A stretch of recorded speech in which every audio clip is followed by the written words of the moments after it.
Well, what about Shepard? He's a spacer, lived aboard starships most of his life. Military service runs in the family. Both his parents were in the Navy. He proved himself during the Blitz. Held off enemy forces on the ground until reinforcements arrived. He's the only reason Elysium is still standing. We can't question his courage. Humanity needs a hero. And Shepard's the best we've got. I'll make the call.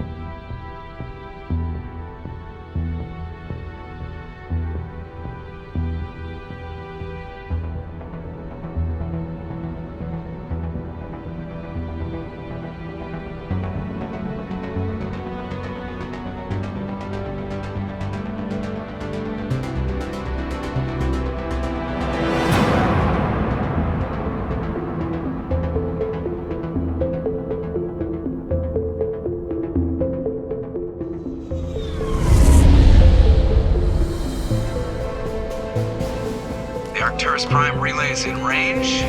Initiating transmission sequence. Commander?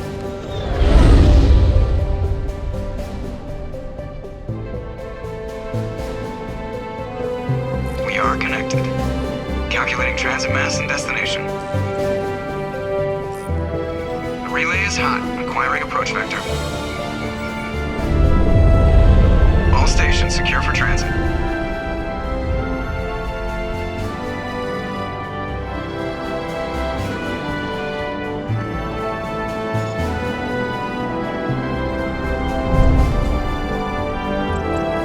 Green. Approach run has begun.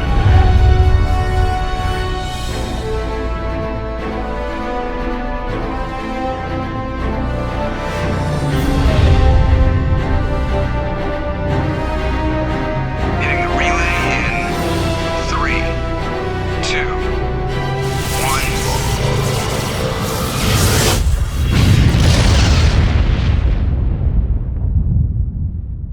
1. Thrusters. Check. Navigation. Check. Internal emissions sync engaged. All systems online. Drift. Just under 1,500 K. 1,500 is good. Your captain will be pleased. I hate that guy. Nihilus gave you a compliment. So you hate him. You remember to zip up your jumpsuit on the way out of the bathroom? That's good. I just jumped us halfway across the galaxy and hit a target the size of a pinhead. So that's incredible. Besides, Spectres are trouble. I don't like having them on board. Call me paranoid. You're paranoid. The Council helped fund this project. They have a right to send someone to keep an eye on their investment. Yeah, that is the official story. But only an idiot believes the official story. They don't send Spectres on shakedown runs. So there's more going on here than the captain's letting on. Joker, status report. Just cleared the mass relay, Captain.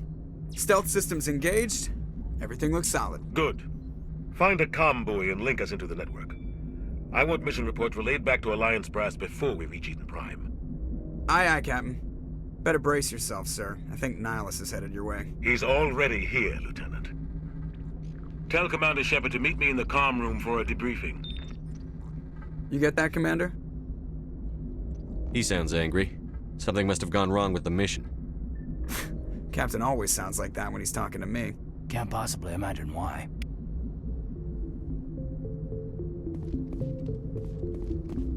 I'm telling you, I just saw him. He marked file like he was on a mission. He's a Spectre. They're always on a mission. And we're getting dragged, right along with him. Congratulations, Commander. Looks like we had a smooth run. You heading down to see the captain? Sounds like you don't trust our Turian guest. Sorry, Commander. Just having a chat with Adams down at engineering. I didn't mean to cause any trouble. But you have to admit, something's odd about this mission. The whole crew feels it. You think the Alliance Brass is holding out on us? If all we're supposed to do is test out the stealth system, why is Captain Anderson in charge? And then there's Nihilus. Spectres are elite operatives, top covert agents. Why send a Spectre, a Turian Spectre, on a shakedown run? It doesn't add up. What do you know about the stealth systems? I just know it masks our location from scans and sensors. Cutting-edge technology. The Normandy's the only ship with this prototype drive. But why are we fully staffed? A skeleton crew would be cheaper, less chance of security leaks, too. Plus, there's Nihilus. It's pretty obvious this shakedown run is just a cover. For what? Damned if I know, Commander. We're out here on false pretenses. I'm not a fan of being left in the dark. I'll see if I can get some answers when I see him. Good luck, Commander.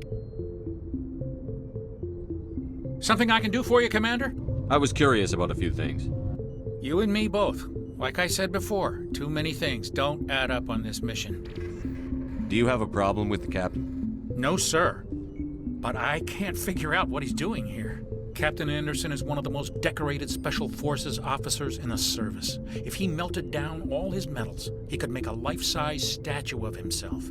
You don't send a soldier like that on a do-nothing mission. He's treating this shakedown run too seriously. Something big is going on. You don't trust Nihilus? I don't like Turians in general. It runs in my family. My grandfather fought in the First Contact War. Lost a lot of friends when the Turians hit us. That was 30 years ago. You can't blame Nihilus for that. No, I guess not. But it still makes me nervous to have a Spectre on board. Especially a Turian. We're an Alliance vessel, human military, but Nihilus doesn't answer to the captain like the rest of us.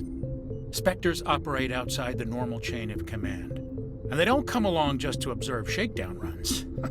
Nihilus looks like he's expecting some heavy action. I don't like it. I better head down and see the captain. Yes, sir. I grew up on Eden Prime, Doc. It's not the kind of place Spectres visit. There's something Nihilus isn't telling.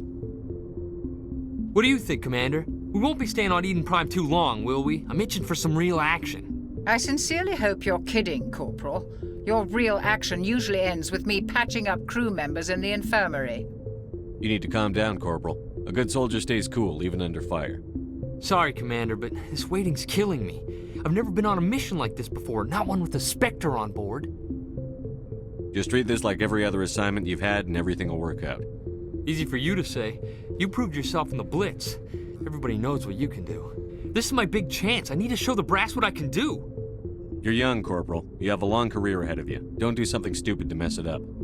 Don't worry, sir. I'm not going to screw this up. What can you tell me about Nihilus? Turians are generally well respected by the other species. Their fleet has more patrols protecting Citadel space than any other. They don't always get on well with us, though. Some people find them too rigid. Others still blame them for the First Contact War. As for Nihilus, I haven't said more than 2 words to him. He usually only speaks to the captain. I hope we get a chance to see him in action. I heard Nihilus took down an entire enemy platoon all by himself. What do you know about the Spectres? Only what I've heard. Spectre agents work directly for the Citadel Council. They usually work alone or in small groups. Spectres don't have any official power, though. Basically, they're a shadow organization with a mandate to preserve and protect galactic stability. Protect it at any cost. Don't forget that part. Spectres operate above the law. Why don't we have any of our own people in there? Spectres usually come from the Council races, like the Turians. We've been trying to get a human accepted into their ranks for years now. So far, it hasn't happened. Hey, Commander, you'd make a good Spectre. You're a war hero, right? Held off an entire enemy fleet during the Blitz single-handed? That's the kind of talent the Spectres are looking for. This is all just wild speculation. The Spectres aren't interested in recruiting humans, no matter how capable. You're from Eden Prime, aren't you, Jenkins? What's it like? It's very peaceful, Commander. They've been real careful with development, so you don't have any city noise or pollution. My parents lived on the outskirts of the colony. At night, I used to climb this big hill and stare across the fields back at the lights from the main settlement. It was gorgeous. But when I got older, I realized it was a little too calm and quiet for me. That's why I joined the Alliance. Even Paradise gets boring after a while. Any idea why Eden Prime was chosen as our destination? Not really sure, Commander. Eden Prime's one of our most stable colonies. Good place to take the Normandy for a shakedown run, I guess. No real danger there. There's gotta be something else going on. We've got a Spectre on board. That's why I'm so wound up. I can't wait for the real mission to start. The captain's waiting for me. Goodbye, Commander.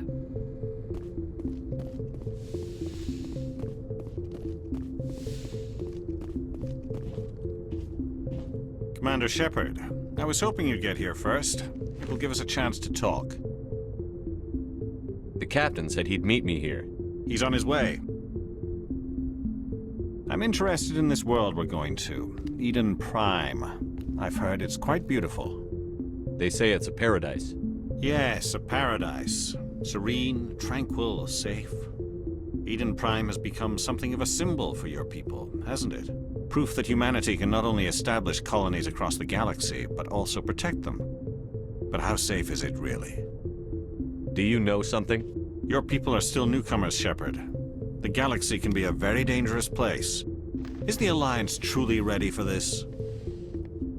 I think it's about time we told the commander what's really going on. This mission is far more than a simple shakedown run. I figured there was something you weren't telling us. We're making a covert pickup on Eden Prime. That's why we needed the stealth systems operational. There must be a reason you didn't tell me about this, sir. This comes down from the top, Commander. Information strictly on a need-to-know basis. A research team on Eden Prime unearthed some kind of beacon during an excavation. It was Prothean. I thought the Protheans vanished 50,000 years ago. Their legacy still remains. The mass relays, the Citadel, our ship drives. It's all based on Prothean technology. This is big, Shepard. The last time humanity made a discovery like this, it jumped our technology forward 200 years. But Eden Prime doesn't have the facilities to handle something like this. We need to bring the beacon back to the Citadel for proper study. Obviously, this goes beyond mere human interests, Commander. This discovery could affect every species in Council space. Why didn't we keep the beacon for ourselves? You humans don't have the best reputation. Some species see you as selfish, too unpredictable, too independent, even dangerous. Sharing that beacon will improve relations with the Council. Plus, we need their scientific expertise. They know more about the Protheans than we do. The beacon's not the only reason I'm here, Shepard. Nihilus wants to see you in action, Commander. He's here to evaluate you. Guess that explains why I bump into him every time I turn around. The Alliance has been pushing for this for a long time. Humanity wants a larger role in shaping interstellar policy. We want more say with the Citadel Council. The Spectres represent the Council's power and authority. If they accept a human into their ranks, it shows how far the Alliance has come. You held off an enemy assault during the Blitz single-handed. You showed not only courage, but also incredible skill. That's why I put your name forward as a candidate for the Spectres. Why would a Turian want a human in the Spectres? Not all Turians resent humanity. Some of us see the potential of your species. We see what you have to offer to the rest of the galaxy, and to the Spectres. We are an elite group. It's rare to find an individual with the skills we seek. I don't care that you're human, Shepard. I only care that you can do the job. I assume this is good for the Alliance. Earth needs this, Shepard. We're counting on you. I need to see your skills for myself, Commander. Eden Prime will be the first of several missions together. You'll be in charge of the ground team. Secure the beacon and get it onto the ship ASAP. Nihilus will accompany you to observe the mission. What do you know about the Protheans? Just what they taught us in school. They were a technologically advanced species that ruled the galaxy 50,000 years ago. Then they vanished. Nobody really knows how or why, though I've heard plenty of theories. But everyone agrees galactic civilization wouldn't exist without them. Their citadel is the very heart of galactic society, and without their mass relays, interstellar travel would be impossible. We all owe the Protheans a great debt. I'd like to know more about Eden Prime before we touch down. It's a peaceful farming world, but it represents something much bigger. Eden Prime is one of our oldest and most successful colonies. It proved we were ready to face the challenges of settling new worlds, to forge a place for humanity beyond Earth. It symbolizes humanity's growth and evolution as a spacefaring species. And after this, it will be known as the world where humans made a discovery of galactic importance. Why is this beacon so important? All advanced galactic civilization is based on Prothean technology, even yours. If we hadn't discovered those Prothean ruins buried on Mars, we'd still be stuck on Earth. That was just a small data cache. Who knows what we can learn from this beacon? What if it's a weapons archive? We can't let it fall into the wrong hands. Like who? The Attican Traverse isn't the most stable sector of Citadel space. There are plenty of raiders and criminal groups active in the region. They might figure a Prothean beacon is worth the risk of attacking an Alliance ship. Plus, Eden Prime is right on the border of the Terminus systems. The Attican Traverse is under Citadel protection. If the Terminus systems attack, it's an act of war. Technically, yes. But some of the species in the Terminus might be willing to start a war over this. The last thing the Council wants is to get dragged into a major conflict with the Terminus systems. We have to keep this low-key. Just give the word, Captain. We should be getting close to Eden. Captain, we got a problem. What's wrong, Joker? Transmission from Eden Prime, sir. You better see this. Bring it up on screen.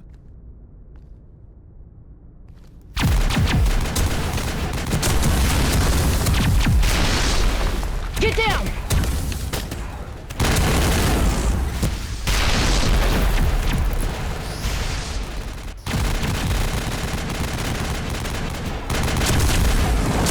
We are under attack, taking heavy casualties. I repeat, heavy casualties. We can't get evac. They came out of nowhere. We need...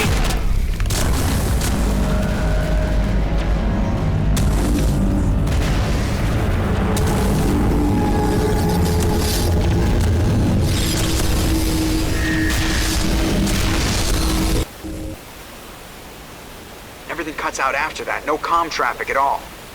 Just goes dead. There's nothing. Reverse and hold at 38.5.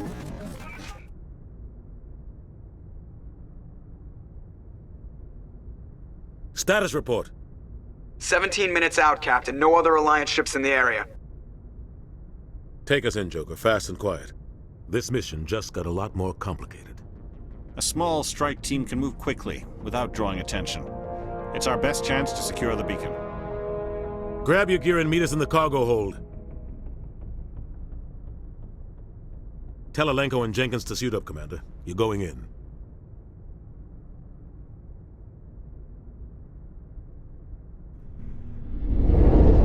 Engaging stealth systems. Somebody was doing some serious digging here, Captain. Your team's the muscle in this operation, Commander. Go in heavy and head straight for the dig site. What about survivors, Captain? Helping survivors is a secondary objective. The beacon's your top priority. Approaching drop point 1. Nihilus, you're coming with us? I move faster on my own. Nihilus will scout out ahead. He'll feed you status reports throughout the mission. Otherwise, I want radio silence. We've got his back, Captain. The mission's yours now, Shepard. Good luck! We are approaching drop point 2.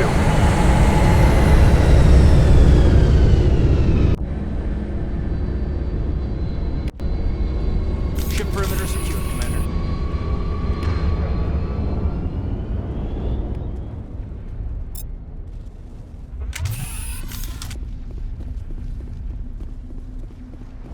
This place got hit hard, Commander. What the hell are those? Gas bags. Oh God, what happened here? Oh God, what happened here?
Ripped right through his shields. We're out of chance. We'll see that he receives a proper service once the mission is complete. But I need you to stay focused. Aye, aye, sir.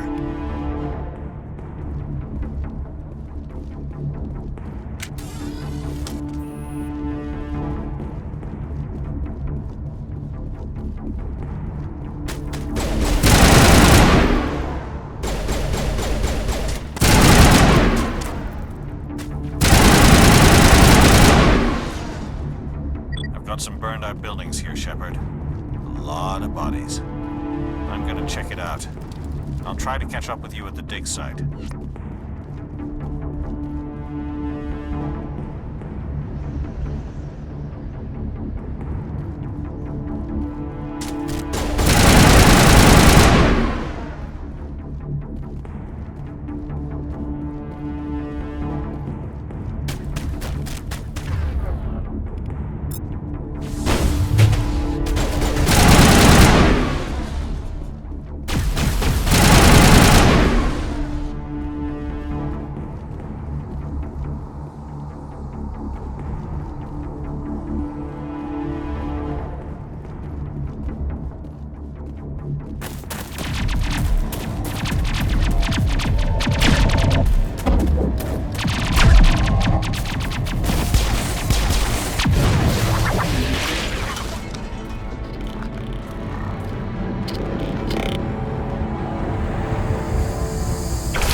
Gunnery Chief Ashley Williams of the 212. You the one in charge here, sir? Are you wounded, Williams? A few scrapes and burns, nothing serious. The others weren't so lucky. Oh man. We were patrolling the perimeter when the attack hit. We tried to get off a distress call, but they cut off our communications. I've been fighting for my life ever since. Where's the rest of your squad? We tried to double back to the beacon, but we walked into an ambush. I don't think any of the others... I think I'm the only one left. This isn't your fault, Williams. You couldn't have done anything to save them. Yes, sir. We held our position as long as we could, until the Geth overwhelmed us. The Geth haven't been seen outside the Veil in nearly 200 years. Why are they here now? They must have come for the beacon. The dig site is close, just over that rise. It might still be there. We could use your help, Williams. Aye, aye, sir. It's time for payback. What else do you know about the Geth? Just what I remember from history class back in school. They're synthetics, non-organic life forms with limited AI programming, created by the Quarians a few centuries ago. They were supposed to be a source of cheap labor, but ended up turning on the Quarians and drove them into exile. Well, after that, they just kind of disappeared behind the Perseus Veil. Nobody's really heard much from them since. Tell me everything you know about the beacon. They were doing some digging out here to extend the monorail and expand the colony. A few weeks ago, they unearthed some Prothean ruins, and the beacon. Suddenly, every scientific expert in the colony was interested. That's when they brought us in to secure the site. I don't know much about the beacon itself, but I heard one of the researchers say this could be the biggest scientific discovery of the century. What happened to the researchers at the dig site?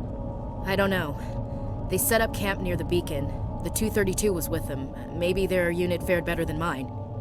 Describe what happened leading up to the attack.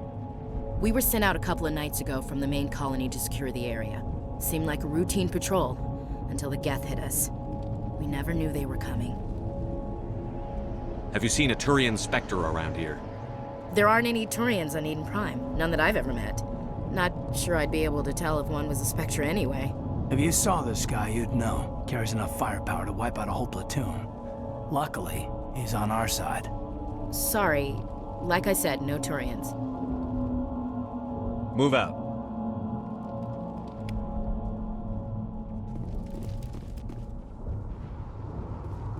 The beacon's at the far end of this trench.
This is the dig site.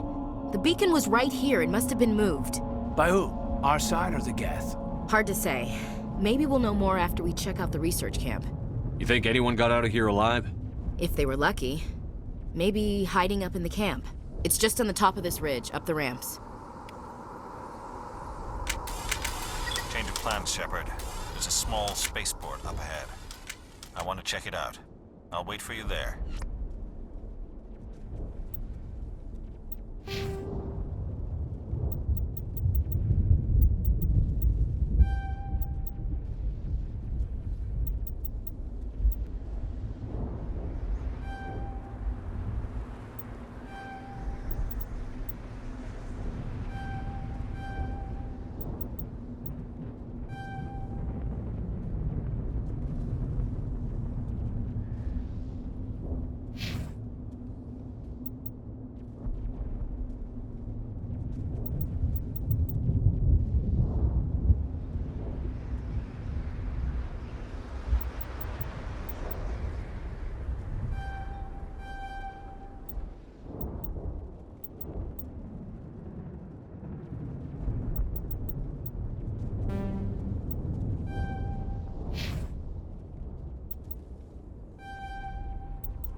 Smells like smoke and death.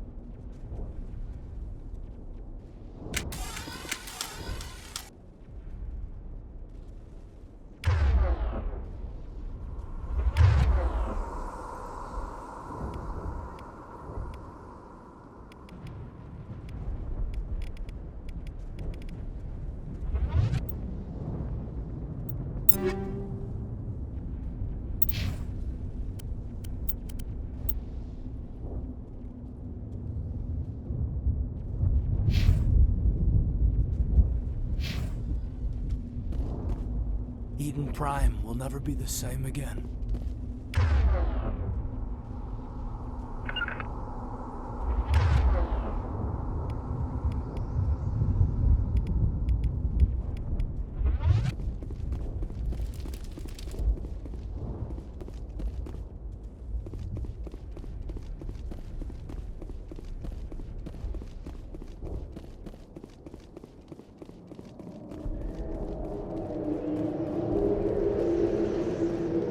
Looks like they hit the camp hard. It's a good place for an ambush. Keep your guard up.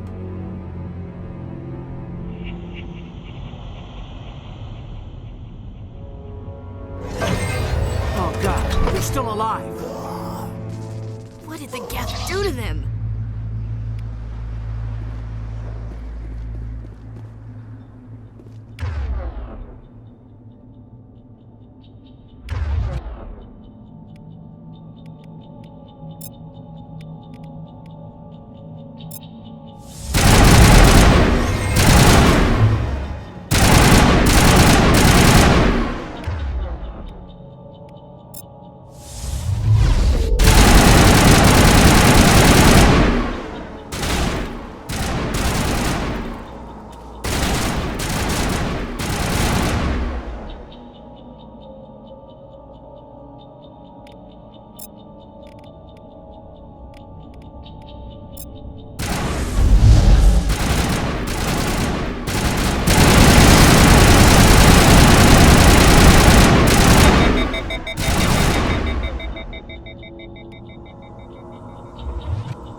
that door. It's closed. Security lock's engaged.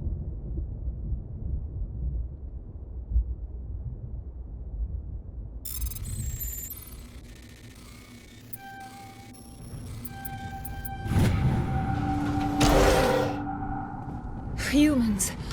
Thank the Maker. Hurry! Close the door before they come back.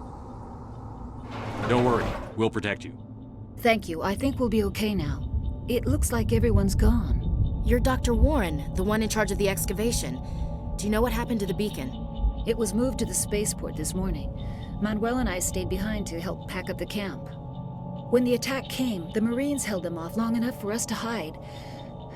They gave their lives to save us. No one is saved. The age of humanity is ended. Soon, only ruin and corpses will remain. What else can you tell me about the attack? It all happened so fast. 1 second we were gathering up our equipment.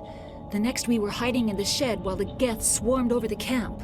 Agents of the Destroyers, bringers of darkness, heralds of our extinction. We could hear the battle outside.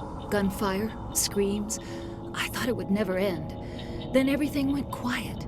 We just sat there, too afraid to move, until you came along. Did you notice a Turian in the area? I saw him, the Prophet, leader of the enemy. He was here before the attack. That's impossible. Nihilus was with us in the Normandy before the attack. He couldn't have been here. I'm sorry. Manuel's still a bit unsettled. We haven't seen your Turian. We've been hiding in here since the attack. Can you tell me anything about the beacon? It's some type of data module from a galaxy-wide communications network. Remarkably well preserved. It could be the greatest scientific discovery of our lifetime. Miraculous new technologies, groundbreaking medical advances. Who knows what secrets are locked inside?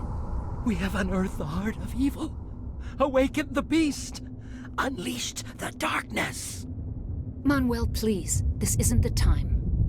What's wrong with your assistant? Manuel has a brilliant mind, but he's always been a bit unstable. Genius and madness are two sides of the same coin. Is it madness to see the future? To see the destruction rushing towards us? To understand there is no escape? No hope? No. I am not mad. I'm the only sane one left. I gave him an extra dose of his meds after the attack. Say goodnight, Manuel. You cannot silence the truth. My voice must be heard. Oh my God! What did you do? That might have been a little extreme, Commander. You can't just go around whacking people in the head. It was only a matter of time until he did something crazy and dangerous. I suppose you're right. By the time he wakes up, the meds will have kicked in. Williams, take us to the spaceport. Good luck, Commander.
Check your targets. Could be friendlies.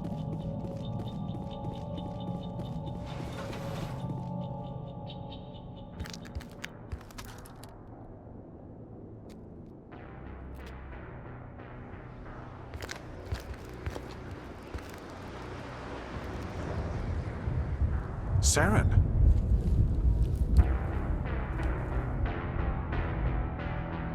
Nihilus. This isn't your mission, Saren. What are you doing here? The Council thought you could use some help on this one. I wasn't expecting to find the Geth here. The situation's bad. Don't worry. I've got it under control.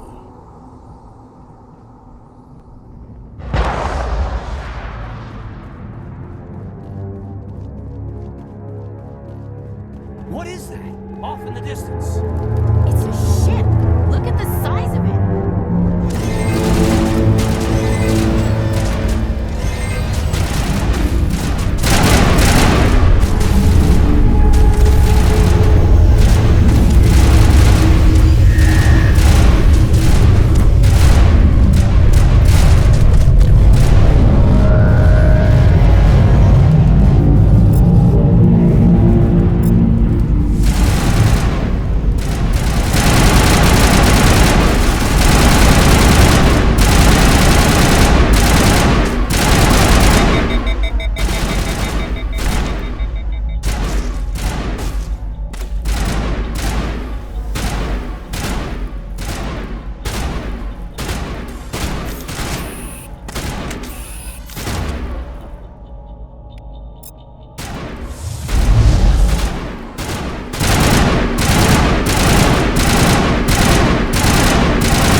Commander, it's Nihilus. Something's moving over behind those crates. Wait! Don't shoot! I'm one of you! I'm human! Sneaking up on us like that nearly got you killed. I'm sorry, I was hiding from those creatures. My name's Powell. I saw what happened to that Turian. The other one shot him. I need to know how Nihilus died. The other one got here first. He was waiting when your friend showed up. He called him Saren. I think they knew each other. Your friend seemed to relax. He let his guard down. And Saren killed him. Shot him right in the back. I'm just lucky he didn't see me behind the crates. Where'd Saren go after he killed Nihilus? He jumped on the cargo train and headed over to the other platform. Probably going after the beacon. I knew that beacon was trouble. Everything's gone to hell since we found it. First that damn mothership showed up, then the attack. They killed everyone. Everyone! If I hadn't been behind the crates, I'd be dead too. How come you're the only one who survived? Why didn't anyone else try to hide behind the crates? They never had a chance. I was already behind the crates when the attack started. Wait a minute. You were hiding behind the crates before the attack? Sometimes I need a nap to get through my shift. I sneak off behind the crates to grab 40 winks where the supervisor can't find me. You survived because you're lazy? If you hadn't snuck off for that nap, you'd probably be dead just like all the others.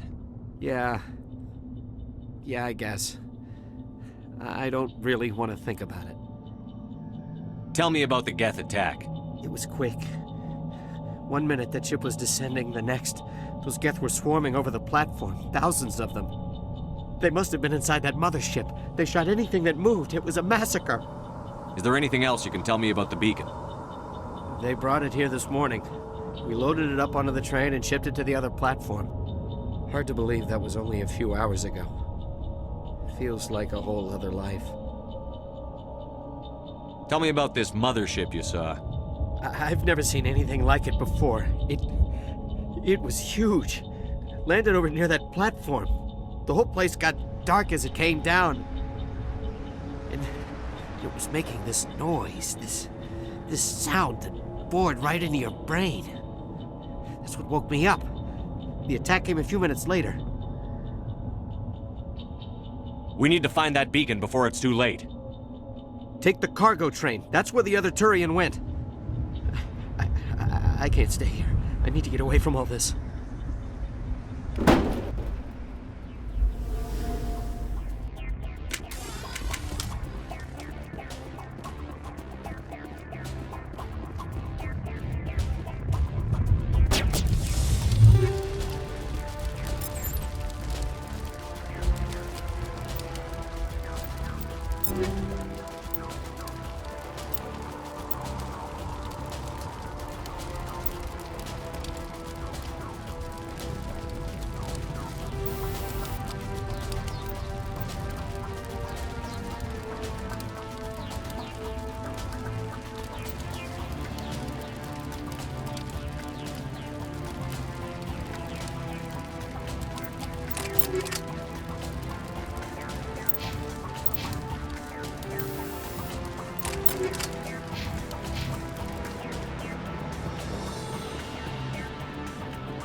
Set the charges. Destroy the entire colony.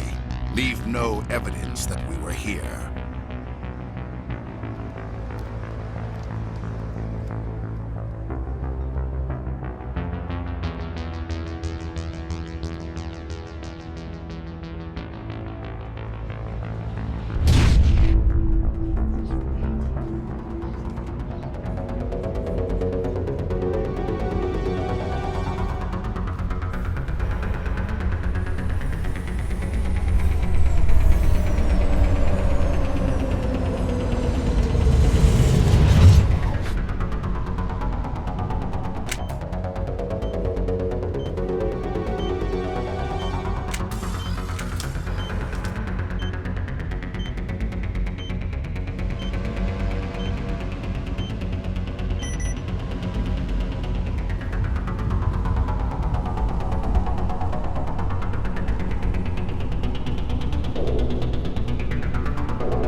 On me.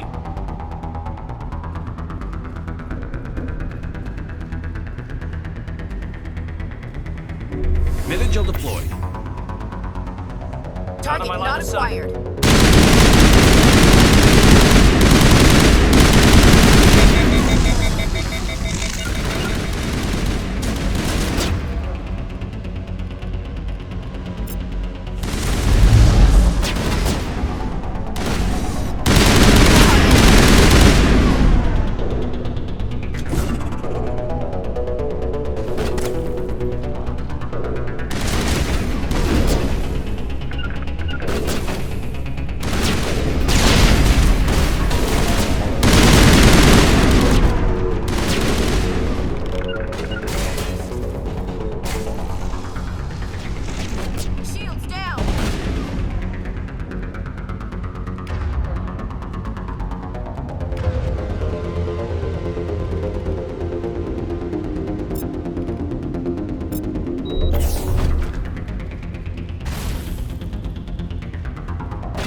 Commander.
Normandy, the beacon is secure. This is amazing. Actual working Prothean technology.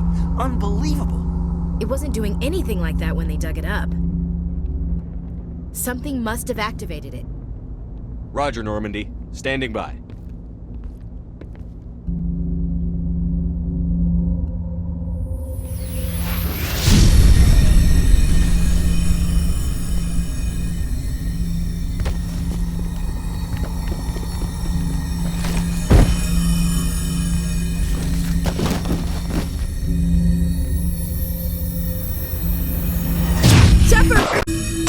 No, don't touch it! Too dangerous!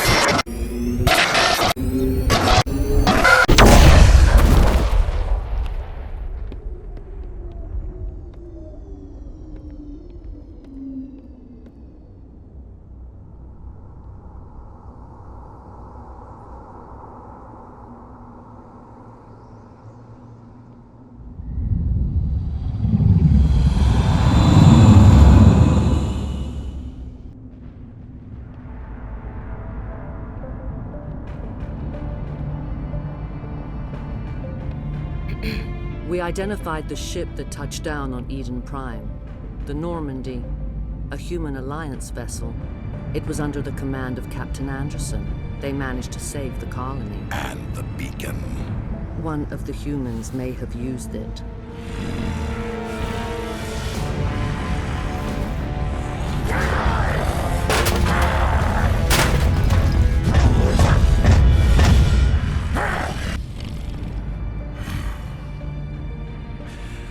This human must be eliminated.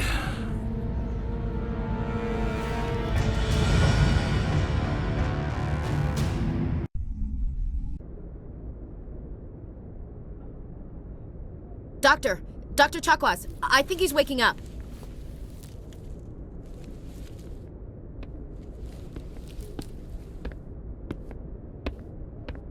You had us worried there, Shepard. How are you feeling? Minor throbbing. Nothing serious. How long was I out? About 15 hours. Something happened down there with the beacon, I think. It's my fault. I must have triggered some kind of security field when I approached it. You had to push me out of the way. You had no way to know what would happen. Actually, we don't even know if that's what set it off. Unfortunately, we'll never get the chance to find out. The beacon exploded. A system overload, maybe. The blast knocked you cold. The lieutenant and I carried you back here to the ship. I appreciate it. Physically, you're fine. But I detected some unusual brain activity. Abnormal beta waves.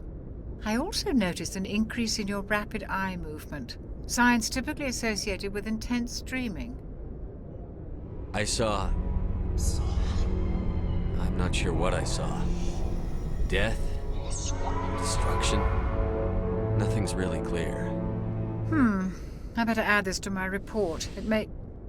Oh, Captain Anderson. How's our EXO holding up, Doctor? Well, all the readings look normal. I'd say the commander's going to be fine. Glad to hear it. Shepard, I need to speak with you. In private. Aye, aye, Captain. I'll be in the mess if you need me. Sounds like that beacon hit you pretty hard, Commander. Are you sure you're okay? I don't like soldiers dying under my command. Jenkins wasn't your fault. You did a good job, Shepard. Chief Williams isn't part of the Normandy crew. I figured we could use a soldier like her. She's been reassigned to the Normandy. Williams is a good soldier. She deserves it. Lieutenant Alenko agrees with you. That's why I added her to our crew. Intel dropped the ball, sir. We had no idea what we were walking into down there. That's why things went to hell. The Geth haven't been outside the Veil in 2 centuries, Commander. Nobody could have predicted this. You said you needed to see me in private, Captain? I won't lie to you, Shepard. Things look bad. Nihilus is dead. The beacon was destroyed and Geth are invading. The Council's going to want answers. I didn't do anything wrong, Captain. Hopefully the Council can see that.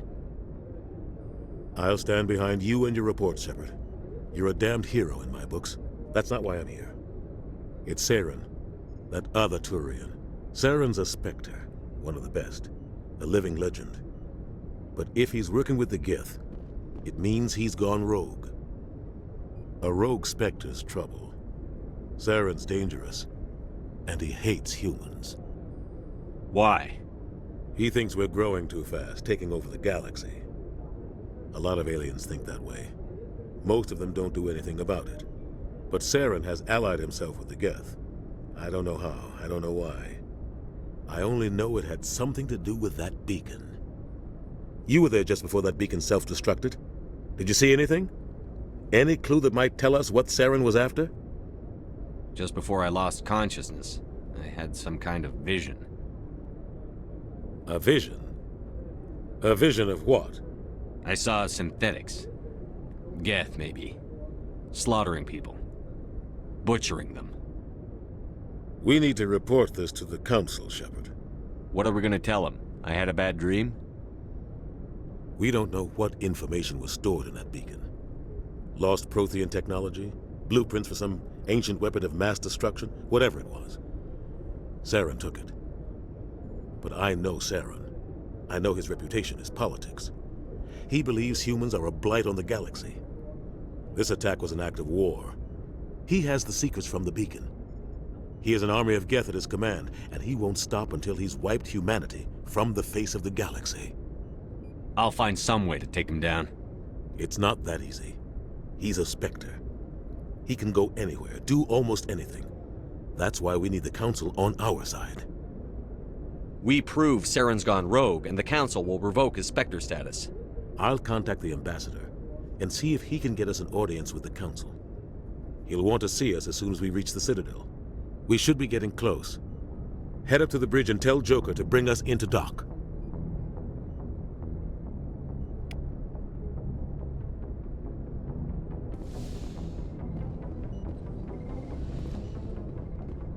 Hey, Commander.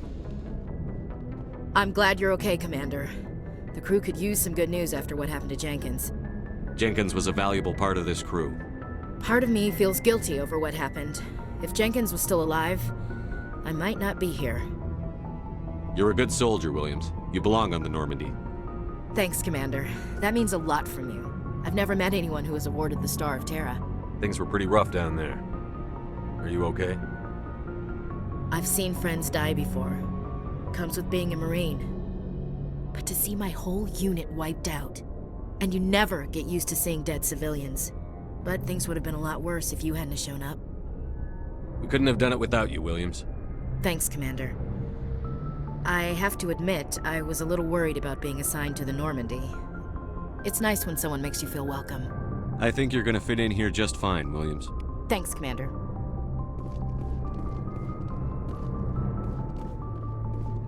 Glad to see you're okay, Commander.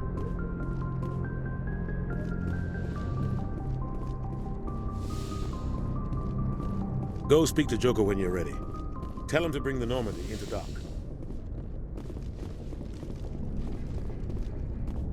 Yes, Commander? Is there something you need? How did you end up serving on an Alliance ship? I enlisted right out of med school. Earth always seemed boring to me. Too safe, too secure. I figured the colonies were teeming with exotic adventure. I wanted to travel the stars, tending the wounds of tough soldiers with piercing eyes and sensitive souls. Turns out military life isn't quite as romantic as I'd imagined. But humanity needs the Alliance if we want to keep expanding through the Traverse, and the Alliance always needs good doctors. So I stayed on to do my part. Ever think you made the wrong choice? Sometimes I think about opening a private practice back on Earth, or maybe taking a position at one of the new med centers out in the colonies. But there's something special about working on soldiers.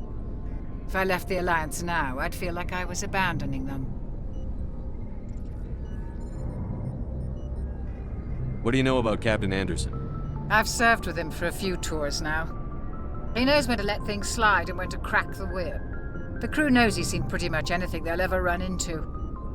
And he cares about the people under his command. How well do you know the lieutenant? I'd never worked with him before this mission. But he has an impressive service record, over a dozen special commendations. Tends to keep to himself, though. Maybe because of the headaches. It's not easy being an L2. What does that have to do with it? Well, most biotics now use the L3 implants. Lieutenant Alenko was wired with the old L2 configuration.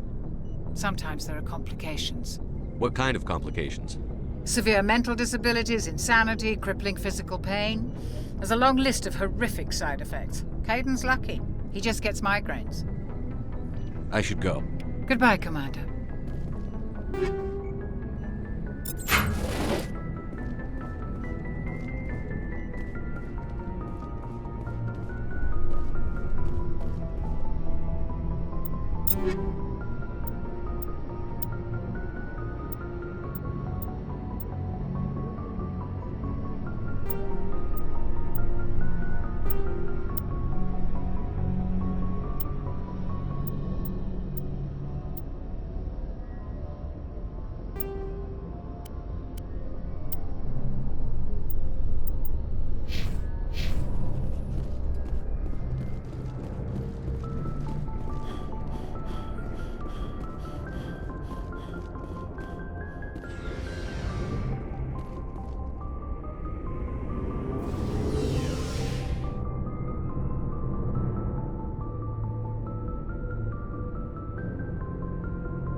Hey, Commander. Looking for some extra supplies before you head out?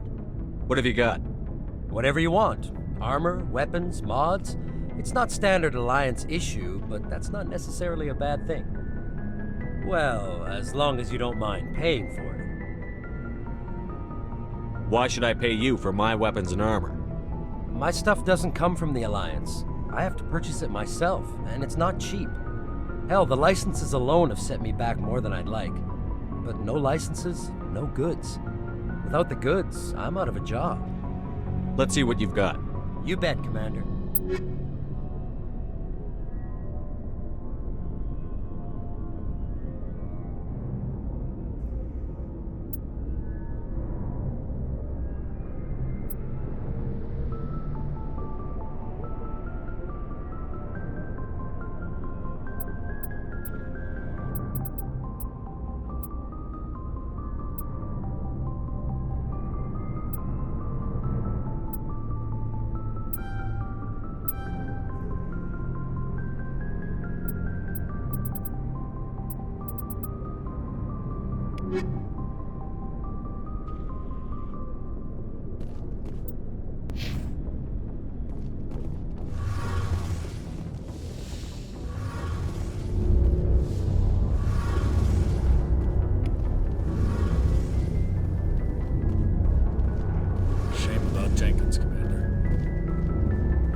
I'm glad you're okay, Commander.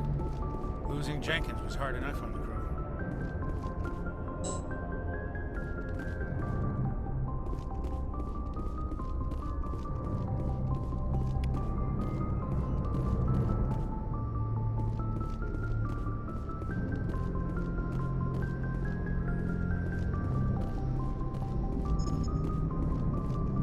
Good timing, Commander. I was just about to bring us into the Citadel. See that taxpayer money at work.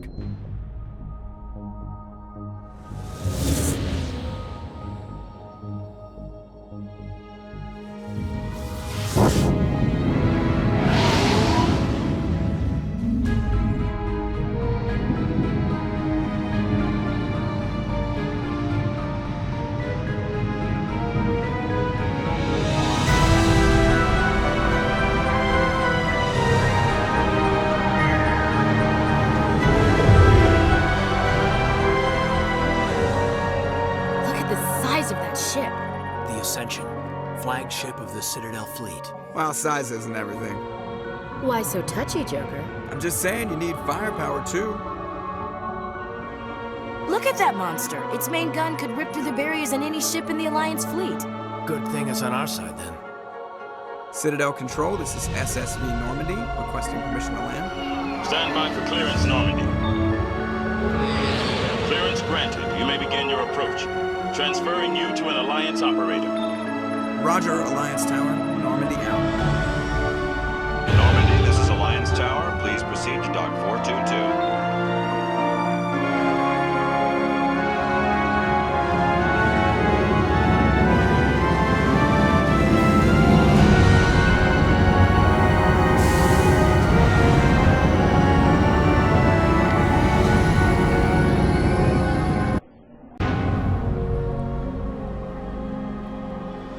This is an outrage! The Council would step in if the Geth attacked a Turian colony? The Turians don't found colonies on the borders of the Terminus systems, Ambassador. Humanity was well aware of the risks when you went into the Traverse. What about Saren?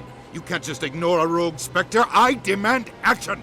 You don't get to make demands of the Council, Ambassador. Citadel Security is investigating your charges against Saren. We will discuss the CSEC findings at the hearing, not before.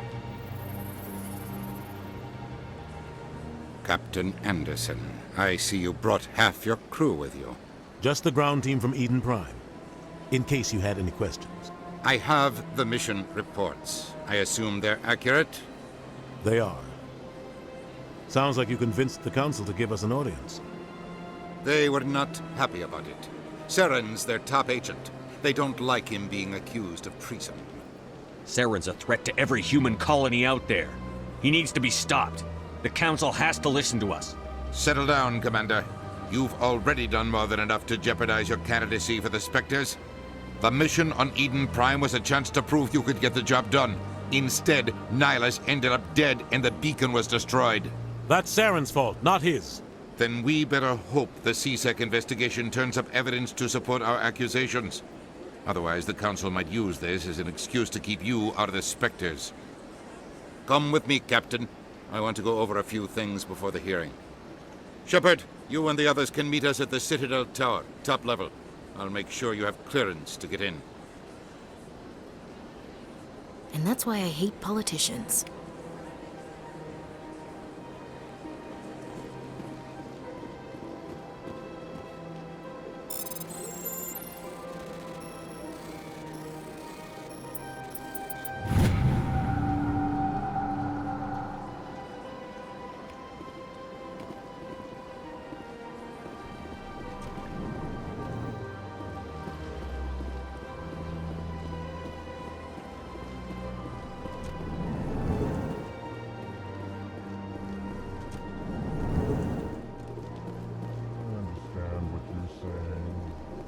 Hello there, human. Sincere apology, but I am here on business and cannot be distracted right now. You seem distressed. Is there something I can do to help? Alarmed response. You overheard that, did you? This is all going so wrong, and it is the Asari consort's fault. She's the one who started all this. What did this Asari do to get you so upset? I cannot speak more about this problem. It is too sensitive. Suffice it to say, she has compromised my authority as a diplomat. Where can I find the Asari consort? She is across the bridge from here. Her offices are easy enough to spot. Good day, human. Pleased greeting. Human, it is always good to see your kind. I am Ambassador Kalen. Genuine query. Is there something I can do for you this day? Why do you explain what you're about to say? Our people communicate less through words and more through scent and slight movements. Plainly, we discovered our vocal expression was not enough to convey the feelings of our conversations to other species. Why do you bother, Kalen? These Earth Clan don't really care about our ways. Remorseful response, Din. You don't truly believe that, and if you do, I am very sorry for you. Tell me more about your species. Genuine enthusiasm. I delight in telling the history of my people. It is agreeable to share our culture with others. Tell me about the history and origins of the Elcor. The Elcor were just beginning to explore Council space when the Asari first made contact with us. With their help, we discovered the relay closest to our system, and from there the Citadel. Proudly, within one lifetime we established a regular route to the Citadel, and quickly became one of the more active species living on this great station. I'd like to know more about the culture of the Elcor. Frankly, we Elcor prefer the safety and familiarity of our own colonies to the confines of space travel. Our society is built on small, tight-knit groups. Though we are always welcoming to outsiders, our government tends to be very stable. Our people are not very comfortable with sudden changes. What do you do here? Modestly, I work to bring the problems and the requests of the Elcor groups to the attention of the Council. Ha! They only give us these positions to keep us quiet. The Council doesn't care about our races. Chastising rebuke. Your tone is inappropriate, Din. This human is not to blame for your malcontent or your misconceived suspicions. Goodbye, Ambassador. Sincere farewell. Good day to you, human. Enjoy your time on the Citadel. Earth Clan, you are in the wrong place, I think. Your ambassador is next door in the large office. Chastising remark. Don't be so rude, Din. At least introduce yourself. I am Din Korlak, Volus Ambassador. Is there something I can do for you, Earth Clan? What is this place? You are in the embassy for the Volus and the Elcor. Your ambassador is next door, in his own office. In this shared space, I aid my fellow Volus, when I'm not being interrupted. I'd like to know more about the Volus. I'm sure our history and culture would bore you, Earth Clan. Actually, I would like to know more about your history. My people came to the Citadel shortly after the Asari and Salarians had discovered it. We were instrumental in establishing a standardized galactic economy. However, despite our long association with the Citadel and our many contributions to galactic society, we still do not hold a seat on the Council. Tell me about Volus culture. We are tribal by nature, but our ways are not violent. We barter and trade our lands and tribe members in order to increase status.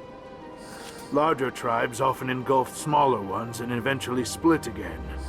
Our society is very malleable, and our government is always shifting and changing. Since we're not physically adept, we trade our services for protection.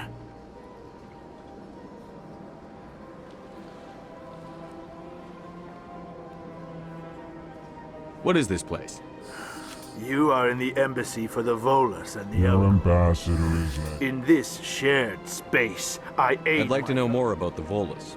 I'm sure our history and culture would bore you, EarthClan. What is it you do here? I look out for the best interests of the Volus people. No easy task considering how often we are overlooked by the Council. Chastising rebuke, Din. The Council favors your species greatly.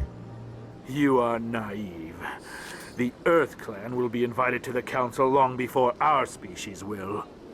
Why aren't the Volus or Elcor part of the Council?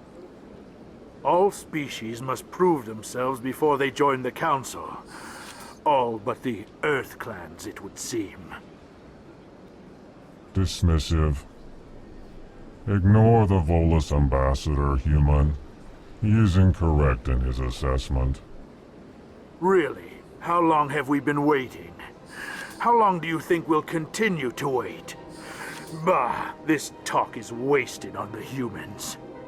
You seem to have a bit of a chip on your shoulder, Din. You humans are new to the Citadel, and yet the Council has granted you great favor. Chastising rebuke, Din. Your species has always been granted many concessions. Volus territory has expanded tenfold since coming to the Citadel. Details. We still have no real say in the decisions that affect Citadel space. Goodbye, Ambassador. Yes, yes. Good day, EarthClan.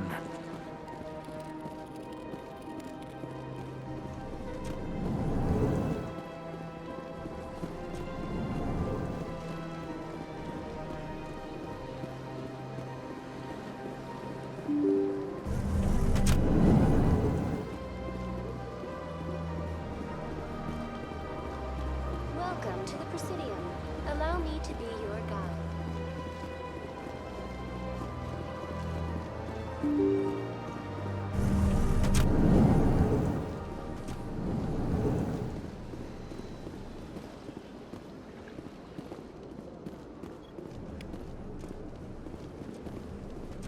I can't believe I landed a job here. This place is fantastic.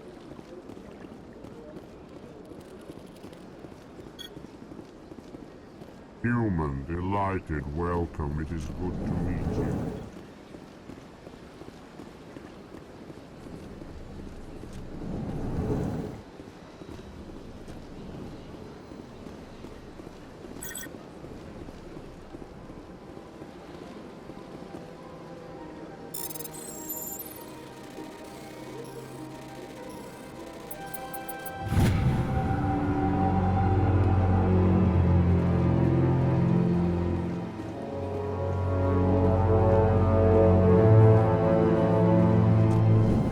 Commander Shepard, I didn't expect to see you here.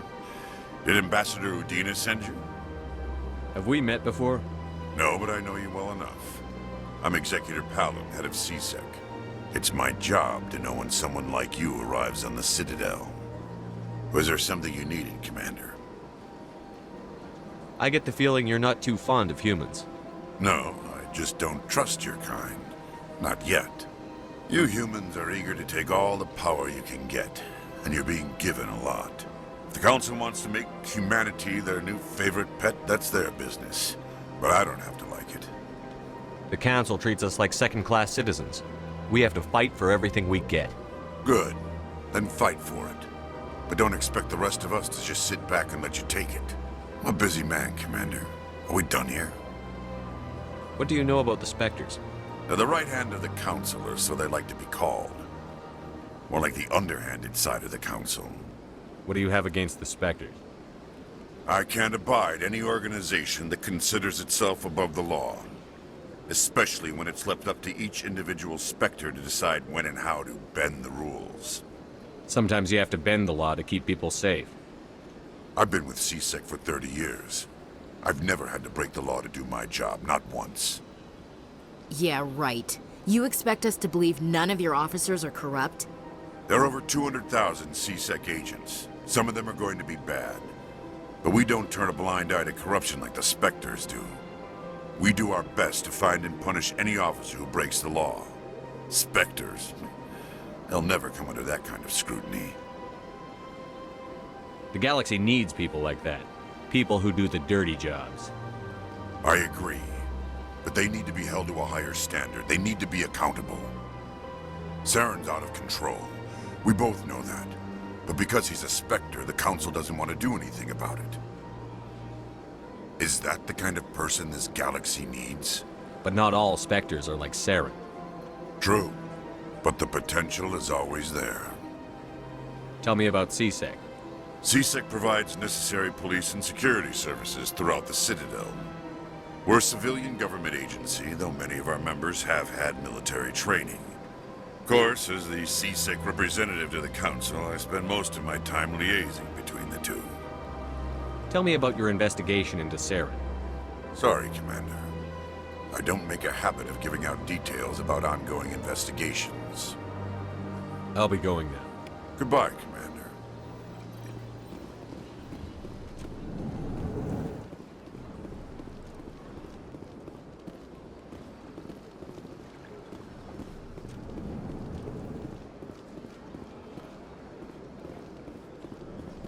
I don't have time to talk now. I'm very busy. Don't believe the rumors. What do you want? Oh, Commander. Is there something I can do for you? Relax, Private. This isn't an inspection. Right, sorry. What can I do for you, Commander? What can you tell me about the Asari consort? Well, she's an Asari who works here as... That is, she helps people with things. You never went to see her, did you, Fredericks? No, I never did. I couldn't afford it. It costs half a year's credits just to go in and talk to her. Can you at least tell me where I can find her? Sure. She's across the bridge from the embassies. Thanks, kid. Have fun. Try not to get into too much trouble. I will. Have fun, that is.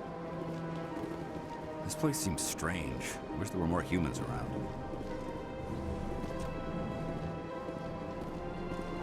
I don't have time to talk now. I'm very busy.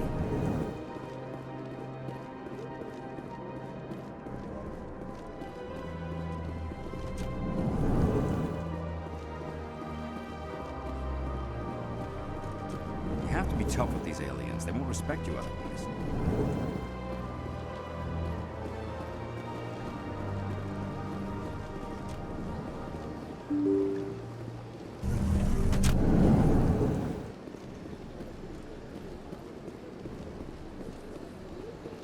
Welcome to the Presidium.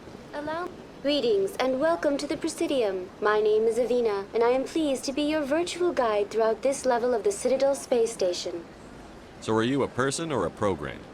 I am a fully interactive virtual intelligence, programmed to provide spontaneous guidance at predetermined locations of interest throughout this level of the Citadel.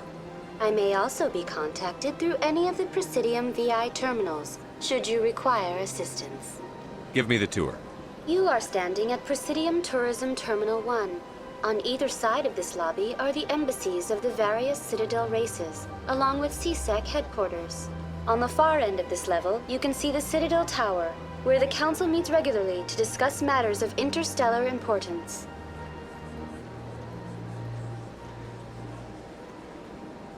I want to know more about Citadel security. Citadel security serves as law enforcement for all regions of the Citadel, though the majority of officers serve in the wards.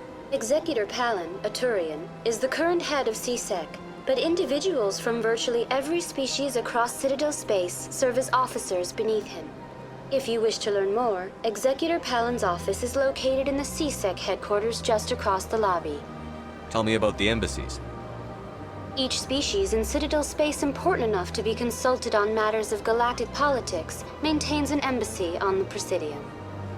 The Volus were the first non-council species to be granted an embassy, roughly 2,384 galactic standard years ago. As Citadel space has expanded, more embassies have been added. The most recently added embassy belongs to your own species, humanity. It was added 19 galactic standard years ago, despite some rather vocal opposition. Why were people trying to keep my species out? Some species felt humanity was given preferential treatment. It often takes a century or more before a new species is granted an embassy. The Council gave a great deal of thought to this matter. In the end, they decided humanity's impact on Citadel space was significant enough to warrant an embassy. Do you agree with their decision? I am not programmed to make that kind of qualified judgment. My code is limited to information and simple interaction simulations. How come the Volus were the first species given an embassy? In the early years following the formation of the Council, the Volus were, apart from the Asari and Salarians, the most populous and widespread species in Citadel space. They established many new colonies and trading outposts, and they petitioned the Council for a greater role in determining interstellar policy. In recognition of their work to expand interstellar trade and establish a standardized galactic economy, the Volus were granted an embassy here on the Citadel. Why weren't they made a council race? The Council races have extensive responsibilities. They must provide personnel and ships for the Citadel fleets. They often provide economic aid in times of disaster. It would be unfair to demand such an enormous burden of a species unable to meet these obligations. The embassies allow lesser species to have a voice on the Citadel. That's pretty damn arrogant. I apologize if my personality has offended you. Please submit all formal complaints in writing to the Citadel Tourist and Visitor Board. Do you know anything about Spectres? The term Spectre is derived from the branch of Special Tactics and Reconnaissance. Each Spectre agent is handpicked by the Council. Their primary role is preserving galactic stability and resolving volatile situations that cannot be handled through normal political channels. In this role, they are granted extraterritorial rights and jurisdictions. Spectres answer to no law or authority except the Council itself. What can you tell me about the Citadel Council? Originally, the Council consisted of representatives from the Asari and Salarians, the two dominant species in Citadel space. Roughly 1,304 galactic standard years ago, Turians were invited to join the Council in recognition of the role they played during the Krogan Rebellion. Since then, the three Council races have worked together to ensure the peaceful coexistence of the galactic community, while preserving individual autonomy for each species. It can't be as simple as that. There must be problems somewhere in the system. I am not programmed to make that kind of qualified judgment. My code is limited to information and simple interaction simulations. Goodbye. Goodbye, and thank you for using Avina. Please enjoy your visit to the Citadel.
What's this?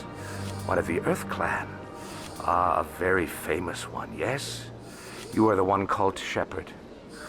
It is a great honor to welcome the heroes of the Blitz.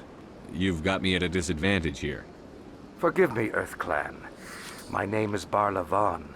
My job makes it necessary for me to keep informed. I am a financial advisor to many important clients here on the Citadel. When someone as important as yourself arrives on the station, I take notice. Tell me more about your job. Galactic finance is incredibly complex. A mix of laws and regulations from dozens of interstellar economies. I'm an expert in how all these economies interact. For a fee, I share my expertise. I also offer premium services for those clients who need someone to conduct business without drawing unwanted attention. Discreet and efficient. That's my motto. Sounds pretty shady. Everything I do falls completely within the bounds of interstellar commerce law. Even so, many of my clients would prefer their transactions remain undisclosed. For example, suppose a Hanar ambassador was petitioning the Council to reduce tariffs on Hanar goods. How would it look if he had money invested in a Hanar exporting company? Even if his true motives were to help his people, he would be accused of advancing the petition for his own personal gain. I can keep his personal finances private. Still sounds shady to me. Then we can only hope he will never be cursed with a large enough fortune to require my services. Tell me more about your job. I also offer premium services for those clients who What's it like living here on the Citadel? The station is without a doubt the greatest wonder in the galaxy. It is a technological marvel, but its true splendor goes much deeper than the hull and engines. From the Presidium to the wards, the entire station is a testament to the success of the Council. All the species of Citadel space together in a single, strong community. What makes the Presidium so special? It is the political center of Citadel space. 80% of all intelligent species in the known galaxy acknowledge the Council's authority on interstellar matters. But only the most powerful and influential species have embassies here on the Presidium. This level of the station is reserved for the elite, Shepard. People like us. What are the wards like? The cultural heart of the galaxy. They pulse with the lifeblood of millions of citizens from dozens of different species. You never know what you'll find out in the wards, Commander. It's always full of surprises. Fortunately, most of them are pleasant. I should go. Goodbye, Commander.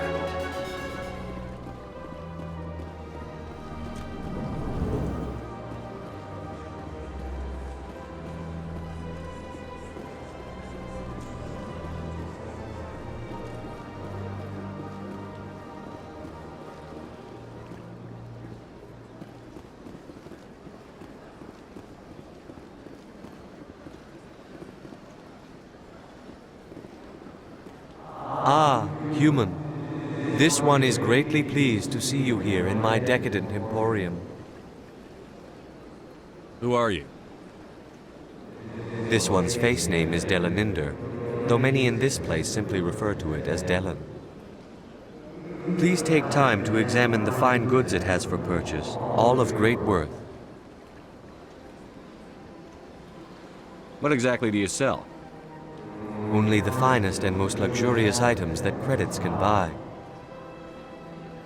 This one is able to procure almost any item the human would desire, for a price, naturally. Why do you refer to yourself as this one and it? For the same reason that humans are so inquisitive. It is part of our culture. Specifically, Hanar only refer to themselves in the first person with family or intimates. And we rarely do so with other species. It is just our way.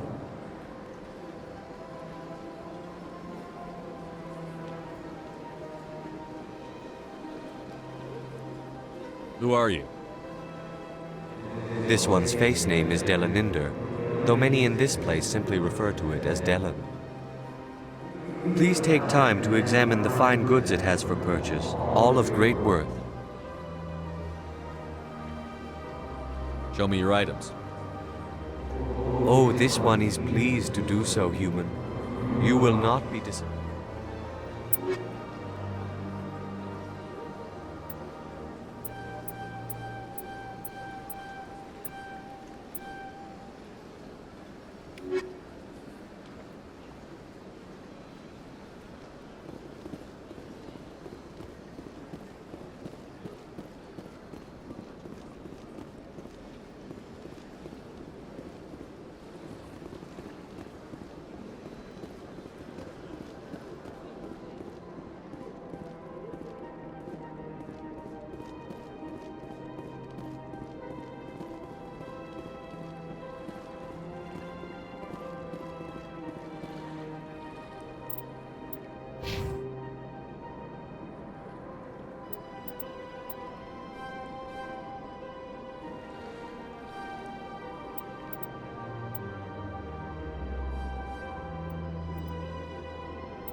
I've had my office rearranged 5 times now. 5 times? Why? What do you want? How should I know? It's not like Keeper's offering it. Welcome, I am Naylina. I don't recognize you as one of our expected clients today. Would you like me to see when the consort will be able to meet with you? Can't I just go in? I'm afraid not. Yeah, you must understand there are many who seek the consort services. But if you wish to leave your name, she'll make every effort to meet with you. Commander Shepard, with the Alliance Navy. Excellent. You should hear something in 3 or 4 months. Nobody's worth that much of a wait. Well, that's not for me to judge. I have your name and you'll be contacted. Is there anything else? What do you do here, Nelina? I'm one of the consort's acolytes. Many of the people here today will not see the consort, but they expect to be attended to just the same. It's our job to ensure that they leave contented. What exactly do you attend to? Well, each acolyte has her unique abilities. Some soothe with song, others with conversation. As much as possible, we seek to match the needs of our clients to the skills of our acolytes. My specialty is touch. My fingertips can find every tension point in your body and relieve it. I'd like to try out your services. Excellent. I'll add you to our client list. We should be able to see you in 3 or 4 months. Nobody's worth that much of a wait. Well, that's not for me to judge. I have your name and you'll be What is the consort? What does she do? It's difficult to explain. She's many things to many people and something different for each. Some seek her for advice, some for entertainment, others still for pleasure. Most of the time, our clients won't realize what they were seeking until after she has provided it for them. You make her sound like some kind of oracle. No, not in the usual sense. She's merely a woman with remarkable compassion and a generous spirit. I suggest you make an appointment and see for yourself. I think I'm done here. Oh, well, I hope you'll return again in the future. We always enjoy seeing new clients. Nelina. Yes, Shaira? Send the commander up to see me. I wish to speak with him. Yes, of course, mistress.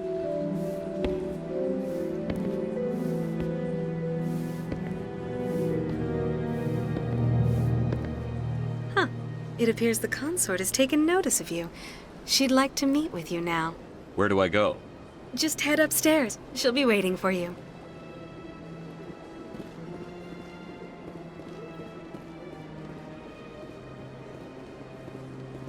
This is my first time. Welcome. It is a pleasure to see you.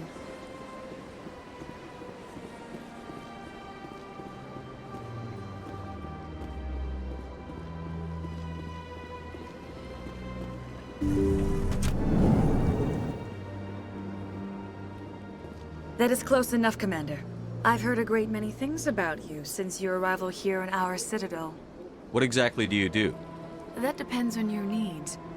I offer advice to some, comfort to others. I have a certain problem that could use your expertise. Maybe I can help. I have a friend, Septimus, a retired Turian general. I won't discuss the details, but he wanted me to be more than I could be. We had a falling out. Now he spends his days in Korra's den, drinking and spreading lies about me. If you would speak to him as a fellow soldier, I believe he will listen to you and let the matter be. What happened between you? I respect his privacy too much to go into the details. If he wishes to tell you what happened, that is his prerogative. What exactly do you want me to tell him? Appeal to his sense of honor. Remind him of his position as a general. If you can convince him to stop spreading lies about me, I would be very grateful. Now I must ask you to take your leave. I have many clients waiting to see me.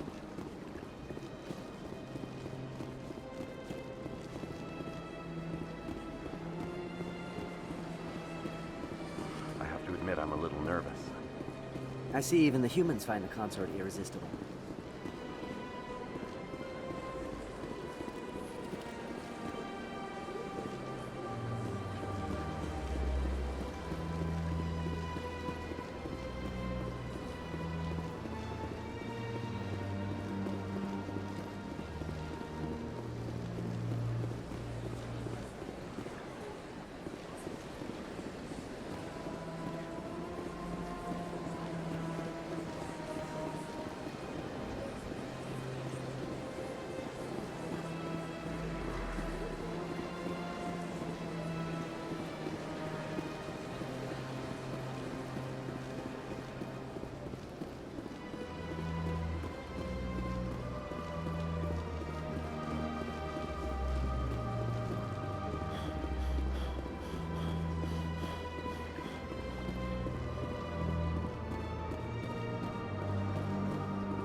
Look at that bug thing over there.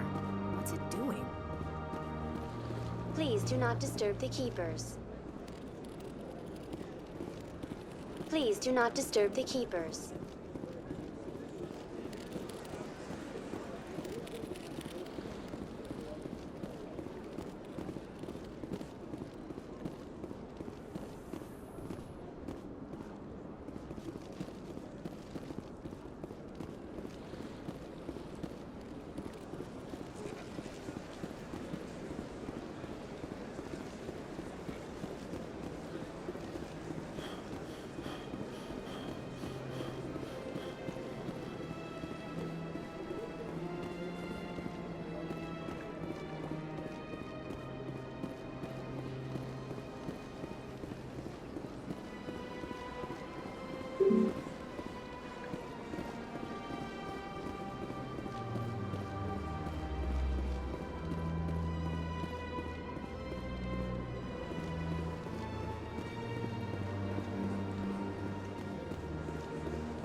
Council isn't gonna ask me any questions, are they?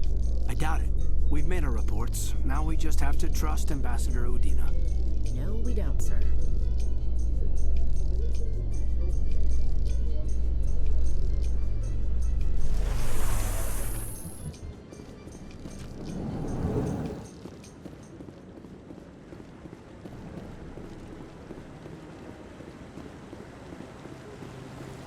Saren's hiding something.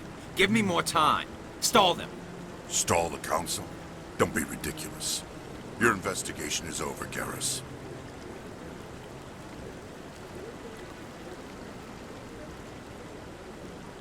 Commander Shepard, Garrus Vakarian.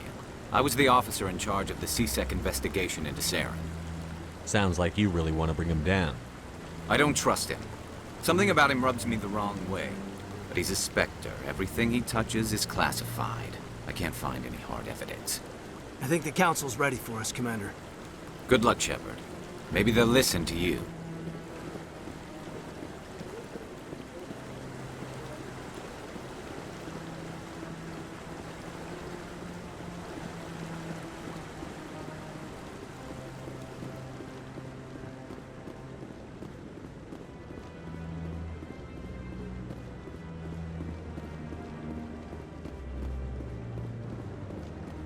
Don't be ridiculous. The Volus won't be joining the Council for years. I'm not so sure. The humans are making a strong push, and you can bet the Volus will be right on their coattails if they succeed. Allowing the humans to join us is a sound strategic move.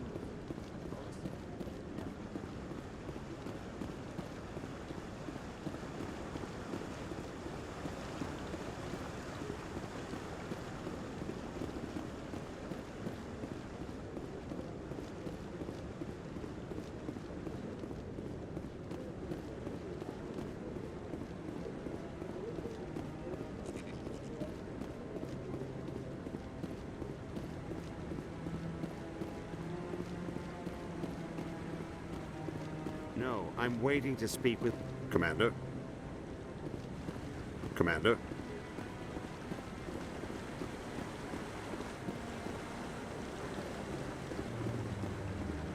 No, I just want to ask a couple of questions.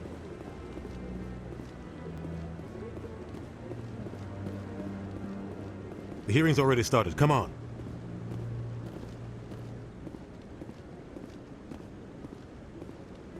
The Geth attack is a matter of some concern, but there is nothing to indicate Saren was involved in any way.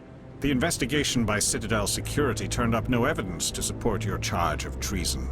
An eyewitness saw him kill Nihilus in cold blood. We've read the Eden Prime reports, Ambassador. The testimony of one traumatized dock worker is hardly compelling proof.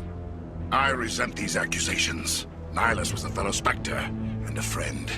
That just let you catch him off guard. Captain Anderson, you always seem to be involved when humanity makes false charges against me. And This must be your protege, Commander Shepard. The one who let the beacon get destroyed.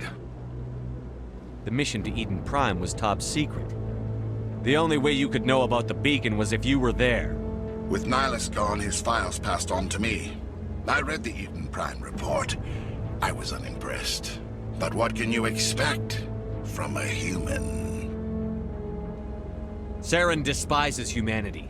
That's why he attacked Eden Prime.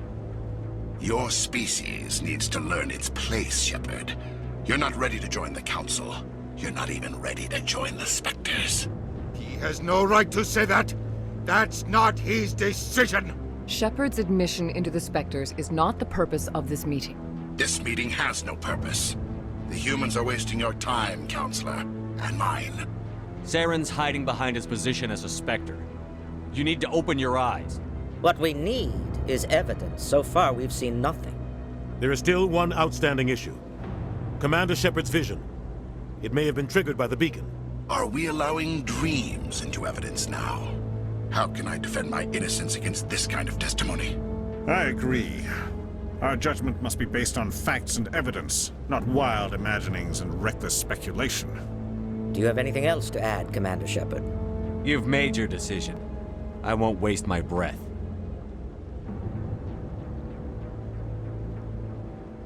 The Council has found no evidence of any connection between Saren and the Geth. Ambassador, your petition to have him disbarred from the Spectres is denied. I'm glad to see justice was served. This meeting is adjourned.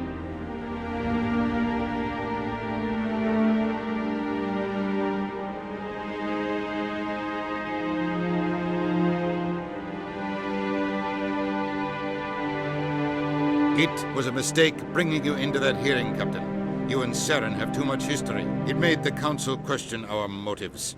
I know Saren. He's working with the Geth for one reason. To exterminate the entire human race. Every colony we have is at risk. Every world we control is in danger. Even Earth isn't safe. Tell me about this history between you and Saren. I worked with him on a mission a long time ago. Things went bad. Real bad. We shouldn't talk about this here. But I know what he's like.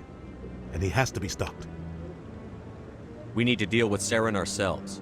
As a Spectre, he's virtually untouchable. We need to find some way to expose him. What about Garrus, that CSEC investigator? We saw him arguing with the Executor. That's right. He was asking for more time to finish his report. Seems like he was close to finding something on Saren. Any idea where we could find him? I have a contact in CSEC who can help us track Garrus down. His name is Harkin. Forget it. They suspended Harkin last month, drinking on the job. I won't waste my time with that loser. You won't have to. I don't want the Council using your past history with Saren as an excuse to ignore anything we turn up. Shepard will handle this. You can't just cut Captain Anderson out of this investigation. The Ambassador's right. I need to step aside. I need to take care of some business. Captain, meet me in my office later. Harkin's probably getting drunk at Cora's Den. It's a dingy little club in the lower section of the wards. Maybe there's another way to find evidence against Saren. You should talk to Barla Vaughn over in the financial district. Rumor has it he's an agent for the Shadow Broker. The Shadow Broker? An information dealer. Buys and sells secrets to the highest bidder. I've heard Barla Vaughn's one of the top representatives. He might know something about Saren, but his information won't come cheap. You and Saren have a history. What happened? About 20 years ago, I was part of a mission in the Skillian Verge. I was working with Saren to find and remove a known terrorist threat. Saren eliminated his target, but a lot of people died along the way, innocent people. And the official records just covered it all up. But I saw how he operates. No conscience, no hesitation. He'd kill 1,000 innocent civilians to end a war without a second thought. Killing innocents doesn't end wars, it causes them. I know how the world works, Commander. Sometimes you're forced to make unpleasant decisions, but only if there's no other way. Saren doesn't even look for another option. He's twisted, broken. He likes the violence, the killing, and he knows how to cover his tracks.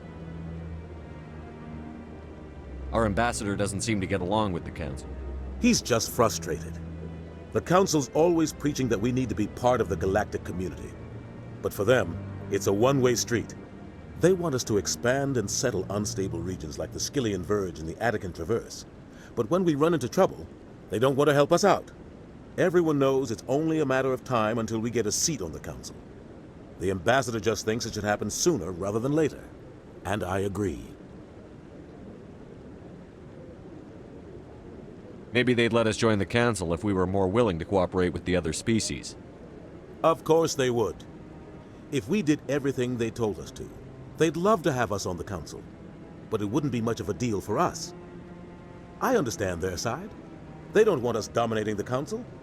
It's founded on cooperation and alliances. But we have to look out for our own interests, too.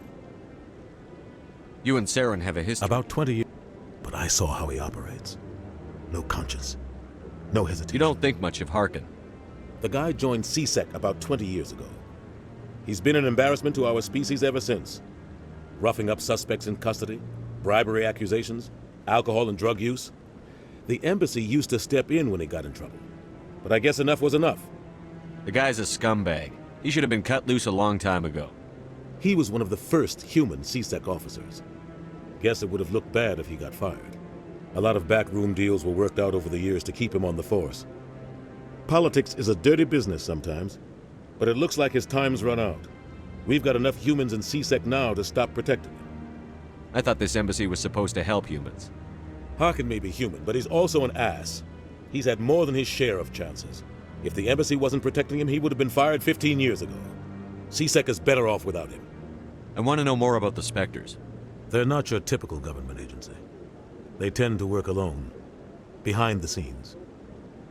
They take care of problems the Council can't.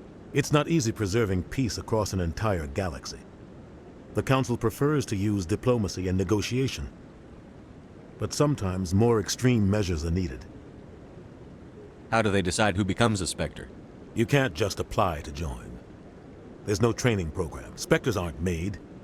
They're born. The Council's always looking for exceptional individuals. People who can get the job done, like you. They've been watching you for years. They see something in you. They want you on their side. Nihilus was supposed to give them a final recommendation, but with him gone, things are still up in the air. What's their command structure like? There is no command structure. Each Spectre answers directly to the Council. Sometimes they're sent on specific missions. Other times, they act on their own. They tend to operate outside the law, do whatever it takes to accomplish their goals. The Council just turns a blind eye. Spectres have a lot of power, Shepard. They sound like shadow operatives. Everything about them is classified. We don't even know how many there are. The latest Alliance estimate puts their numbers under 100. But the Council couldn't do its job without them. They're the Citadel's top agents, the last line of defense, the final option before open war. The entire galaxy respects and fears them. If a Spectre shows up, you know something big is about to happen. What happens when a Spectre goes rogue, like Saren? It doesn't happen often. The Council is careful when they select their candidates. But when something does go wrong, there's usually only one solution. Send another Spectre to bring the rogue agent down. Tell me more about the Shadow Broker. He's a necessary evil of galactic politics. Buying and selling information is a part of the game. And the Shadow Broker just happens to be the best player on the field. Always sells to the highest bidder. Doesn't get involved in politics, doesn't pick sides. A simple system, but it works. He's not a threat to anyone, not directly. He's just a resource we can use, or she is. Or maybe they are. Nobody really knows. Tell me about Barlavon. He specializes in moving large sums of money without leaving a paper trail. A financial genius. Doesn't do anything illegal, but he knows all the loopholes. He's got an impressive client list. Ambassadors, diplomats, Spectres. That's probably why the Shadow Broker uses him. I should go. Good luck, Shepard.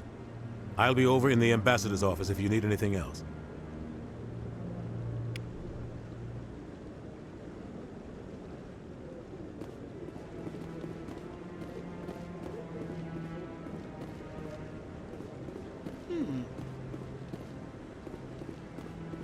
That guy's up to something.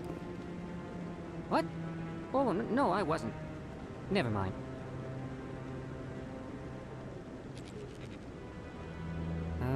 Yes, is there something you want? Why are you so interested in the Keepers? Keepers? I've got no interest in the Don't get coy. I know what I saw. I'm not so sure I should be talking to you about this. We're just talking. Is there something wrong with that? No. I guess it wouldn't hurt to tell you. I'm using a small scanner to gather readings on the Keepers. So far I've had mixed results. I find it difficult to get near the creatures. Why were you being so secretive about it, though? Well, technically we're not supposed to disturb the Keepers. I don't really think my scanning disturbs them, but the authorities might disagree. I'd like to do it more openly, but it's not really worth getting arrested over. I could help you out. I'm not worried about the authorities. I don't even know who you are. I'm Commander Shepard, with the Alliance military. Well, I suppose I could use the help. You'll need this. It's the scanning device I developed. Activate it each time you see a Keeper. All collected data will automatically upload to my database. I'll even send a few credits your way for each unique scan. What are you doing with the data once you've scanned it? Trying to learn whatever I can about the Keepers. We see them working everywhere, yet we know so little about them. I'm a scientist. I want to know what makes them tick. I should get going then. Yes, I have much work myself. So long, and good luck with the scanning.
Maybe. But I wouldn't believe everything you hear. That's just it. I'm hearing it everywhere. It's not just isolated.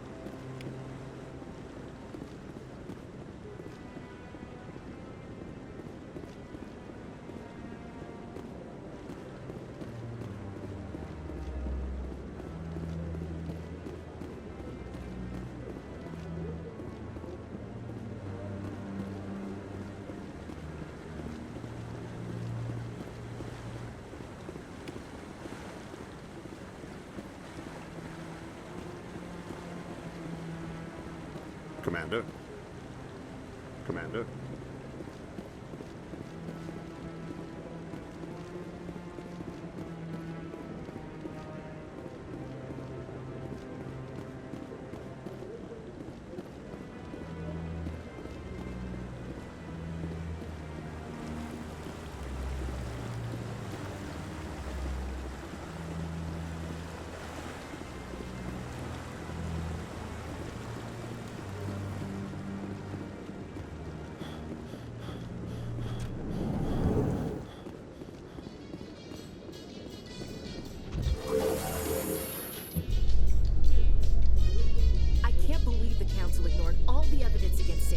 Saren's one of their best operatives. It's only natural they take his word over ours.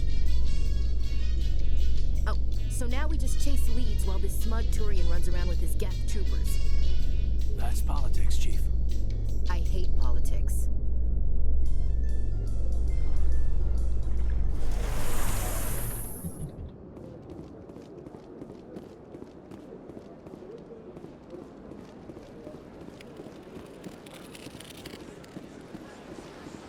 Please do not disturb the Keepers. I've told you before, you're not allowed in here. This one believes it has the right. That Hanar refuses to listen to reason. Why can't it act in an orderly and lawful manner? You should be more tolerant. It's just trying to express its beliefs. I am not unreasonable. The Hanar is free to spew its nonsense once it purchases an evangelical permit. So if the Hanar gets a permit, it's allowed to preach? No. Registered evangelicals must follow regulations. There are specific areas where preaching is legal. Failure to follow the regulations results in the forfeiture of the license. Why don't you just arrest the Hanar? I could arrest the Jelly, but my superior has requested that I find a solution that does not anger the Hanar. The Hanar become vocal when they feel their religious beliefs are being suppressed. What's the purpose behind the evangelical permits? Forcing religious evangelicals to register for a permit weeds out undesirables. It keeps the area safe. The Citadel is too important to become a battleground for a religious war. If you'd like, I could talk to the Hanar for you. I have argued with the stubborn Jelly all afternoon. You? Do you desire to learn of the Enkindlers? Or has the Honorable CSEC officer enlisted assistance?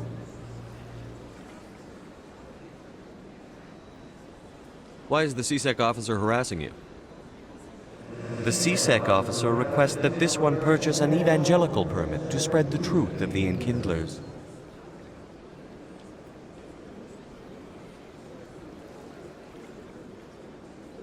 Is this really how you want to represent the Enkindlers? The truth of the Enkindlers must be made known. They gave the Hanar language and gave the universe the mass relays. This one only wishes to spread the truth to any who will listen. There is no intent to cause trouble. What if I purchase the evangelical permit for you? Finances are only a partial limitation. This one does not believe that one should pay in order to speak the truth. However, this one also does not possess the 150 credits necessary to purchase the permit. 150 credits? This should cover you. This is a most appreciated action. You are not of the Hanar, but you wish to help spread the truth of the Enkindlers. This one will not cause any further trouble for the CSEC officer. This one offers its thanks. I see the Hanar is left. Thank you. Happy to help.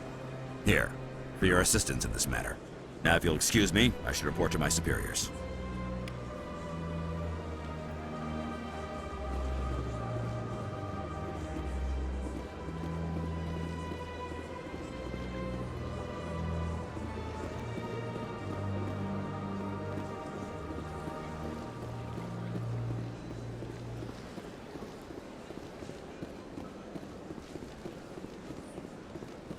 Please do not disturb the Keepers. Welcome to Presidium Tourism Terminal. The Keepers are essential to the smooth operation of the Citadel. Obstructing their daily work will result I'd like to know more about the Keep. Little is known about... Keepers can be seen in all sections of the Citadel, but are typically found... Any particular... The Keepers also make frequent appearances... That's all for now. Thank you for using... Please do not disturb the Keepers. Welcome to Presidium Tourism Terminal 2. You are standing near the base of the Citadel Tower, one of the Presidium's most recognizable and important structures. For your convenience, this terminal is programmed with information on the tower, the relay monument, and the Keepers. Tell me about the relay monument. Discovered by the Asari who first arrived at the Citadel, the relay monument is one of the station's most interesting and controversial features. What is the meaning behind this striking piece of art? Is it a tribute to Prothean vanity? A reminder of their conquest of the galaxy through mass relay technology? Or perhaps it is a symbol of unity, a Prothean acknowledgement that the relays would eventually lead other species here to the Citadel. No one can say for sure, making the relay monument a favorite topic of discussion among academics and scholars. Tell me about the Citadel Tower. Housing both the council chambers and Citadel control, the tower is one of the most important buildings on the station. Access to these areas is restricted to those with the appropriate clearance. What happens in Citadel Control? Citadel Control handles all incoming and outbound transit. Every ship within 2,000 kilometers of the Citadel is under the jurisdiction of Citadel Control.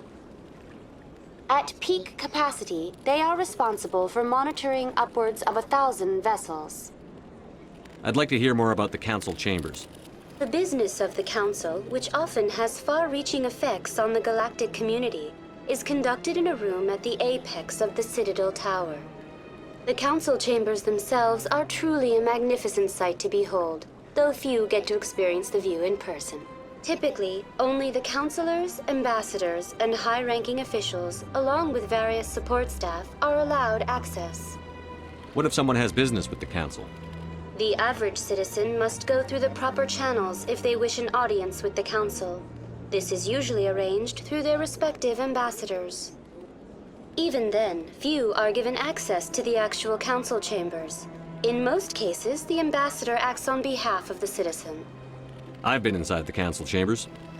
Only a handful of visitors to the Citadel are ever granted that privilege. I would be jealous, but that is outside the scope of my programming. I'd like to know more about the Keepers. Little is known about these peaceful servants of the Citadel, though they are essential to the operation and maintenance of the entire station. Citadel regulations protect the Keepers against interference during the performance of their tasks. Failure to comply will result in harsh penalties. Keepers can be seen in all sections of the Citadel, but are typically found in and around the tower. Any particular reason there are so many Keepers in this area? The Keepers do not communicate with other species.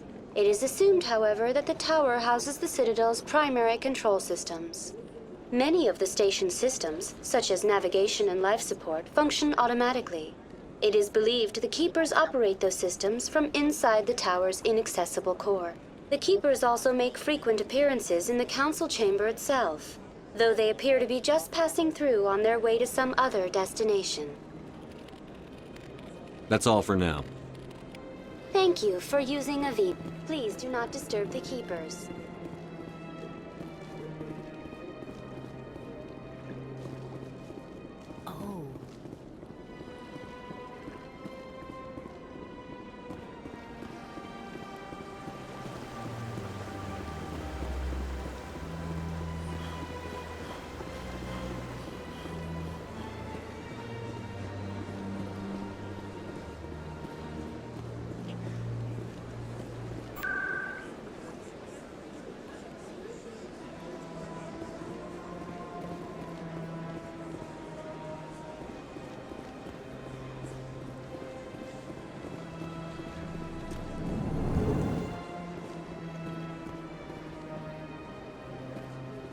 Is there anything I can do for you today, Commander?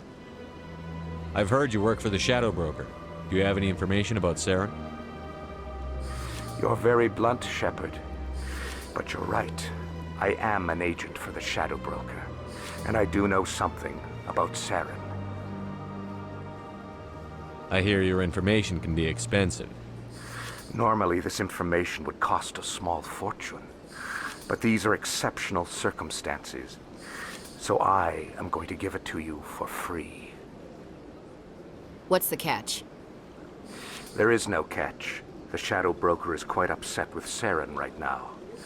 They used to do a lot of business, until Saren turned on him. That's what happens when you deal with a traitor like Saren. No matter what you think of Saren, he's not stupid. He knows the Shadow Broker is a valuable ally. Turning on him doesn't make sense. Not unless something huge was at stake.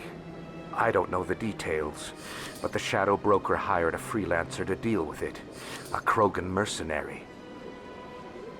How do I find him? I heard he was paying Citadel security a visit.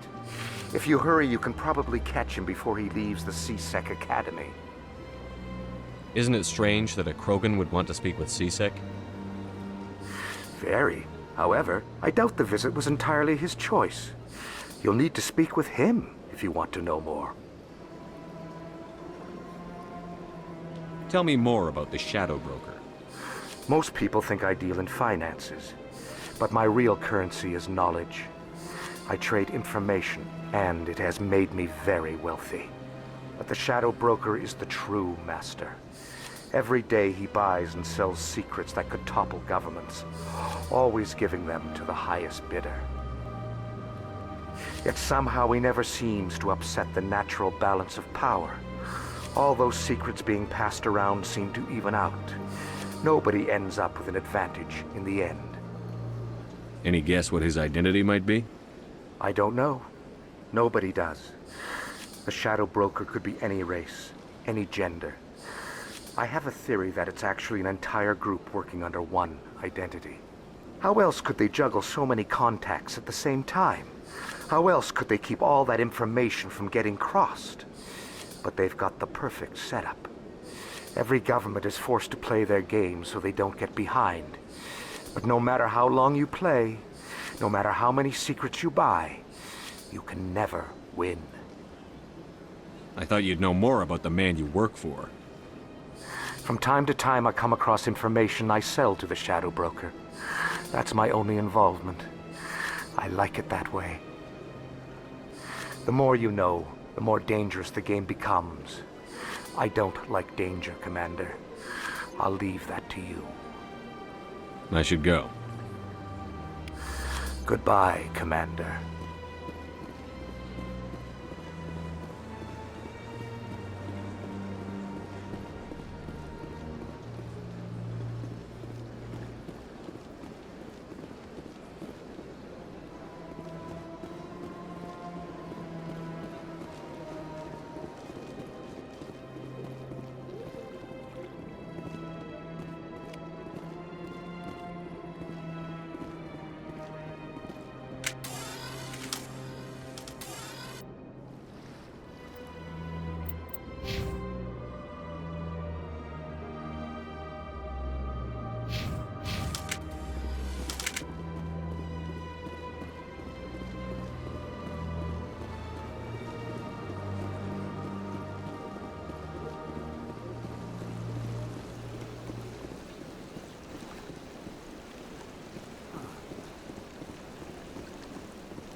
Good day, Commander. The human ambassador is up the stairs, first room on the right. You know who I am? Yes, I receive reports on all newly arrived dignitaries and notable people. What is this place? This is the Presidium. More specifically, you are at the Citadel embassies. If you have more questions, please access Avina. What's that? Oh, Avina is the virtual guide for the Citadel. Feel free to access the terminal yourself. What's your name? What do you do here? My name is Safiria. I'm the administrative assistant for the embassies. You seem to be distracted. The embassies are the hub of all Citadel politics. When you represent trillions of citizens, it tends to get a little busy. I should be going now. Have a pleasant day.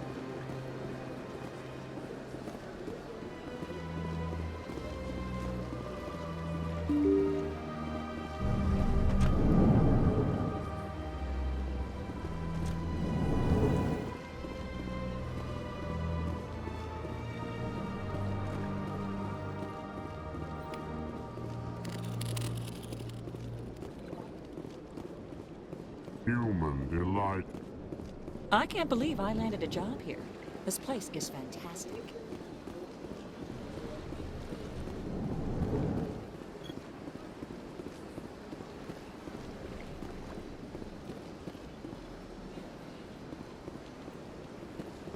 Shepard, what can I do for you now? I'll be going now. Goodbye, Commander.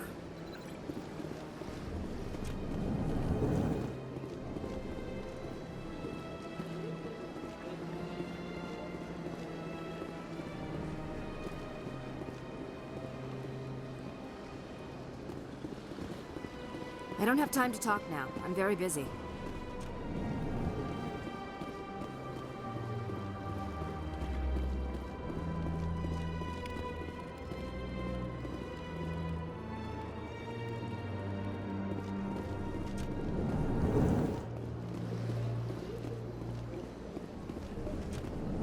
This place seems strange.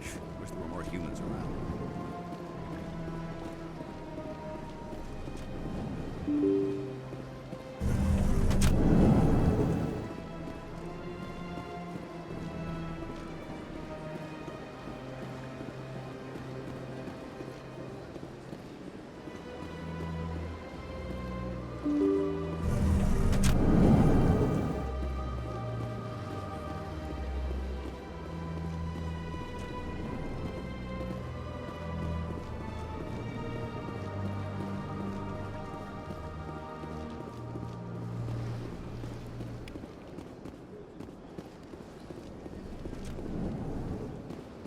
Strange greeting, human.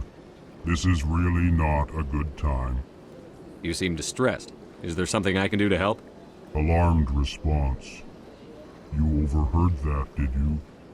This is all going... I need to be going. Yes.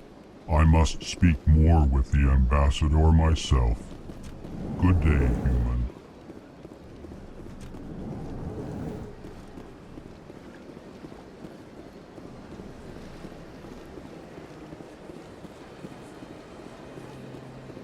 Yes, Commander. Is there something you need?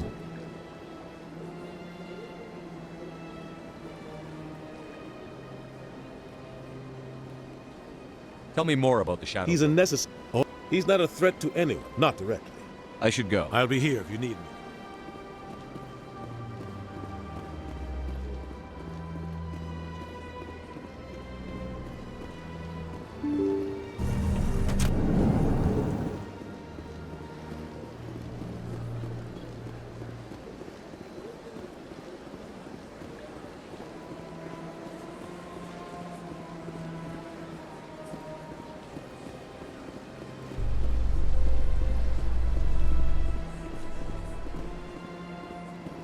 How you holding up, Lieutenant? Not too bad. No headaches worth mentioning lately. Maybe I'm getting used to the strain. Maybe you've just got a good stress release. I know that knocking the Geth on their synthetic asses gets rid of my headaches.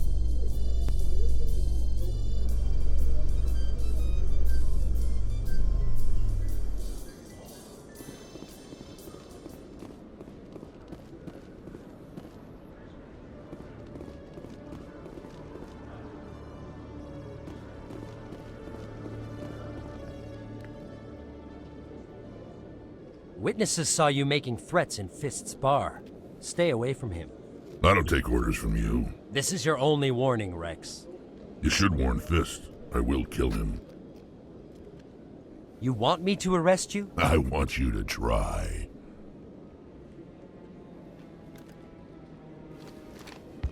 Go on. Get out of here. Yes, human. I'm trying to bring down Saren. Barlavon said to talk to you. Barlavon is a wise man. We may share a common goal, human. Enlighten me. I've been hired to kill the owner of Korra's Den, a man named Fist. He did something very foolish. What did he do? He betrayed the Shadow Broker. A Quarian showed up here on the Citadel. She was on the run. She wanted to trade information for a safe place to hide, so she went to Fist. He promised to arrange a meeting between her and the Shadow Broker. Instead, he contacted Saren. What does Saren have to do with this? Well, the Quarian has something that connects Saren to the Geth. He paid Fist a small fortune for her. If we get our hands on that evidence, we can prove that Saren's a traitor. And the Council will have to listen to us. Where's the Quarian now? Last I heard, Fist still had her. Probably somewhere inside his club. You help me kill Fist, she's all yours. I want to know more about your employer. Can't tell you much. All I got was a coded message with the details of the job. Standard procedure. What about Garrus, that Turian? He wants to take Saren down too. He might come in handy. He was here just before you showed up. Said he was going to follow up a lead on his investigation. Wanted to speak to the doctor at the med clinic. Move out.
One sec, looking you up.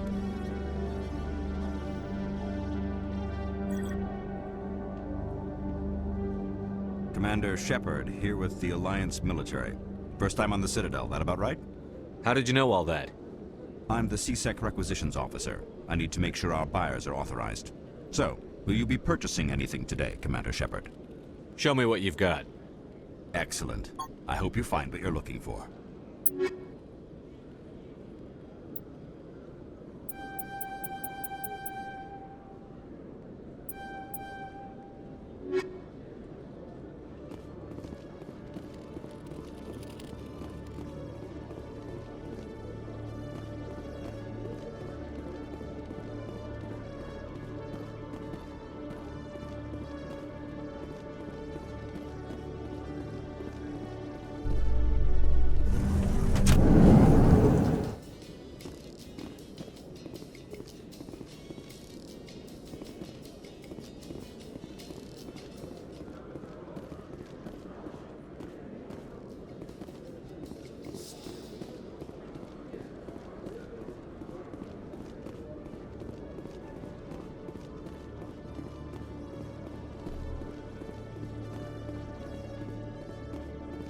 Okay, Jalid. Let me get this straight. Your business partner, Shorb, he's threatened you? Well, no, not exactly. But he wants... Hey there! Oh, you're not C-Sec, are you? Did you want something? What were you trying to explain to the officer before? My colleague is trying to kill me, and I thought we were friends. How do you know he wants you dead? He's changed. He won't talk to me at work anymore, and he started following me. Yesterday, he followed me all the way home, just waiting for a chance. I don't care what anyone thinks. He wants me gone. I know it. Is there something I can do? Talk to your friend, maybe? Would you? That's all I want. Someone to talk to him. Tell him to leave me alone. He thinks he can just push me around, but you'll show him, won't you? Just tell me where he is and I'll go find him. Oh, right. Well, he wanted to meet with me down in the wards near the markets. He said he just wanted to talk, but I know better. His name's Shorban. He's a Solarian. You shouldn't have any trouble. He's just a scientist. Shorban. That's the guy who asked us to scan the Keepers. The Keepers? Well, even more reason to go after him.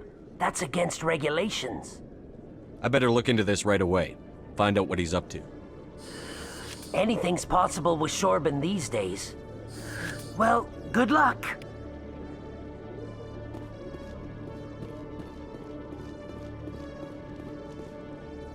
Hello, Commander.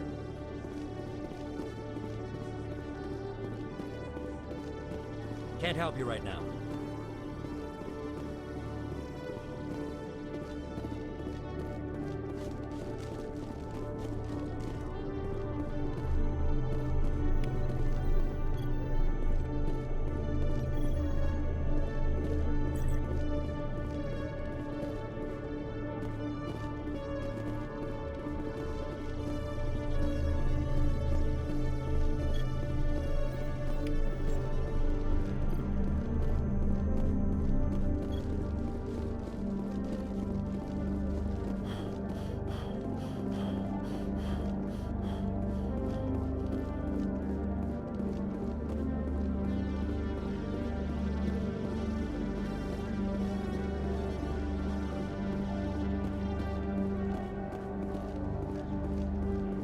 In light of the recent attack on Eden Prime, many colonial investors are pulling their support for future projects.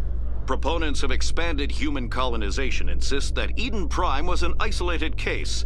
Nevertheless, colonist enrollment has dropped sharply. Many colonial proposals are on hold until backers have some reassurance that human colonies will be adequately protected.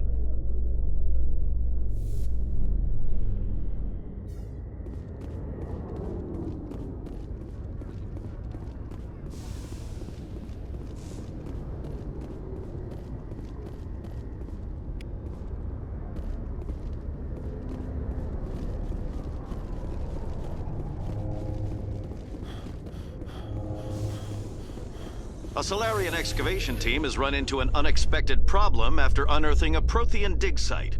Hanar protesters have blockaded the dig site, claiming that artifacts of the Enkindlers, as the Hanar call them, should not be disturbed.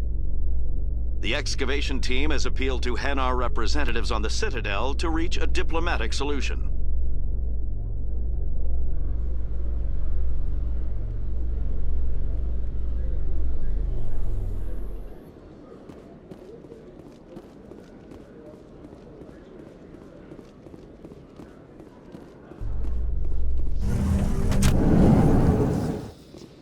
Binary Helix has settled out of court with a Krogan group that had accused the Genetics Corporation of fraud. The Krogan group had contracted Binary Helix to perform studies with a long-range goal of curing their genetic sterilization. The group later sued for a return of investment money when the study produced no viable results.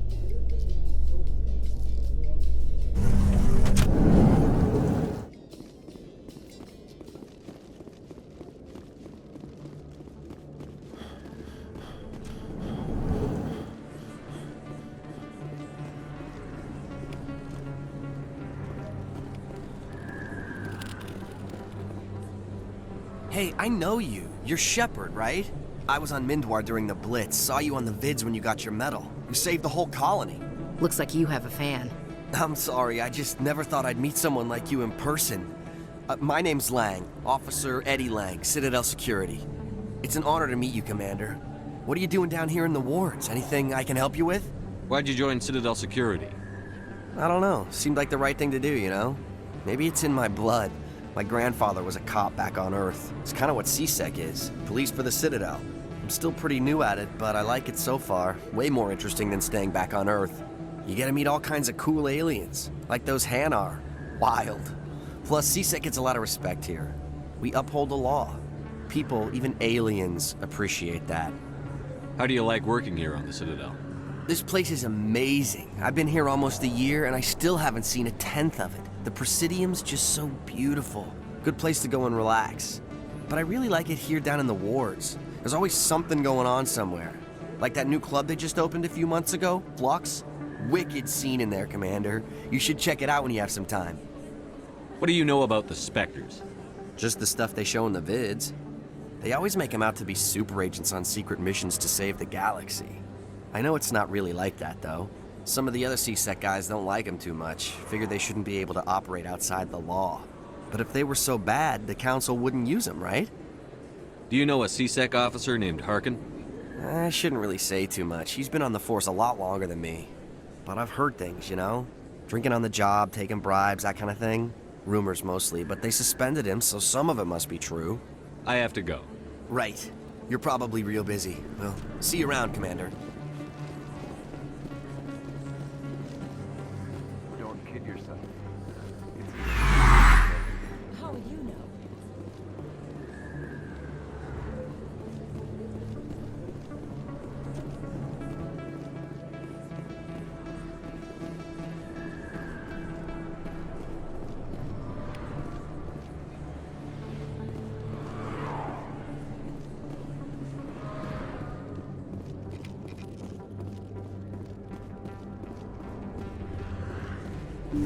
I didn't tell anyone, I swear! That was smart, Doc. Now if Garrus comes around, you stay smart. Keep your mouth shut or we'll... Who are you? Let her go! Ah!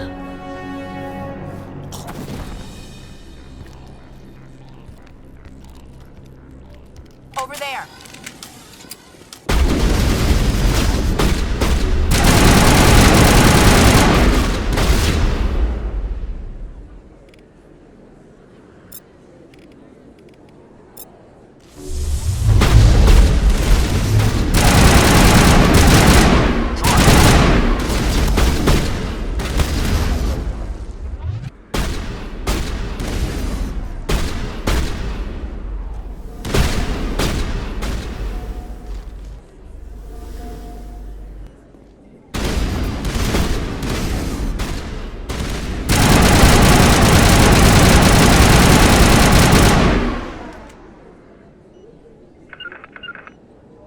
All targets down.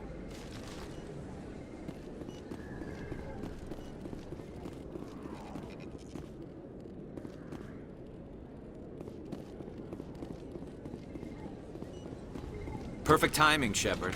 Gave me a clear shot at that bastard. What were you thinking? You could have hit the hostage. There wasn't time to think. I just reacted. I didn't mean to... Dr. Michelle, are you hurt? No, I'm okay. Thanks to you. All of you. I know those men threatened you, but if you tell us who they work for, we can protect you. They work for Feast. They wanted to shut me up.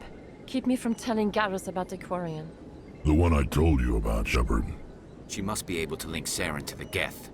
There is no way the Council can ignore this. Time we paid Fist a visit.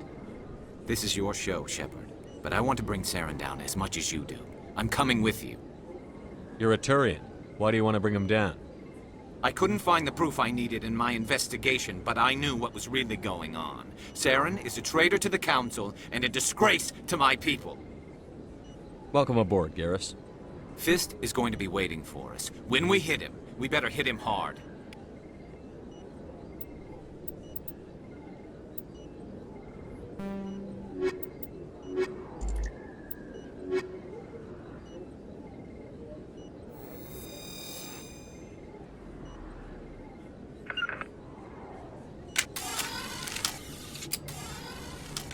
I never properly thanked you for saving me from Feast's thugs, Commander. I don't know what would have happened if you hadn't been there. You're a doctor. How did you end up here on the Citadel? My parents brought me here when I was young.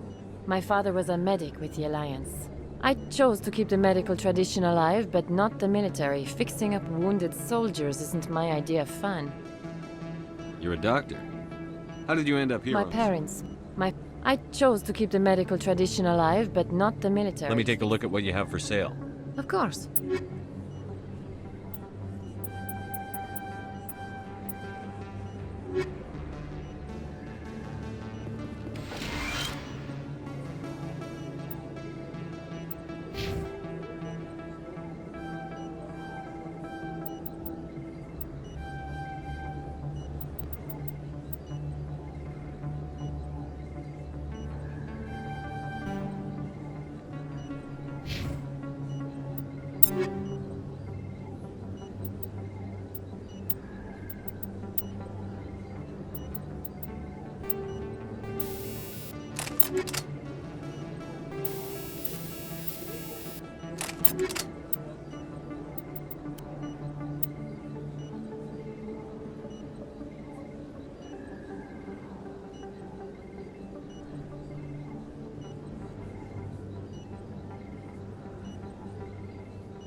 Commander Shepard? Excuse me, Commander Shepard!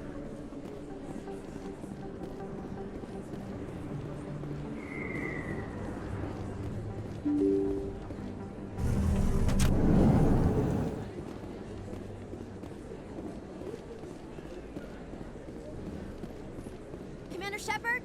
I'm Emily Wong. I'm an investigative journalist working here on the Citadel. Could I have a moment of your time? What do you need? I've been hunting for evidence of corruption and organized crime on the Citadel, but there are places I can't go. I was hoping you might share anything you find during your own investigation. I can make it worth your time.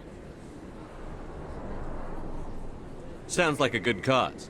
If I find any information, it's yours. Thank you, Commander. You won't regret it.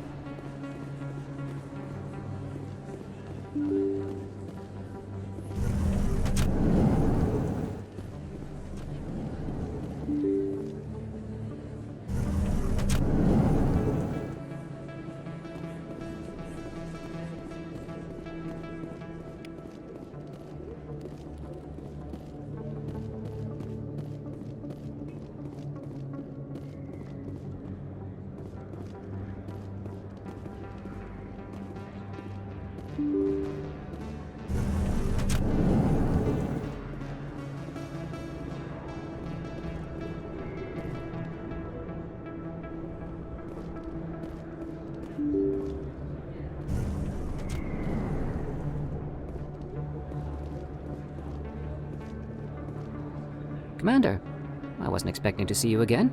Is there something you want? You can start by telling me the truth, Shorban. I'm not sure what you're referring to. My experiments are... We're not buying it. Jalid told us you've been after him. You spoke with Jalid? Then you know about the data? No, but you're gonna tell me. Everything. You boys can go. Looks like my plans have changed. It's not as bad as you think, Commander. Jalid and I just got a little over our heads. Keep talking. The company we work for developed an experimental procedure for use in medical scanners. Jalid and I saw even more potential, so we stole the plans and secretly developed a tool to scan the Keepers.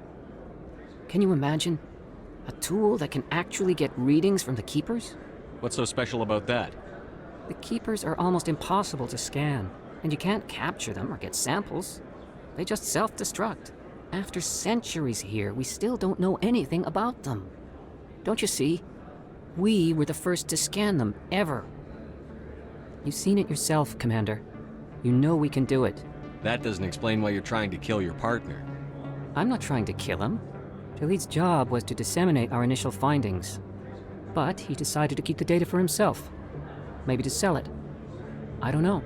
So you're just trying to get back what Jalid already stole. We lost our heads. We just couldn't let an opportunity like this pass us by. Commander, if you'll just continue gathering data for me, imagine what we might learn. And you'll stand to make a bit of a profit yourself, remember? I suppose a little scanning here and there won't hurt anyone? Very good. Maybe if you wouldn't mind speaking with Jalid. The data you're gathering for me is useless if Jalid won't help me analyze it. If I have time, I'll talk to him. Thank you. And happy scanning, Commander.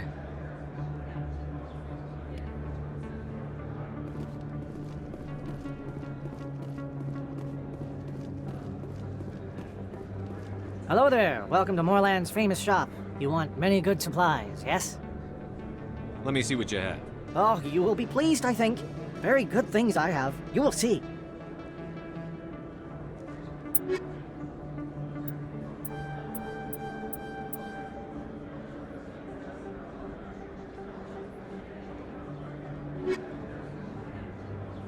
Hello there. Welcome to Moorland's famous shop. You want many good supplies? Oh, you will be pleased, I think. Very good thing.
Is that really...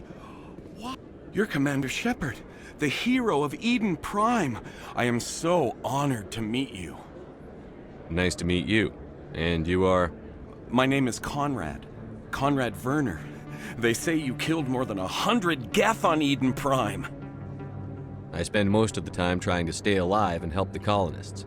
Hey, I know you're probably busy, but do you have time for a quick autograph? Anything for a fan. Here. Thanks. I really appreciate it. My wife is going to be so impressed. I'll let you get back to work. But next time you're on Earth, I'd love to buy you a drink. Thanks again!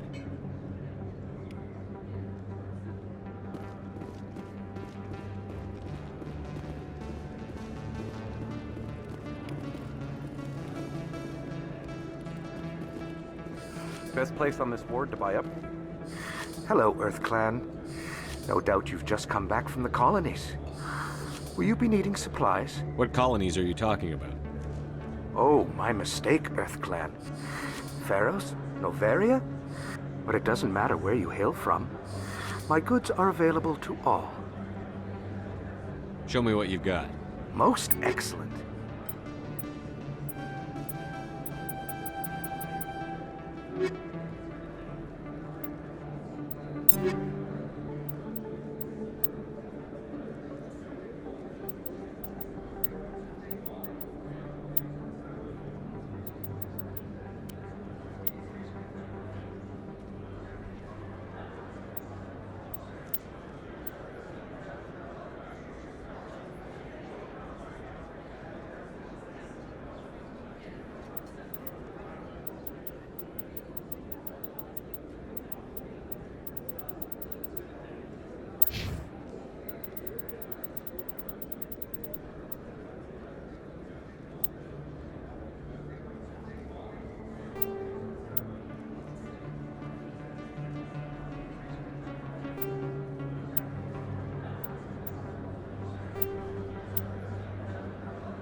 I don't sell this model.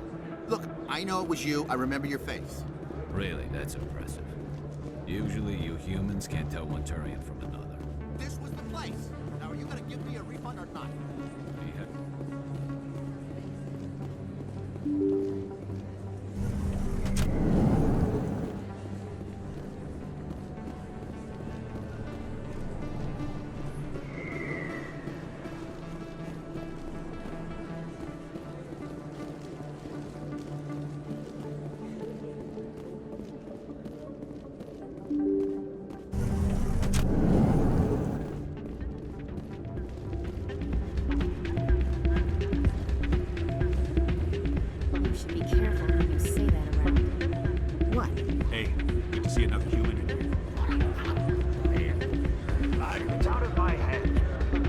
Sorry, I'm kind of busy right now. So, what can I do for you? What were you discussing with the Volus?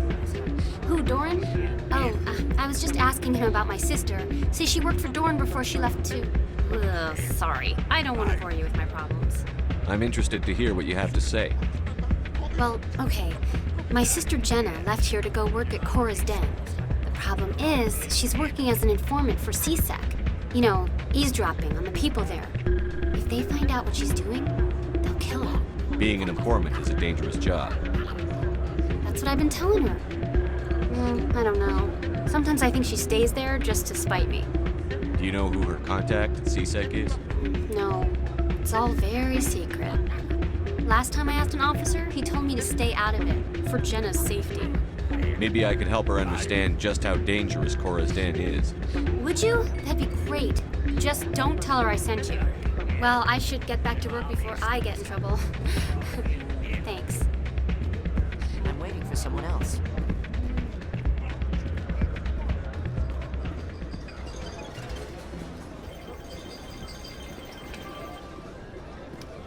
Someone rigged this machine to funnel.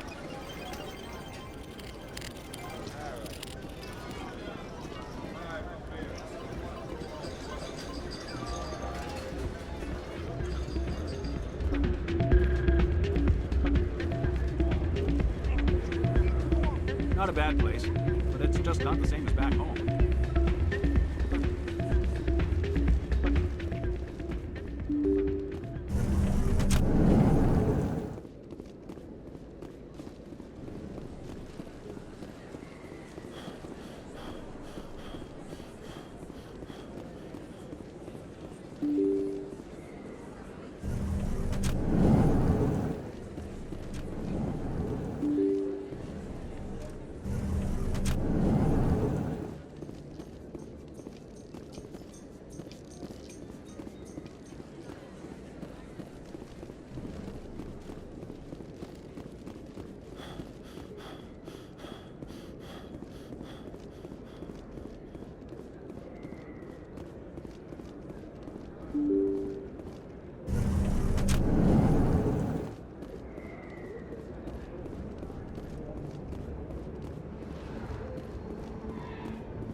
Looks like it's shut down. Fisk knows we're coming.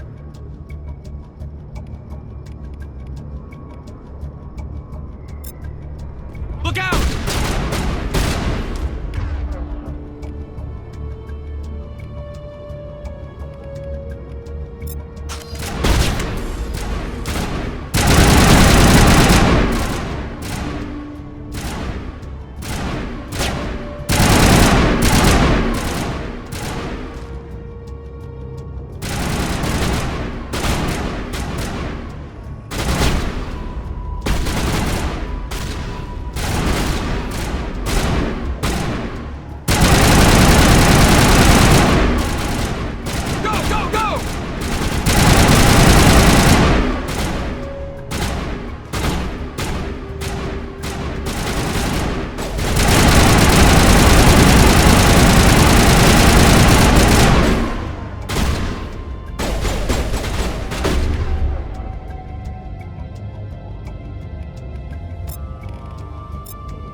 Stop right there. Don't come any closer.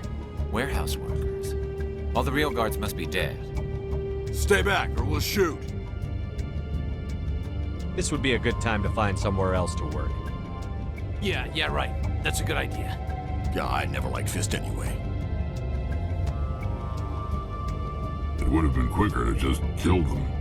Shooting people isn't always the answer.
surrender.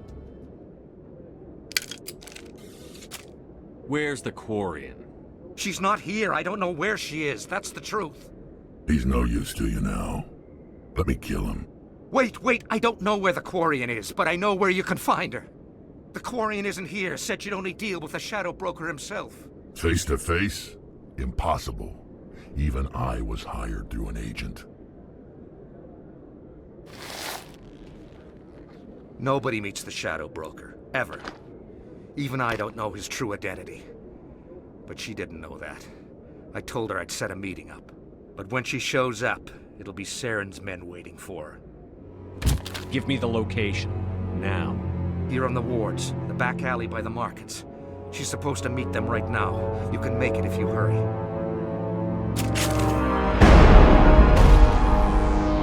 What are you doing? The Shadow Broker paid me to kill him. I don't leave jobs half done.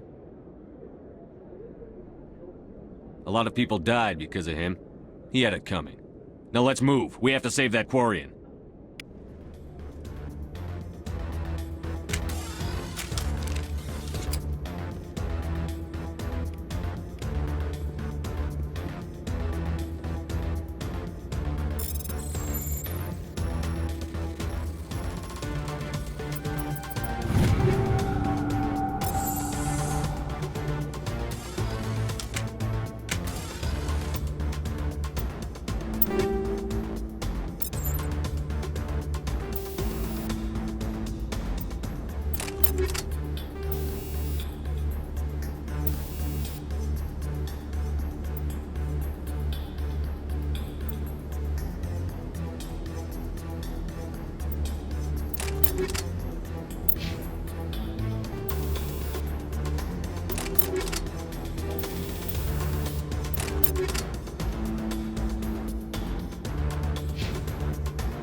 Did you bring it?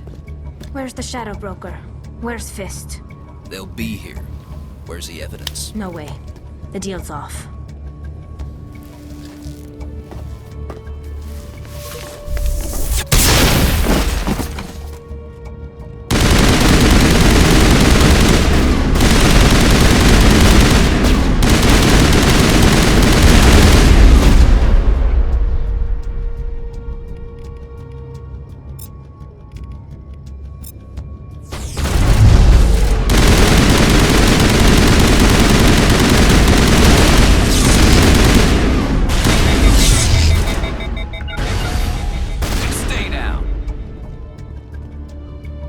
Set me up.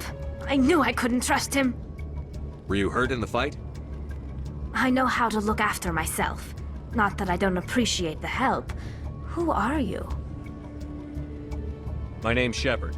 I'm looking for evidence to prove Saren's a traitor. Then I have a chance to repay you for saving my life. But not here.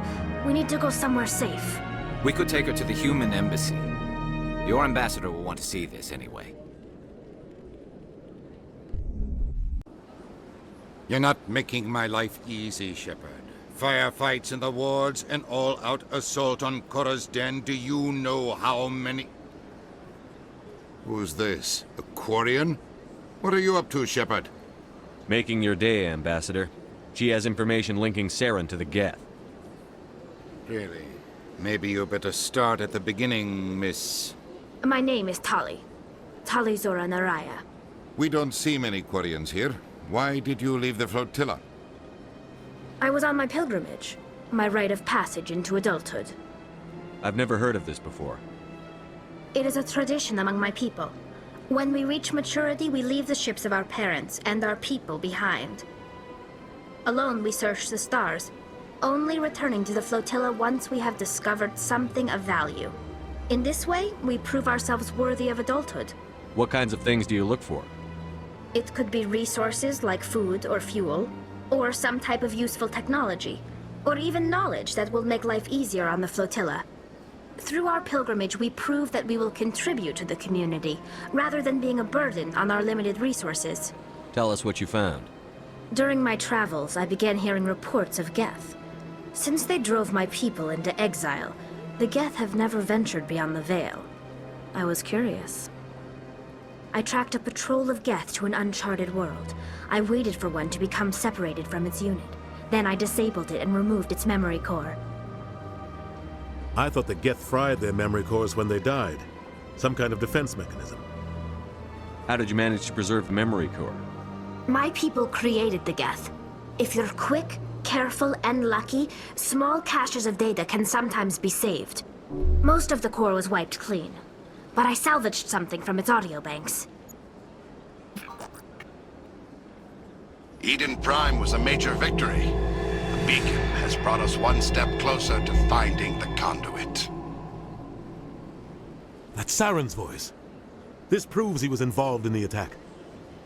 He said Eden Prime brought him one step closer to finding the conduit. Any idea what that means?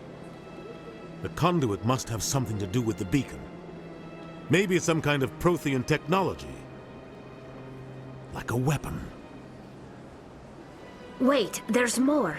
Saren wasn't working alone. Eden Prime was a major victory. The beacon has brought us one step closer to finding the conduit. And one step closer to the return of the Reapers. I don't recognize that other voice, the one talking about Reapers. I feel like I've heard that name before. According to the memory core, the Reapers were a hyper-advanced machine race that existed 50,000 years ago. The Reapers hunted the Protheans to total extinction, and then they vanished. At least, that's what the Geth believe. Sounds a little far-fetched. The vision on Eden Prime. I understand it now. I saw the Protheans being wiped out by the Reapers. The Geth revere the Reapers as gods, the pinnacle of non-organic life. And they believe Saren knows how to bring the Reapers back. The Council is just going to love this. The Reapers are a threat to every species in Citadel space. We have to tell them. No matter what they think about the rest of this, Those audio files prove Saren's a traitor. The captain's right. We need to present this to the Council right away. What about her? The Quarian? My name is Tali. You saw me in the alley, Commander. You know what I can do. Let me come with you. I thought you were on your pilgrimage. The pilgrimage proves we are willing to give of ourselves for the greater good. What does it say about me if I turn my back on this? Saren is a danger to the entire galaxy. My pilgrimage can wait. I'll take all the help I can get. Thanks. You won't regret this. Anderson and I will go ahead to get things ready with the Council. Take a few minutes to collect yourself, then meet us in the tower.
Excuse me, Commander Shepard. Could you... Commander Shepard, my name is Samesh Bhatia. Forgive the intrusion, but I have nowhere else to turn. It's no trouble. What can I do for you?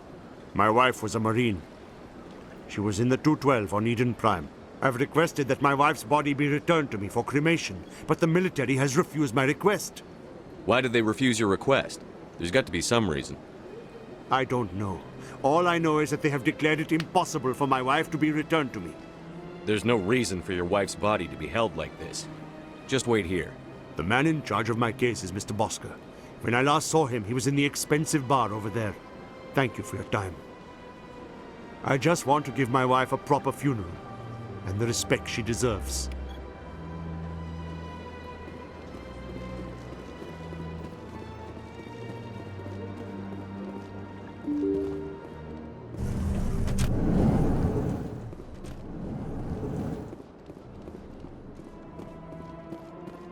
I can't believe I landed a job here.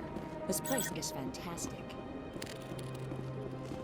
Human, delighted, welcome.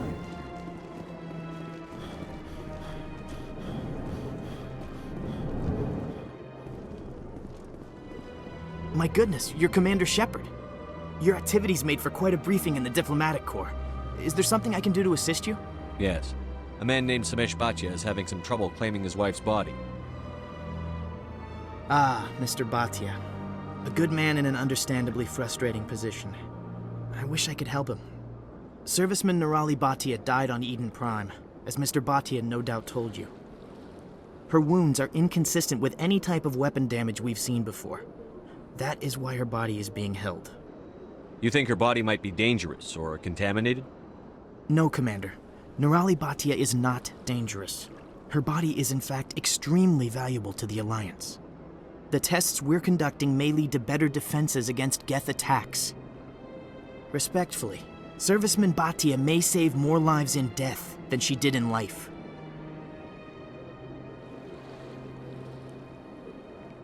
I'll tell Samesh. Next time you cut up a dead soldier, at least tell her husband the truth.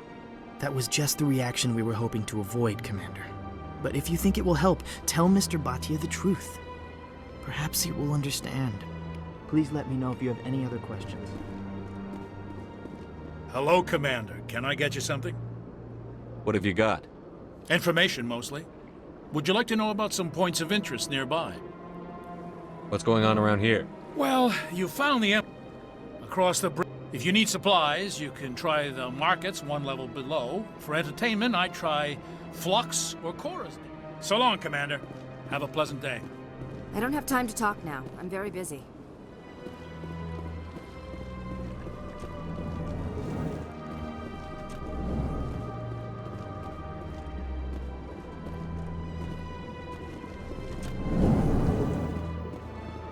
Shepard.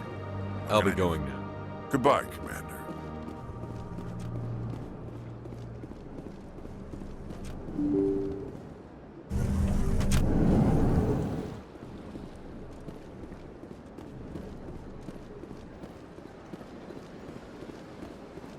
Hello, Commander. Has any progress been made with Mr. Bosker? Will he return my wife's body? It's not as simple as I'd hoped. The military needs your wife's body for important tests. Tests? They're holding my wife's body for tests? My wife served the Alliance faithfully. She gave her life for humanity. And this is how they repay her. Mr. Bhatia, your wife died defending humanity. We still need her help. What right does the military have to hold her body? She's already given her life. She died a hero, Mr. Bhatia, and now she has a chance to save even more lives. It doesn't matter. She's dead. I just want her to come home. I miss her so much. Let them run their tests. Let my wife save lives so that others are spared the loss I feel today. Goodbye. Thank you for finding me answers.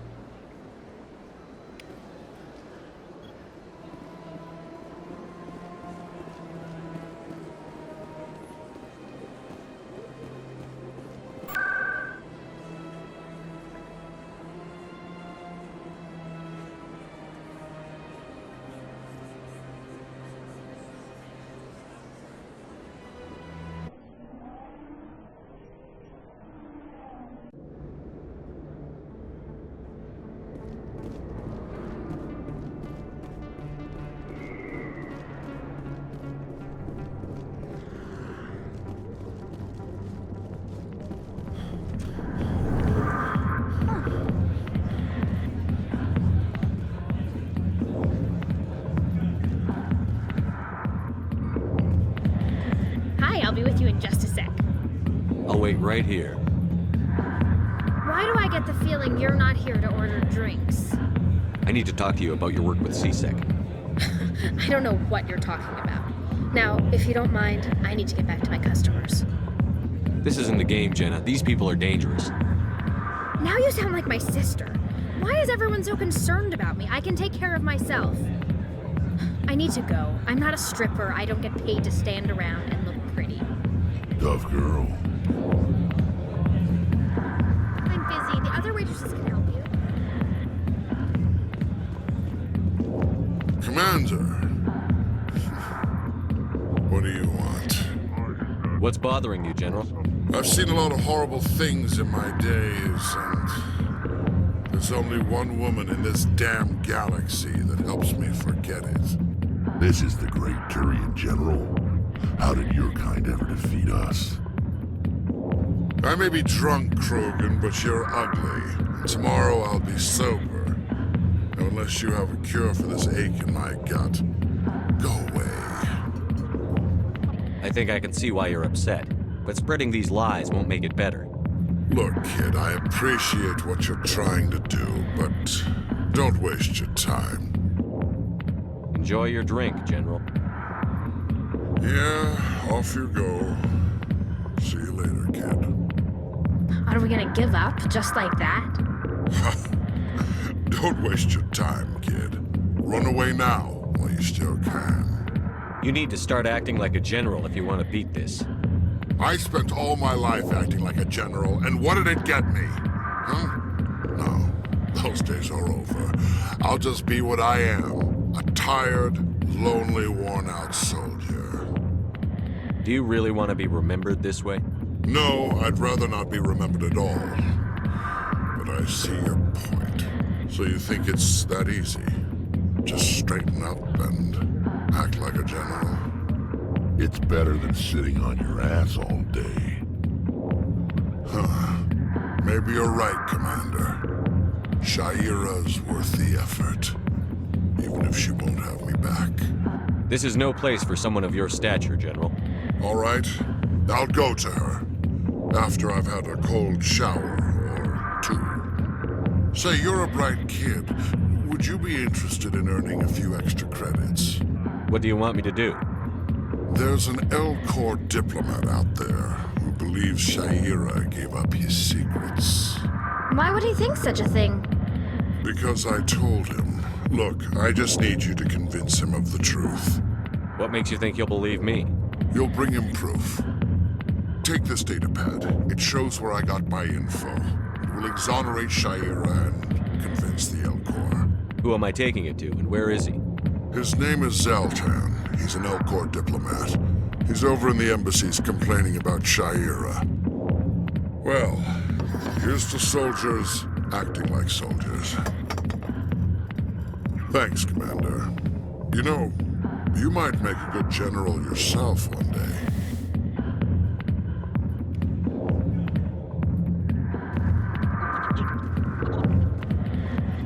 Not now, I'm busy.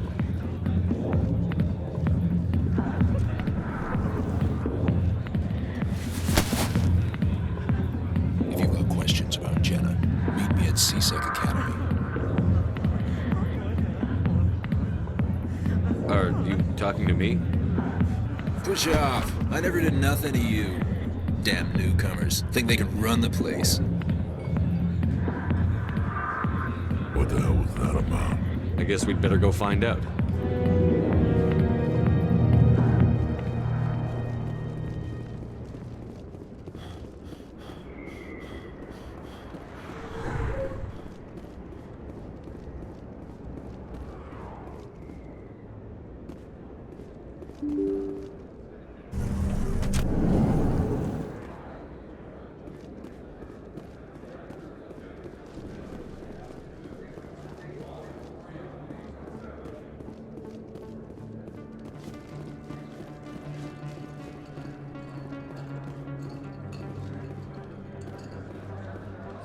Best place on this ward to buy upgrades.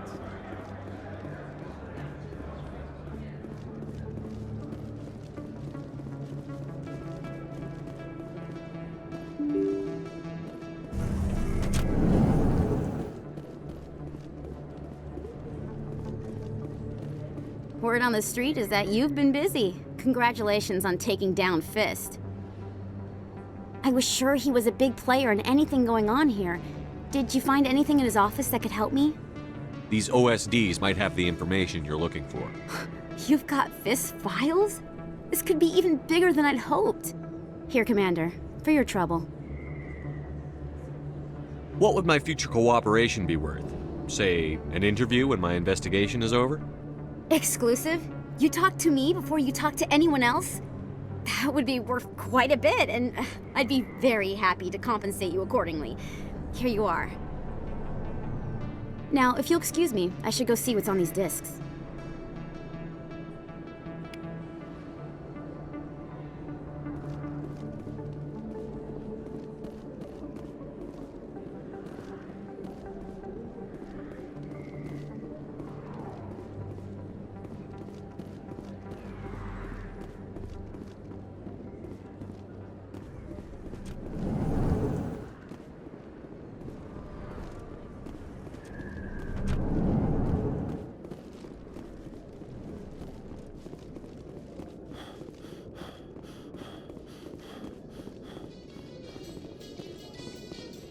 Coming up in a report later today, Emily Wong investigates corruption on the Citadel and uncovers a full-blown crime syndicate.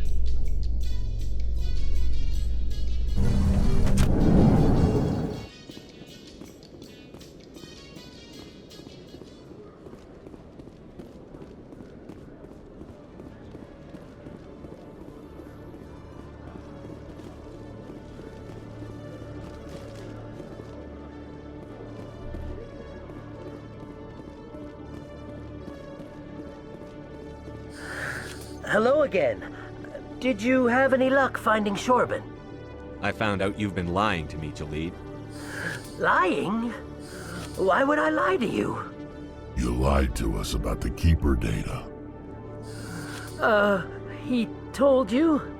I didn't mean for any of this to happen. I was afraid Shorban would kill me to get the data, so well, I was hoping you'd take care of him. I'm scanning the Keepers for Shorban, but you two need to stop fighting. You're helping us? But, well, if you say so. Well, if Shorban can forgive and forget, then so can I. I appreciate the help, Commander. I better go get that data analyzed.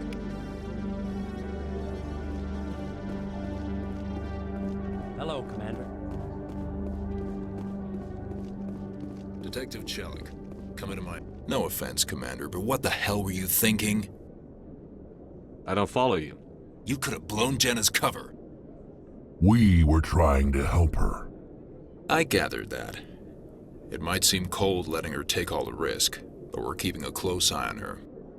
Do you really need to risk her life to get the information you want? This job isn't easy and it's usually unpleasant.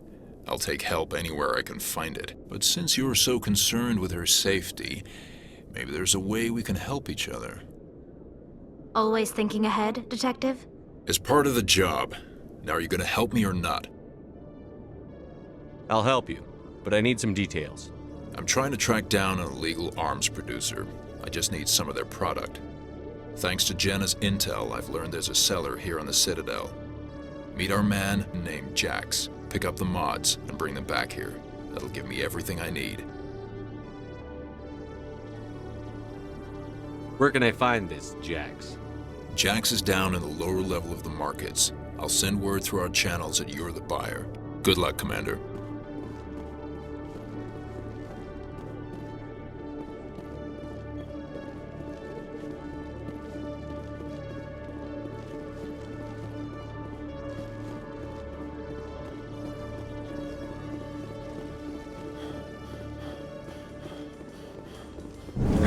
Fight your own people, Rex.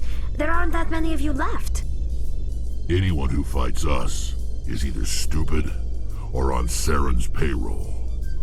Killing the latter is business. Killing the former is a favor to the universe.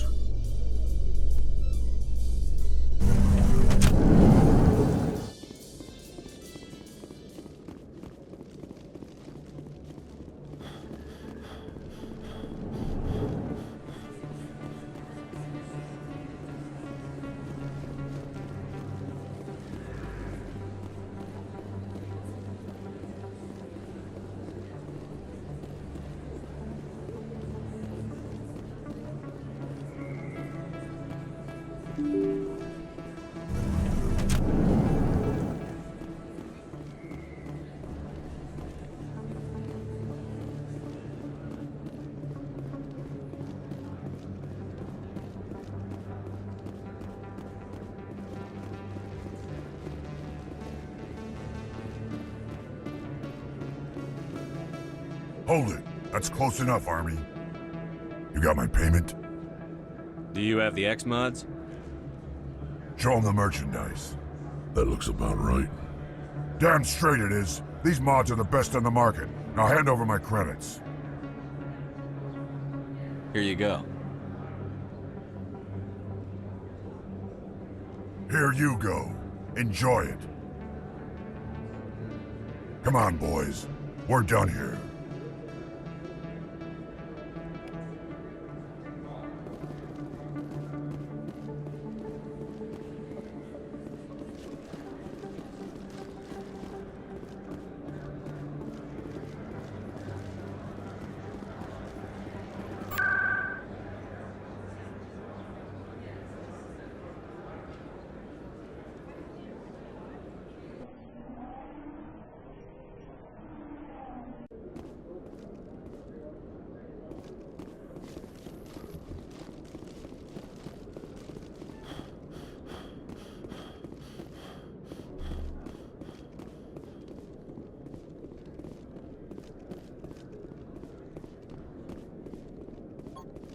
Commander, I hear you have something for me. Here's your shipment, Chelik. Excellent. This is everything I need. Maybe more than I need. Here, Commander, take this. I won't need it, and you've earned some payment for your work. As for Jenna, I'll make sure we get her out of Kor's den immediately. Now, I need to get these mods into evidence. Thanks again, Shepard.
Yeah, what is it? Why were you tossed out of there? Doran didn't have a clue what I was doing. He assumed I was cheating. And yet here you are, cheater. I was just tipping the scales in my favor, only as an experiment. It still sounds like cheating to me. To you, maybe. But this device is merely intended to simulate situations and record results. Recording losses is easy, of course. Nobody notices those. Why do you need to record these outcomes? Now you're getting to the heart of it. I've spent the last 5 years developing a system that can accurately predict wins and losses on the Quasar. I just need a few more recorded wins and I can complete the algorithms. Can you do that? Isn't that illegal? It's illegal to use my system, but I won't use it. I'll sell it to others. I just need a few more wins recorded. I think I'll take my chances the old-fashioned way. Suit yourself. Well, I have some calculations to do. Goodbye.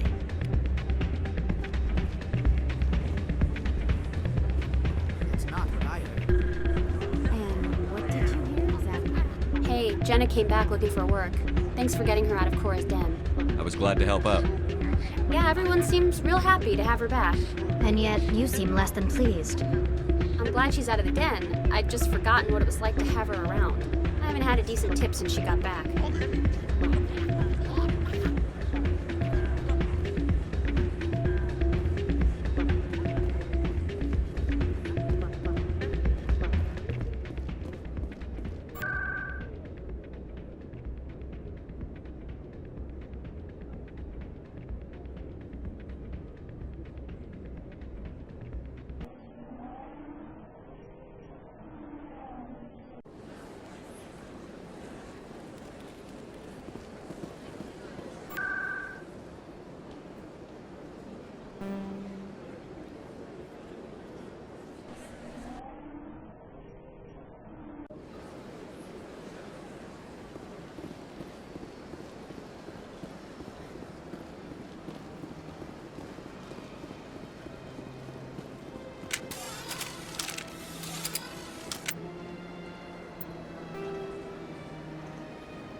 strange greeting, human. This is really not a good time. I know who revealed your secret. It was a Turian named Septimus. Unbelieving, I know this Septimus, and he could not learn my secrets. The only way he could learn them is from the Asari consort. You are mistaken. See this here if you don't believe us. Confused. This is difficult to fathom. If the Turian could learn this on his own, dismayed, anyone can discover my secret. Septimus is a powerful man, and it wasn't easy for him to find. Relieved. I suppose you are correct, human. Thank you for this information. Startled realization. I must speak with the consort. She will be most displeased with my actions. Anxious request. Please, human, if you will excuse me, I must go now. I'm sure she'll forgive you. It was an honest mistake. Doubtful. Perhaps you are right, human. I can only hope so. Thankful. That was a great thing you did, Commander. Approving. You see, then not all humans are as you say. I'm sure the Earth Clan stands to profit from this in some way.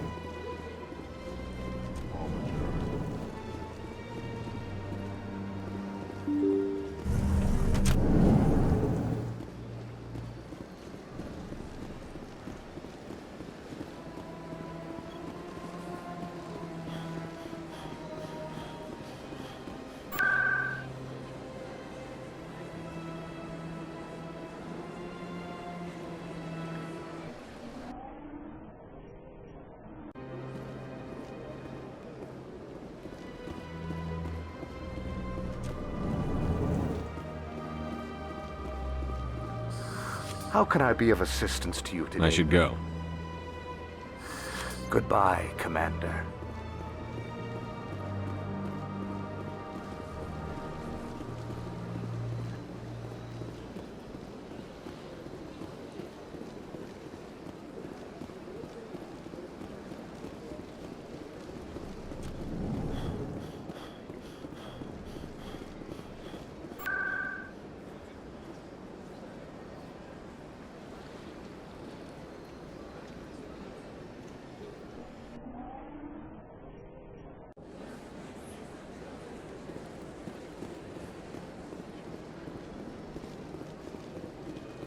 That's right. It was a long time ago, though. I barely remember. What drew you back to the city and to the concert? I don't know exactly. It may sound strange, but I simply think... That's not... Commander, I recently received a lovely note from Septimus. Thank you for speaking with him. Even the Alcor diplomat has withdrawn his campaign against me. It was my honor to aid you. You are too kind, Commander.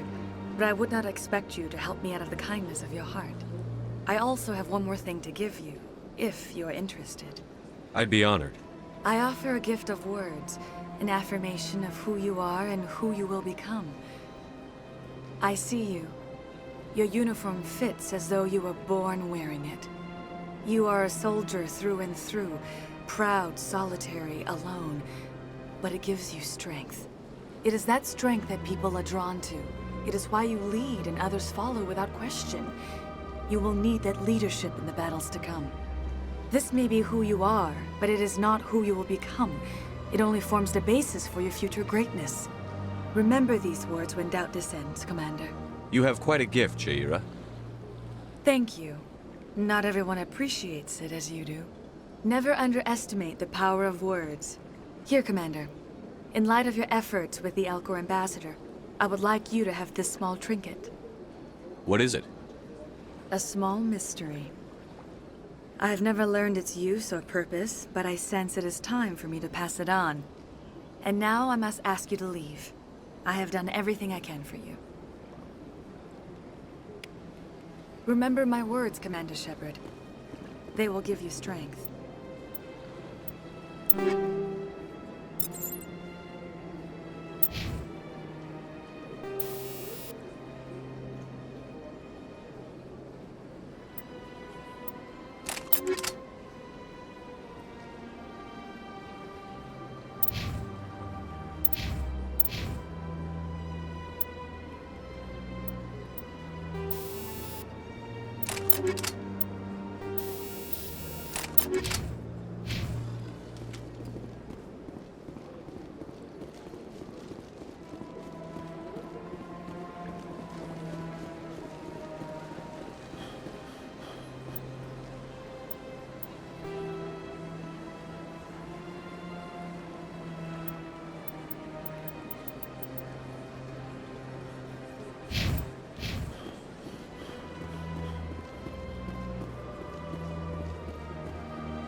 No, I'm waiting, Commander.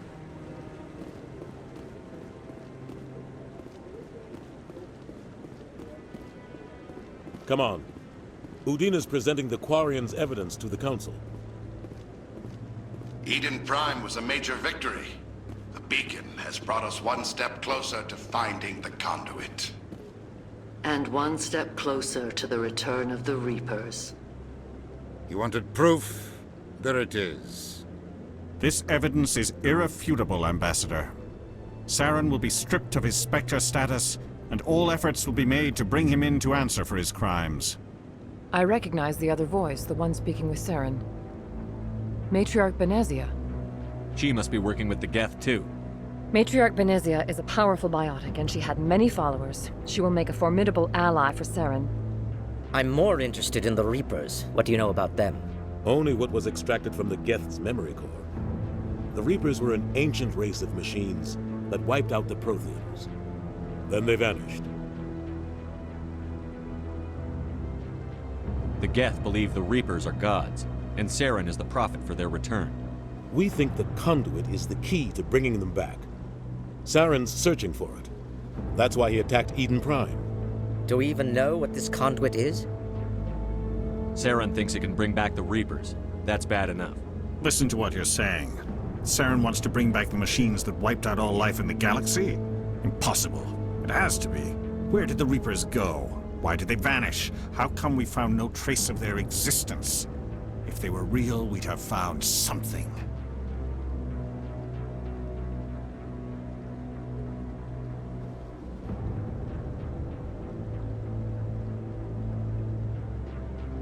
I tried to warn you about Saren, and you refused to face the truth. Don't make the same mistake again. This is different.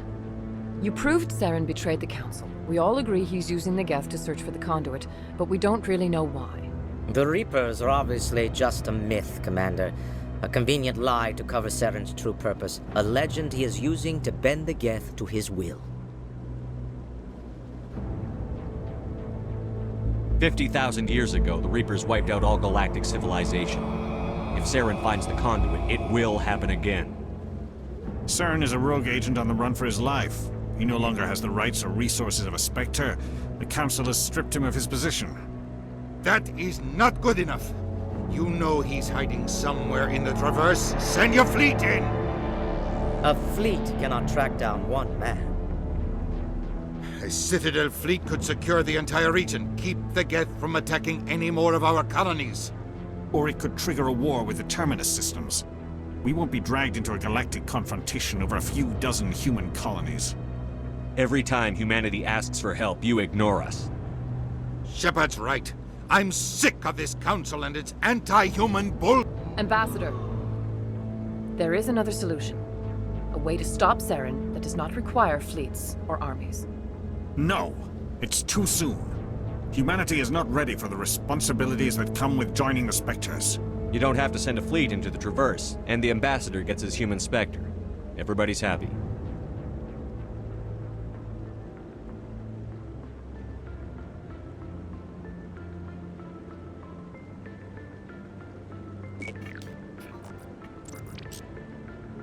Commander Shepard, step forward.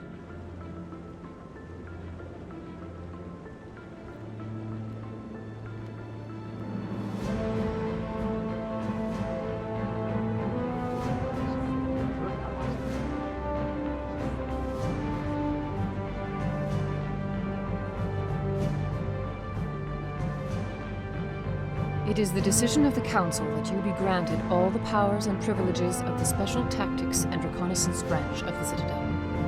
Spectres are not trained, but chosen. Individuals forged in the fire of service and battle, those whose actions elevate them above the rank and file. Spectres are an ideal, a symbol, the embodiment of courage, determination, and self-reliance. They are the right hand of the Council, instruments of our will. Spectres bear a great burden. They are protectors of galactic peace, both our first and last line of defense. The safety of the galaxy is theirs to uphold. You are the first human Spectre, Commander. This is a great accomplishment for you and your entire species. I'm honored, Counselor. We're sending you into the Traverse after Saren. He's a fugitive from justice, so you are authorized to use any means necessary to apprehend or eliminate him. Any idea where to find him? We will forward any relevant files to Ambassador Udina. This meeting of the Council is adjourned.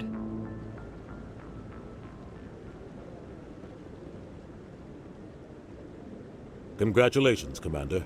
We've got a lot of work to do, Shepard. You're going to need a ship, a crew, supplies. You'll get access to special equipment and training now. You should go down to the CSEC Academy and speak to the Spectre Requisitions Officer. Anderson, come with me. I'll need your help to set all this up.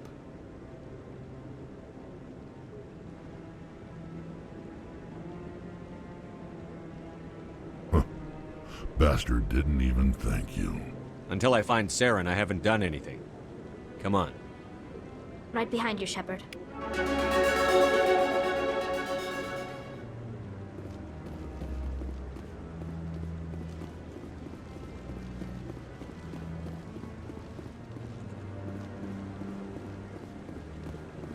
No, I just... Congratulations on becoming the first human Spectre, Commander. I'm certain you'll be up to the challenge. I appreciate that. My name is Admiral Kahoku. It's about time the Alliance got one of our own in with the Spectres. We need people like you to deal with our problems. Is something wrong, Admiral?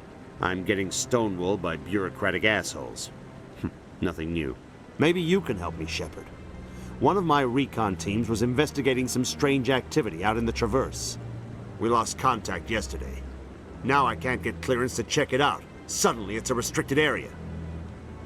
But that doesn't apply to you, Shepard. Spectres can go anywhere they want. You could find out why my team dropped out of contact.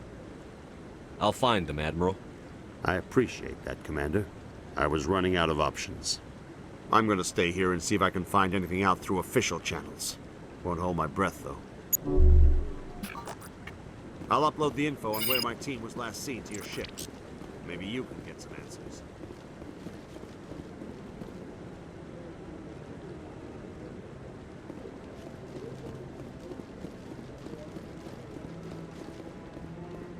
I hope he's okay.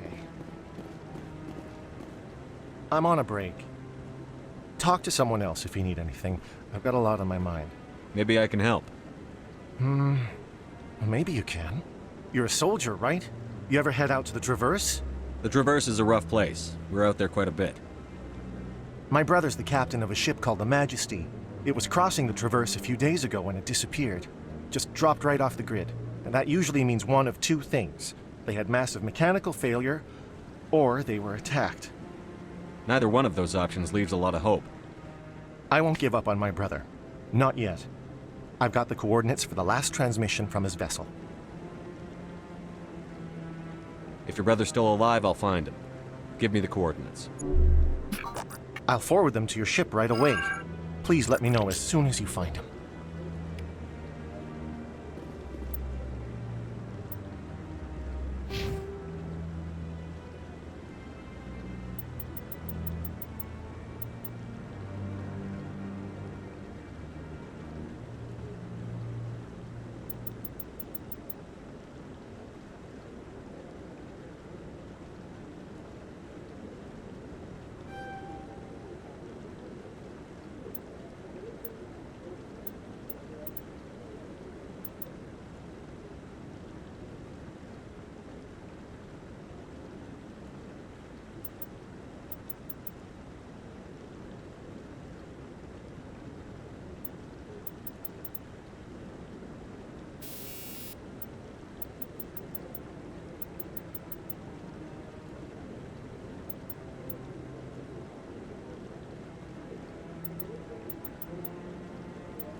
In other news, Exogeny Corp is still denying reports that one of their survey teams has gone missing in the Hades Gamma Cluster.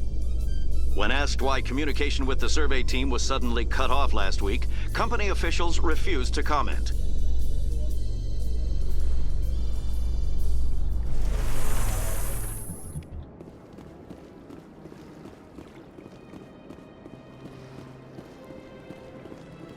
Please do not disturb the keepers.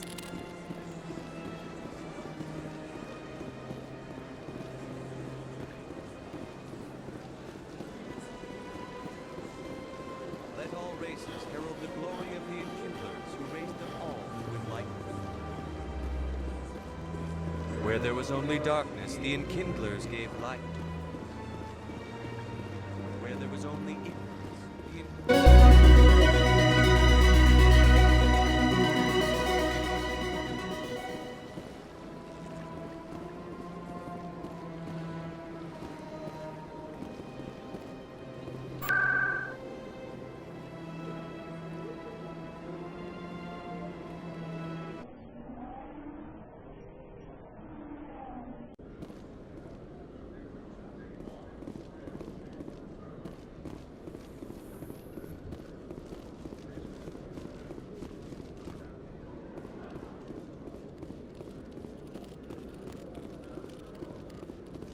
Hello, Commander. Show me what you've got. Sounds good. Just let me set you up. Oh, this must be a mistake. System's telling me to offer you our select stock. Spectre? Well, I'd heard about that, but I didn't realize it was you. Sorry, Commander. Just show me what you've got. I'll open the rare stock for you, Commander. Enjoy.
Rex, forgive the impertinence, but you are not like the Krogan described in the stories on the flotilla. When you're young, you go looking for every fight you can. You get older, you realize the best fights will find you.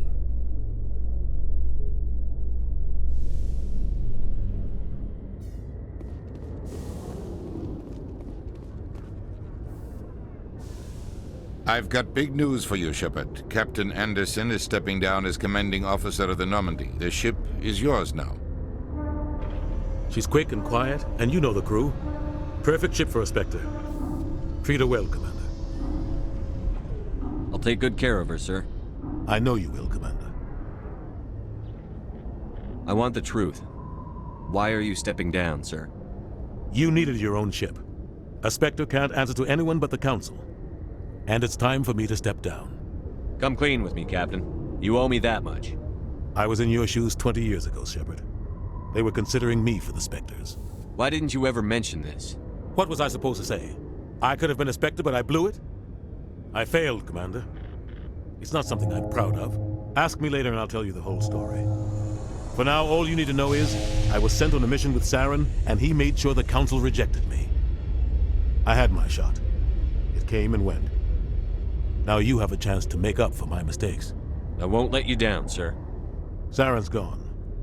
Don't even try to find him. But we know what he's after. The conduit. He's got us Geth scouring the Traverse looking for clues. We had reports of Geth in the Pharos system shortly before our colony there dropped out of contact, and there have been sightings around Noveria. Find out what Saren was after on Pharos and Noveria. Maybe you can figure out where the conduit is before he does. The Reapers are the real threat. I'm with the Council on this one, Shepard. I'm not sure they even exist.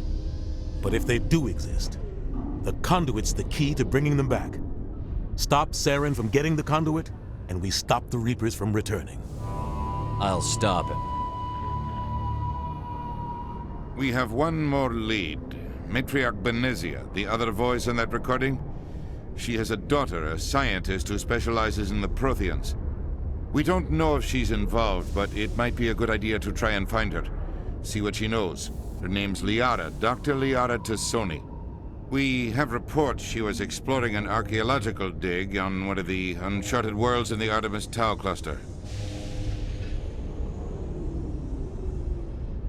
The colonists on Pharos might still be alive. It's your decision, Commander. You're a Spectre now. You don't answer to us. But your actions still reflect on humanity as a whole. You make a mess and I get stuck cleaning it up. I'll try not to make things any harder on you, Ambassador. Glad to hear it, Commander. Remember, you were a human long before you were a Spectre. I have a meeting to get to. Captain Anderson can answer any questions you might have. Yes, Commander? How are you holding up? Honestly, this isn't how I pictured my career coming to an end. Pushing papers really isn't my thing, but you're the one who can stop Saren. I believe in you, Shepard. If that means I have to step aside, so be it. Tell me what happened with you and Saren 20 years ago. It's close to 20 years ago now. Ambassador Goyle was our representative here on the Citadel. Like Udina, she wanted to get a human into the Spectres. She chose me. The Council sent Saren to keep an eye on me and evaluate my performance, just like they sent Nihilus to keep tabs on you. Why weren't you honest with me? It's not something I'm proud of. I had a chance to become the first human Spectre, and I failed. Saren made sure of that. I think I deserve the whole story. We had intel on a rogue scientist being funded by Batarian interests. He was trying to set up a facility to develop illegal AI technology out in the Verge. Alliance intel had done all the work, but the Council wanted a Spectre involved. We compromised. I was assigned to help Saren in his investigation. We tracked the scientist to a refining facility on Kamala. He was hidden away somewhere inside, protected by an army of Batarian mercenaries. The plan was simple. Sneak into the plant, capture the scientist, sneak back out. Quick, quiet, and a minimum of bloodshed. I'm guessing things didn't go as planned. Saren and I split up to cover more ground. Then about halfway through the mission, there was a massive explosion in the refinery core. Officially, it was ruled an accident, but I think Saren detonated it on purpose to draw off the enemy guards. How many casualties? The explosion tore the refinery to shreds. The whole place was on fire. Black chemical clouds poured out into the atmosphere. Nobody inside survived. There was a camp for the workers and their families nearby. Between the fires and the toxic fumes, the final death count was over 500. Mostly civilians. Saren didn't care. The target was eliminated. Mission accomplished. And I ended up taking the blame. That ended all talk of me joining the Spectres. Saren caused the explosion. How'd he pin it on you? In his report, Saren accused me of blowing his cover. He said it was my fault the guards were ready for us. He claimed that's why it turned into a massacre. Saren's report was all the proof the Council needed to kill my chances of becoming a Spectre. Don't blame yourself, Captain. I don't. I blame Saren. I think he wanted things to go bad. He was looking for an excuse to blow that refinery. Maybe he just likes the violence. Maybe he was just trying to make me look bad to keep humans out of the Spectres. If so, he pulled it off. Why'd you let him get away with it? Who do you think the Council was going to listen to? Me? Or their best agent? I had a bad feeling about him right from the start. I should have been more careful. Maybe I could have stopped things before they got out of hand. Don't blame yourself, Captain. I don't. Maybe he just likes the violence. Maybe he was just trying to make me look bad to keep The only thing I care about is stopping Saren. You're right, Commander. It's no good living in the past. Any extra intel you can give me on our colony at Pharos? The entire planet used to be one giant Prothean city. Mostly ruins now. But some of the infrastructure is still intact. The colony tried to build on what the Protheans left behind. We lost all contact with them when the Geth attacked. What do you know about the Artemis Tau cluster? Not much. I've never been there myself. A handful of systems with a few small, uncharted worlds, but no real colonies. Might not be easy finding Dr. T'Soni out there. My advice is to look for the world with the Prothean ruins. What do you know about the Artemis Tau? Might not be easy finding Dr. T'Soni out there. My advice is to look for the world with the... What can you tell me about Noveria? Novaria's trouble. Always has been. The whole planet's basically a center for corporations to conduct illegal research. Watch your back there, Shepard. Spectres are about the only form of Citadel authority Noveria respects. But they aren't popular. I should go. I'll be here if you need anything.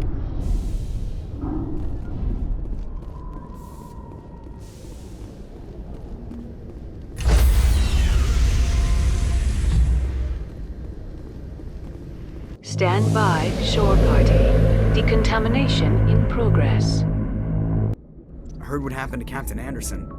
Survives 100 battles and then gets taken down by backroom politics. Just watch your back, Commander. Things go bad on this mission, you're next on their chopping block. Captain Anderson should be the one in charge. It's like I'm stealing the ship from him. Yeah, the captain got screwed. But it's not like you could have stopped it. Nobody's blaming you. Everyone on this ship's behind you, Commander. 100%. Intercom's open. If you got anything you want to say to the crew, now's the time. This is Commander Shepard speaking. We have our orders. Find Saren before he finds the conduit. I won't lie to you, crew. This mission isn't going to be easy. For too long, our species has stood apart from the others. Now it's time for us to step up and do our part for the rest of the galaxy. Time to show them what humans are made of. Our enemy knows we're coming. When we go into the Traverse, Saren's followers will be waiting for us. But we'll be ready for them, too. Humanity needs to do this. Not just for our own sake, but for the sake of every other species in Citadel space. Saren must be stopped. And I promise you all, we will stop him. Well said, Commander. Captain will be proud. The captain gave up everything so I could have this chance. We can't fail. Yes, sir.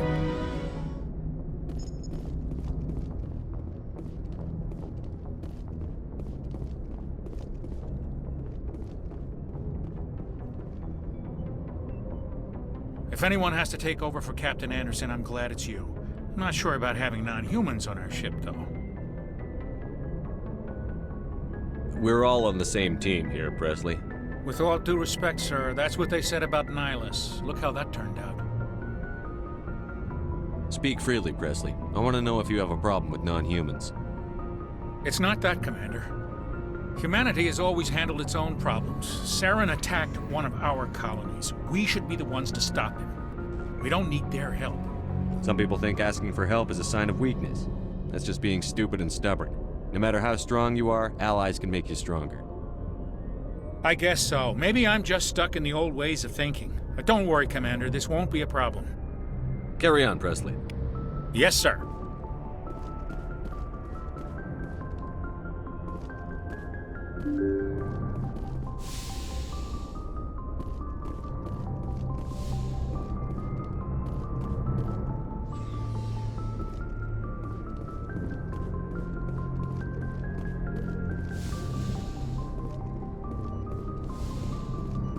Yes, Commander?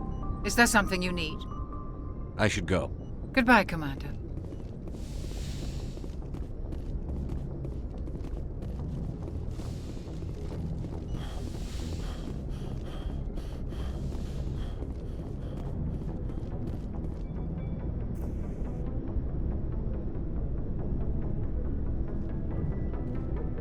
Anything you need, Commander? Just trying to get a sense of where the crew's at. Thoughts? I've wasted enough of your time for now, Commander. We'll have time for personal debriefings later. What's your opinion on the last mission? I don't see how we could have done things any better. At least not without getting to Eden Prime sooner. And we were on the scene faster than any other Alliance ship could have been. We'll talk another time, Lieutenant.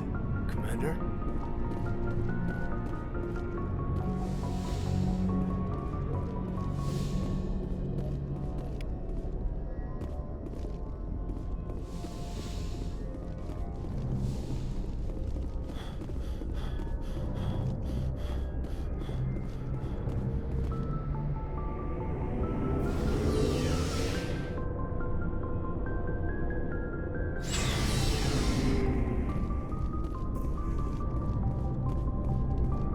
Looking for supplies? Let's see what you've got. You bet, Commander.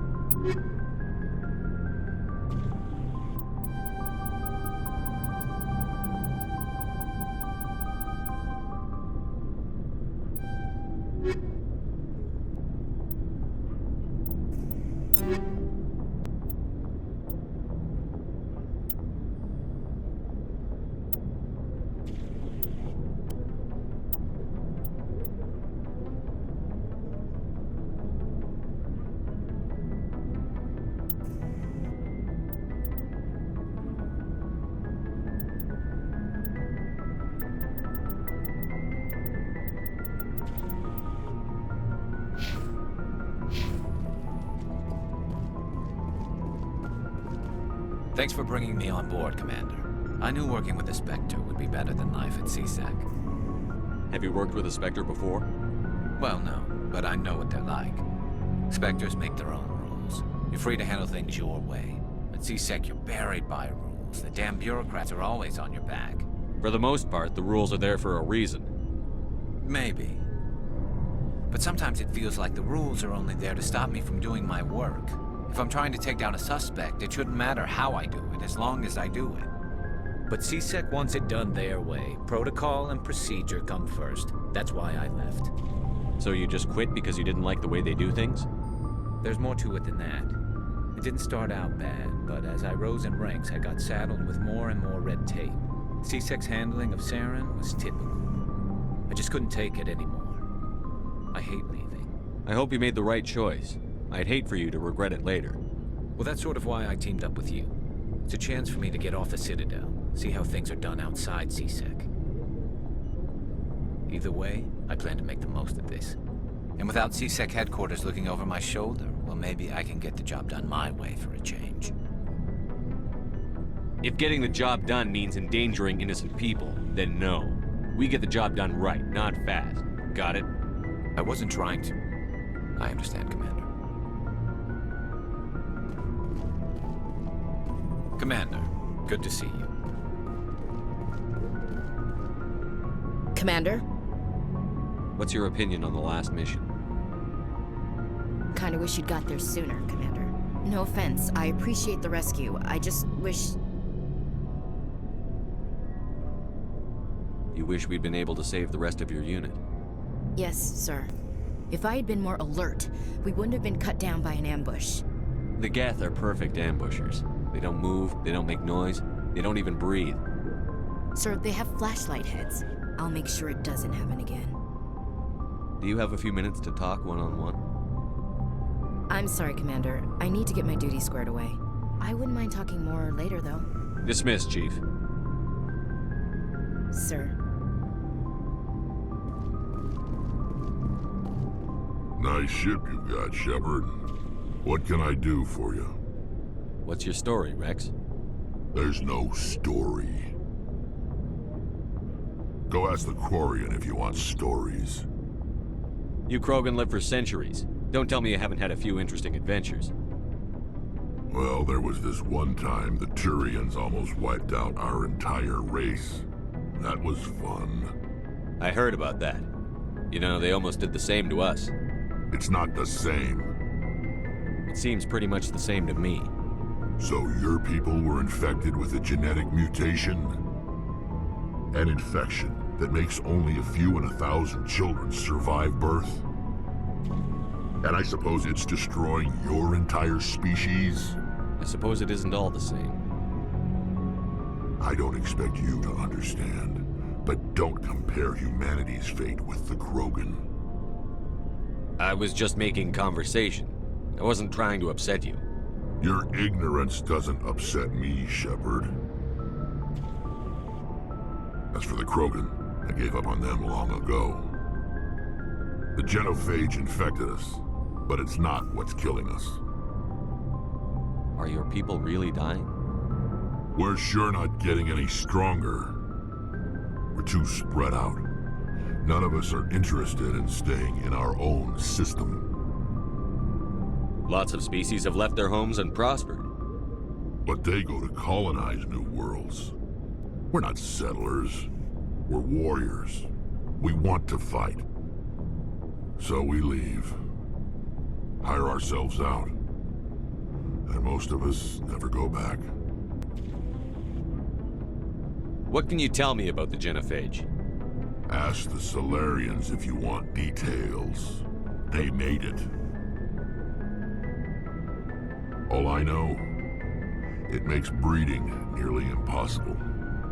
Thousands die in stillbirth, and most never get that far. Every Krogan is infected, every one. And no one's rushing to find a cure. Why don't the Krogan try to find a cure? When was the last time you saw a Krogan scientist? You ask a Krogan, would he rather find a cure for the genophage or fight for credits? He'll choose fighting every time. It's just who we are, Shepard. I can't change that. Nobody can. So long, Rex. Shepard.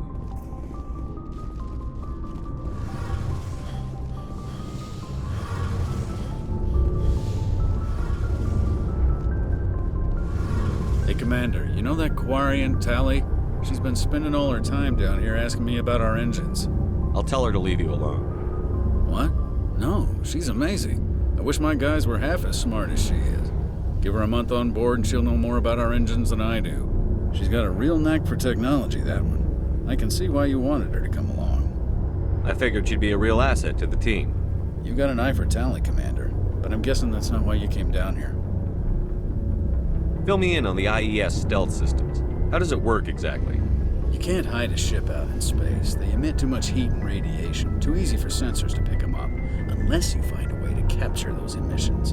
So our stealth systems trap the energy we give off in storage sinks built into the ship itself. No emissions to give away our location. Eventually the sinks have to be vented. More than a few hours silent running and they overheat. Cook us inside our own hull. There's no way for anyone to detect us? A visual scan can still pick us up. Anyone looking out a window can see us plain as day. But you have to be pretty close to get an actual visual out in space. Most vessels rely on scanners. As long as the stealth systems are engaged, they can't see us. Not unless we accelerate to FTL speeds. Why doesn't it work with faster-than-light travel? Cranking up to FTL blue shifts our emissions, pushes them into frequencies too high to capture in the sinks. As soon as we make the jump, it's like setting off a flare. Sensors can pick up our location whenever we enter or exit FTL flight, but for short-range missions, our stealth systems are amazing, and we've got the only one. Where else have you served, Adams? If you name a class of Alliance ship, I've probably served on it. Everything from dreadnoughts and carriers right down to frigates like the Normandy. My last assignment was on the Tokyo, only a cruiser, but she was a good ship. Couldn't hold a candle to the Normandy, though. I want to know more about the Normandy. She's the best ship I've ever served on, probably the fastest vessel ever designed. And she's the only one using the new Tantalus drive core. What's so special about the Tantalus drive core? Proportionally, it's about twice the size of any other vessel. Not only are we faster, we can run at FTL speeds longer before we have to discharge the core. Carry on, Adams. Aye, aye, Commander. Your ship's amazing, Shepard. I've never seen a drive core like this before. I can't believe you were able to fit it into a ship this small. I'm starting to understand why you humans have been so successful. I had no idea Alliance vessels were so advanced. The Normandy's a prototype. Cutting-edge technology. A month ago, I was patching a makeshift fuel line into a converted tug ship in the flotilla. Now, I'm sitting on board one of the most advanced vessels in Citadel space. I have to thank you again for bringing me along. Traveling on a vessel like this is a dream come true for me. I had no idea you found ship technology so interesting. It comes with being a Quarian. The migrant fleet is the key to the survival of my people. Ships are our most valuable resource. But we don't have anything like this. We make do with cast-offs and second-hand equipment. We just try to keep them running for as long as we can. Some of the fleet's larger vessels date all the way back to our original flight from the Geth. I can't believe your fleet's still using ships that are 3 centuries old. They're constantly being repaired, modified, and refitted. They aren't pretty, but they work. Mostly. We've tried to make ourselves as independent as possible on the flotilla, grow our own food, mine, and process our own fuel. But some things we just can't make on our own. A patch to maintain the hull integrity requires raw materials we just don't have. That's why our pilgrimages are so important. Tell me about your people. Our lives aren't easy. Resources are scarce, and we are constantly on the move. Everything we do must in some way contribute to the continuation of the migrant fleet. There are 17 million Quarians in the flotilla, and each of us relies on the others for survival. The bonds among my people are strong. Unfortunately, we have had to surrender many of the freedoms and civil liberties other species take for granted. What kind of freedoms? Well, it's illegal for parents to have more than one child. If our population grows too much, it would strain our resources to their breaking point. Of course, we also can't allow our numbers to become too few. If our population is in decline, the rule against single births is temporarily repealed. In extreme cases of population decline, incentives are even offered to encourage multiple births, though the Conclave hasn't had to take such measures in nearly a century. That's your government. The Conclave is our civilian branch of government. Each ship can elect a representative to serve on the Conclave and make decisions that affect the fleet as a whole. On matters that affect an individual ship, however, the captain has the final say. It's a tradition that dates back to the early days, when the fleet was governed by martial law. Fortunately, most captains nowadays are smart enough to have an elected council from their crew to give them advice and guidance. So the ultimate power rests with elected officials. In practice, the Conclave and the respective council for each ship tend to set the rules that govern our daily lives. But in theory, we are still under military jurisdiction. The 5 top-ranking military officials in the fleet serve on the Admiralty Board. These 5 have the power to overrule any decision by the Conclave in case of emergency. To do so requires unanimous agreement among the Admiralty, and they can only do this once. After that, the entire board must resign their posts. It's a safeguard that served us well. In nearly 3 centuries, the Admiralty Board has only overruled the Conclave 4 times. I want to know more about the Geth. I doubt I can tell you anything you don't already know. It's been almost 3 centuries since they drove my people into exile. All I know is the story of their origins. What they were when we created them, and how they turned on us. Interesting. The Geth were originally created to serve as an automated manual labor force. Initially, their intelligence was as limited as any VI. Over time, we made small modifications to their programming to allow them to perform more varied and complex tasks, bringing them closer and closer to true AI status. How come the Council didn't step in and stop you? This wasn't true AI research. We may have been skirting the bounds of the law, but we never did anything that was actually illegal. The changes were so insignificant, so gradual, that we were able to control them. Or so we thought.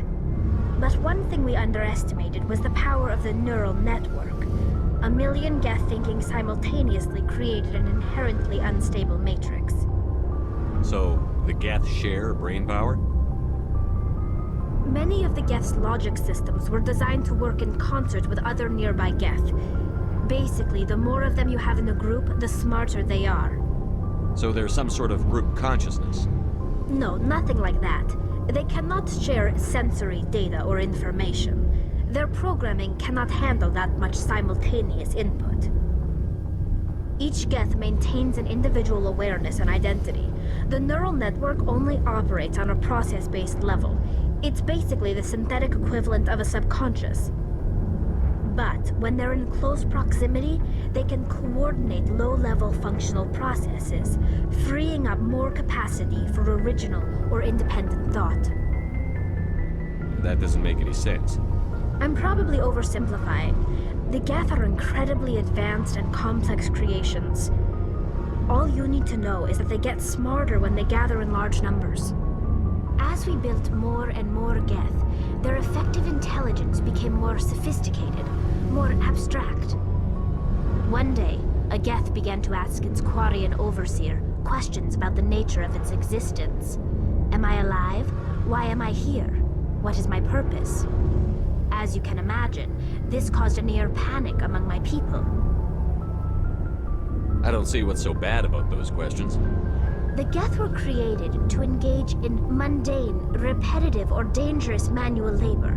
That's fine for machines, but it won't satisfy a sentient being for long. The Geth were showing signs of rudimentary self-awareness and independent thought.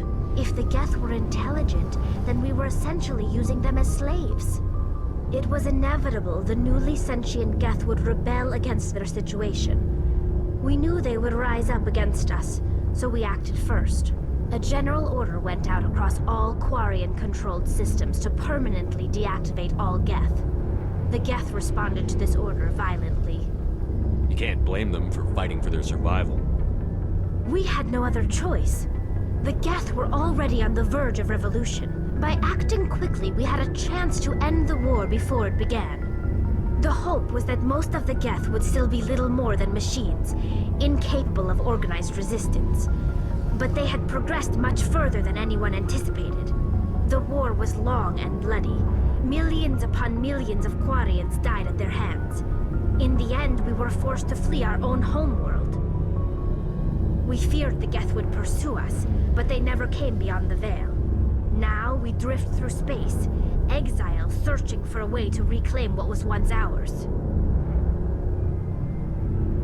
It's hard to feel sorry for you. Your ancestors tried to wipe out another species. We made a mistake when we created the Geth in the first place, but we did not make a mistake when we went to war against them. If we had not acted, they would have wiped us out. They're a synthetic life form. They have no use for organics. None. Why do you think they cut themselves off from the rest of the galaxy?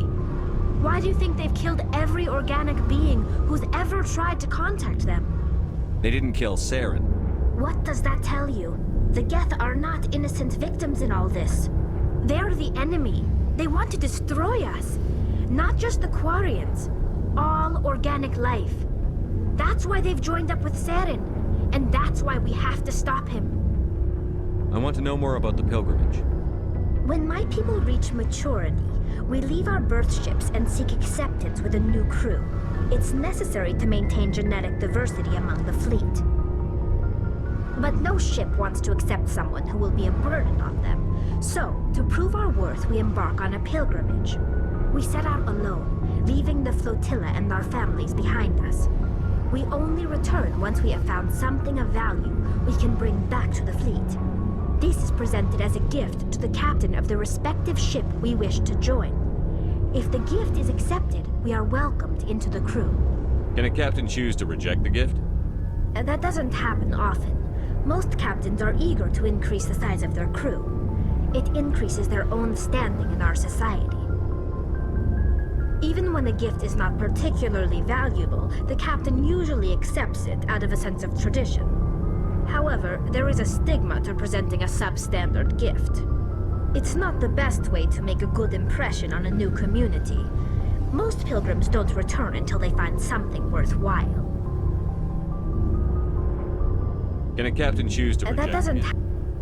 It's not the best way to make a good impression on. I can't believe they just send you off alone. It's not like they just cast us out. Before we leave, we are given lessons in how to survive outside the flotilla, and given gifts to help us on our journey. We also receive implants to fight off sickness and disease. Generations of living in an isolated and highly controlled environment have left our immune systems weaker than most. By the time we leave the fleet, we are well equipped for the pilgrimage. This is a rite of passage for all Quarians. If it were dangerous, our numbers would suffer. Virtually every pilgrimage ends with a triumphant return and the ritual presentation of the gift to one of the fleet's captains. I want to talk about something else. Like what? I should go. See you later.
Message coming in, Commander. Big surprise, the Alliance needs you again. Shepard, this is Admiral Hackett with Alliance Command. We've got a mission for you. An Alliance officer named Major Kyle has set up a small compound in the Hulking Eta cluster. He's attracted a number of followers, mostly biotics. He's become an outspoken critic of the Alliance, and we believe he's mentally unstable. This could be trouble, Shepard. I'll look into it. 3 days ago, we sent 2 Alliance representatives to meet with him at his compound. They've disappeared.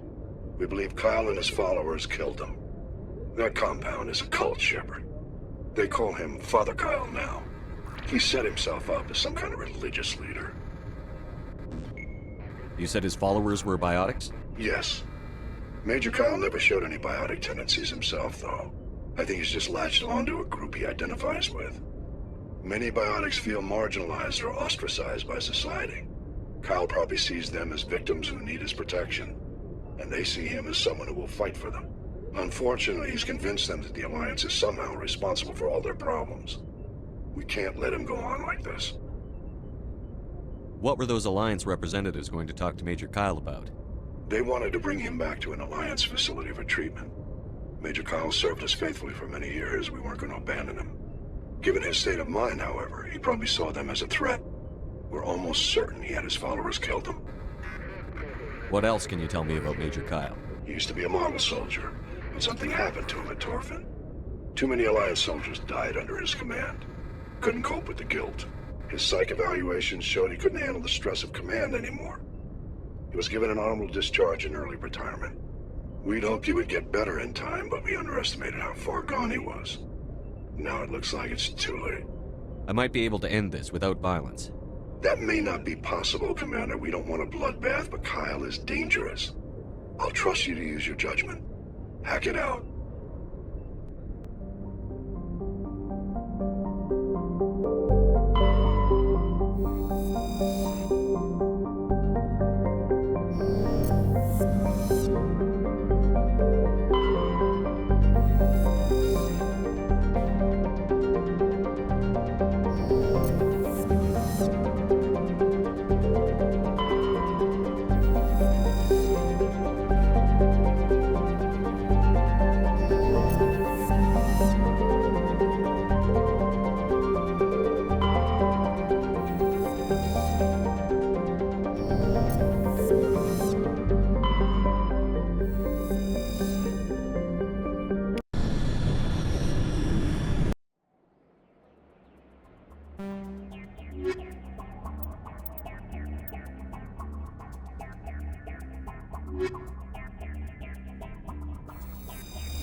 Ready.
Heading to position.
Heading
out.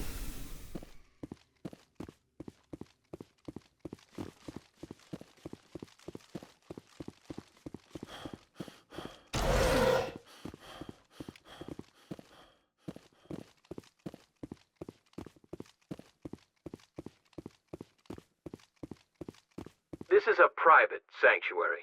Outsiders are not welcome here. I need to talk to the man in charge. It's important. Father Kyle wants nothing more to do with the Alliance. I want this to end peacefully. If he doesn't see me, people could get hurt. We won't let you take Father Kyle away. He protects us. We need him. The Alliance wants someone to pay for those murders. Let me speak to Major Kyle, and maybe I can find some way to help you all get out of this alive. Wait. Father Kyle will speak with you. Head to the...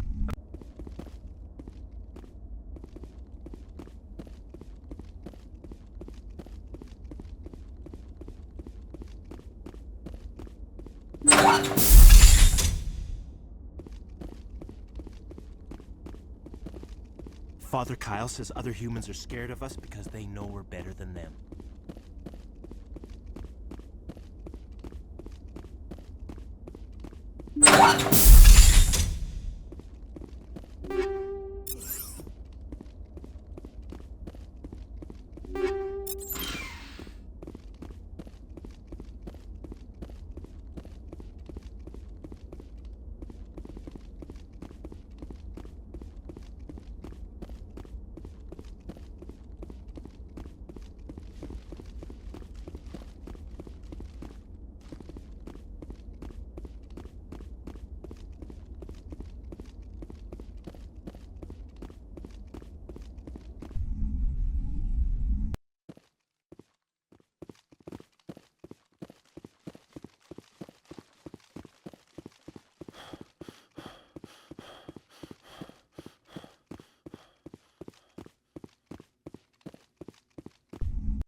I am Major Kyle. I know why you've come. We have no quarrel with you. Why can't you just leave us alone? What happened to those other Alliance officers? The ones who came before me? They wanted to take me away from here. They wanted me to abandon this place, turn my back on my family. They spoke blasphemy. I did what I could to make their end quick and painless. I had no other choice. It was necessary to protect my children. Only I can keep them safe. The Alliance sent me to bring you in, Major. Can't you see this has gotten out of hand? Don't you understand you're endangering your followers? I respect that you have come under a banner of peace, but I cannot do as you ask. If you take away their father, my children will be helpless. You ordered your followers to kill those Alliance investigators. You must face the consequences of your actions. Do you really want your children to suffer for your sins too? No, this was my fault. My children are innocent, pure. Please, I never meant for this to happen. I'm sorry. You're doing the right thing, Major. Your children will be better off for it. Come on. Wait, if my children see you taking me away, they won't understand. They will attack and you will be forced to kill them all. You have shown me the error of my ways, Commander. Now you must give me time to explain it to them. It is the only way they will understand. Please, give me 1 hour. After that, I will meet the Alliance authorities at the gates of my compound and surrender without violence. I give you my word. I'm going to trust you. If you betray that trust, you and all your children will suffer. I will not betray you, Commander. Thank you for this. Your pilot can have an Alliance Command patrol pick Major Kyle up. I just hope you know what you're doing, Shepard.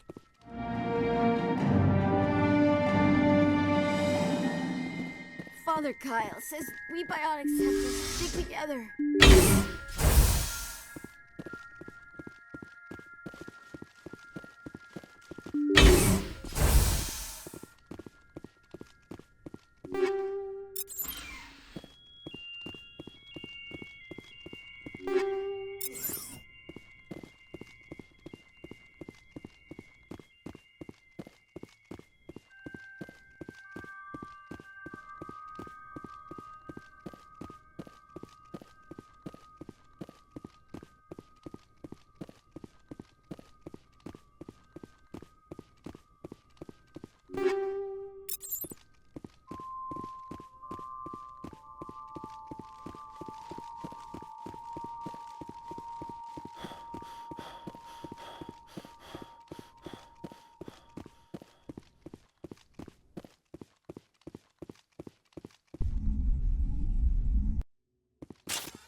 Message coming in. Patching it through. Admiral Hackett here, Commander.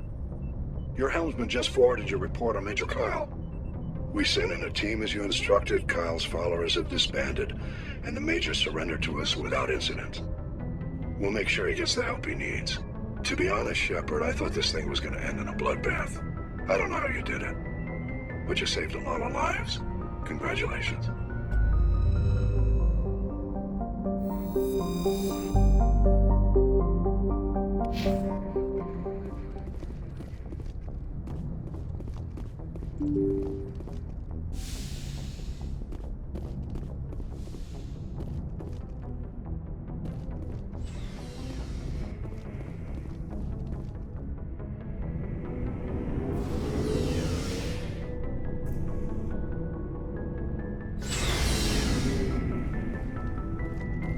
Looking for supplies?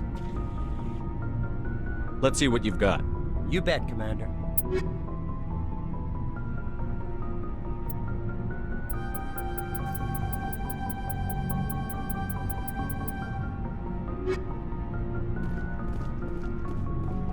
Commander, good to see you.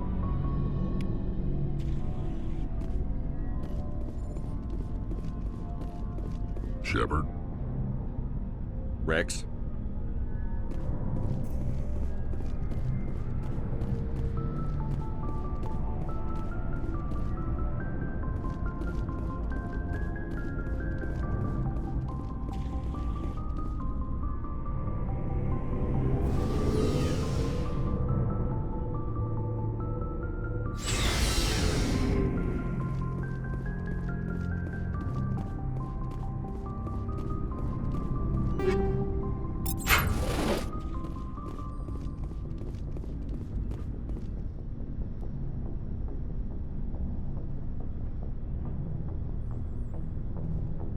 Anything you need, Commander?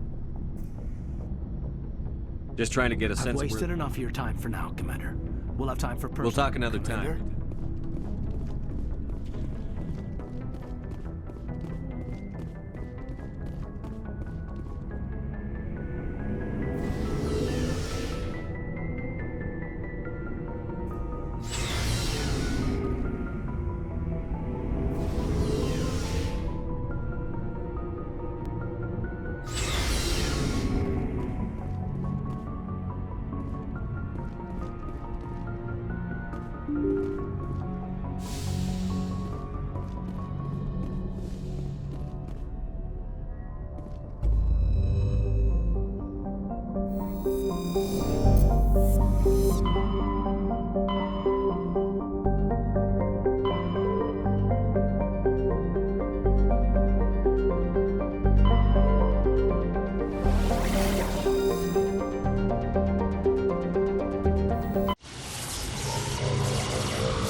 Commander, I'm picking up a signal from the planet's surface.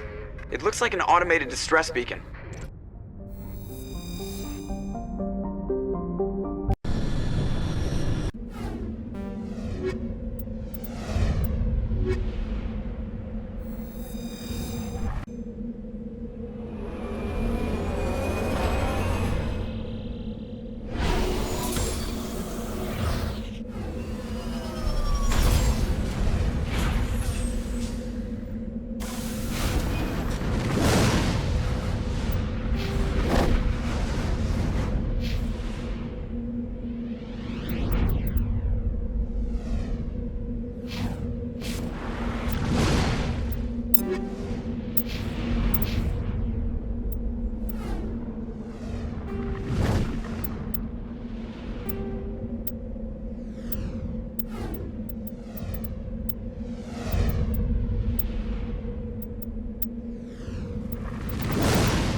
Alliance soldiers.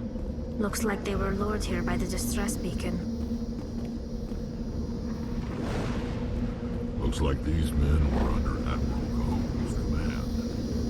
You want to know what happened here?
this!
Engaging target.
Rally round.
Looking for supplies? Let's see what you've got. You bet, Commander.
Commander, I'm picking up some strange readings.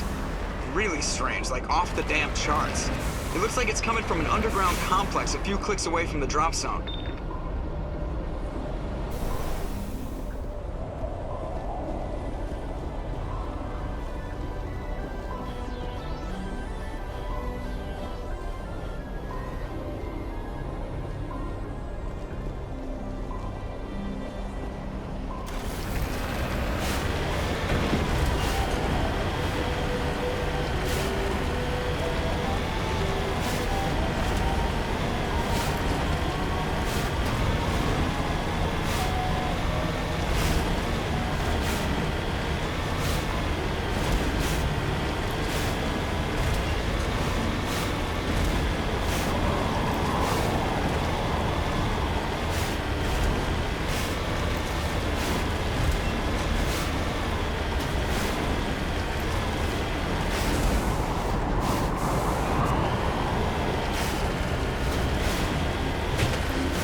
Heads up!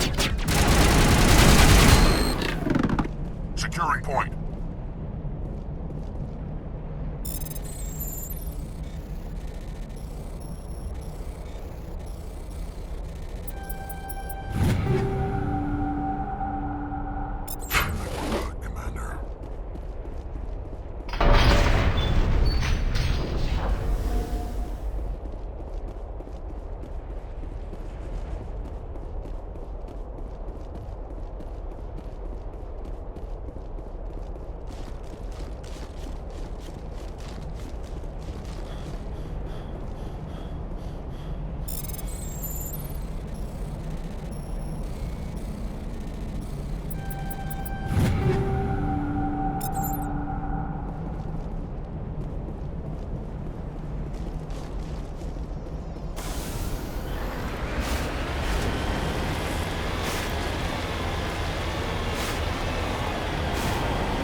That's it. Bag him and tag him.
Area secured.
area secured.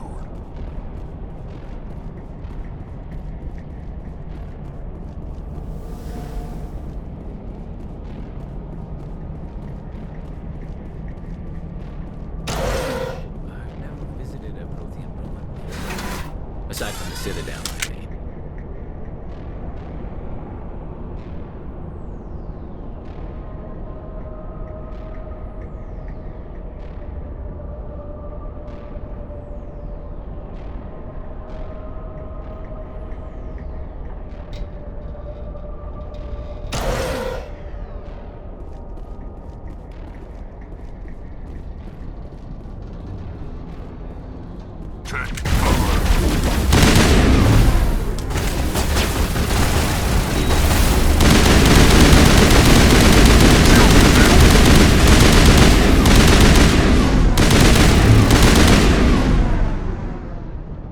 Sterile white.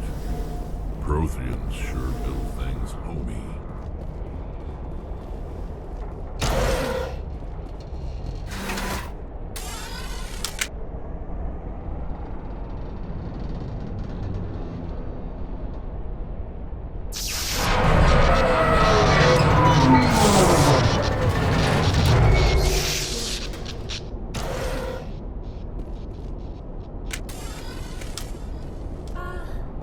Hello?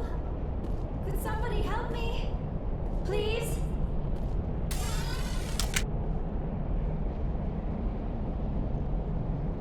Can you hear me out there? I'm trapped. I need help. Are you okay? What happened to you? Listen, this thing I'm in is a Prothean security device. I cannot move, so I need you to get me out of it, all right? Your mother is working with Saren. Whose side are you on? What?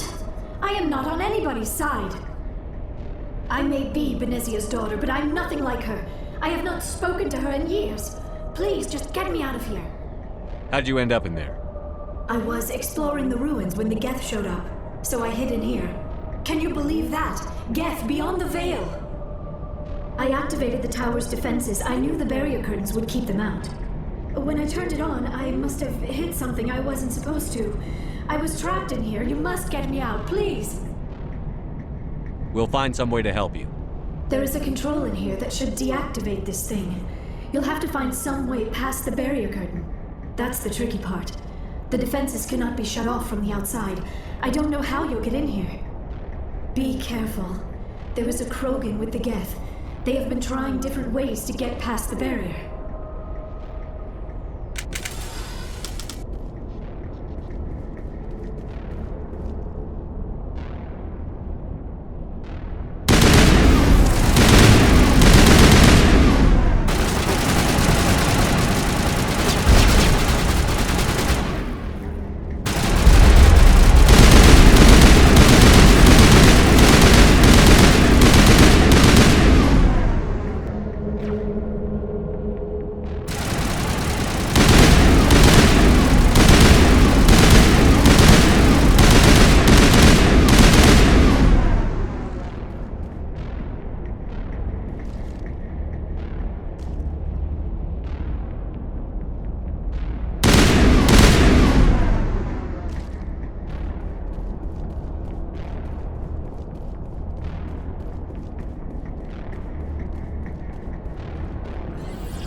How did you get in here?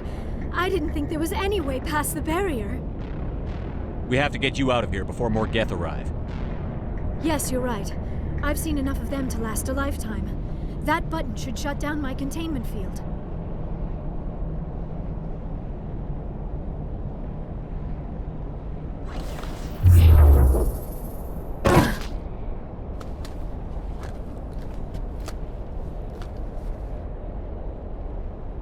Any idea how we get out of this place?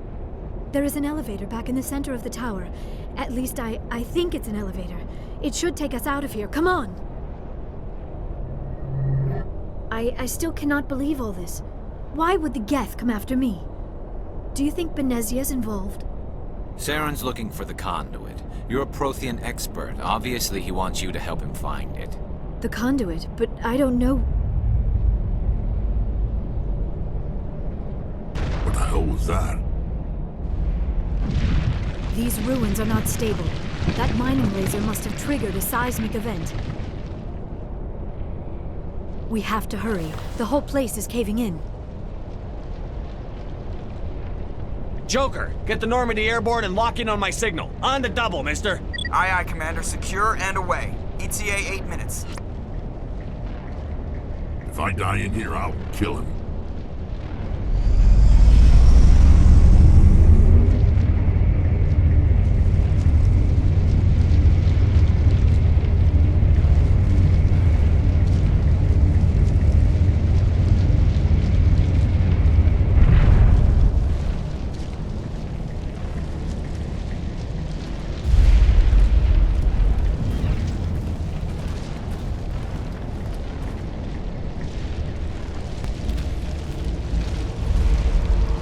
Surrender. Or don't. That would be more fun. In case you didn't notice, this place is falling apart. Exhilarating, isn't it? Thanks for getting rid of those energy fields for us. Hand the doctor over. Whatever it is you want, you are not getting it from me. We don't have time to deal with this idiot. Charge! I like your attitude. Hilda, spare the Asari if you can.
Too close, Commander. 10 more seconds we would have been swimming in molten sulfur.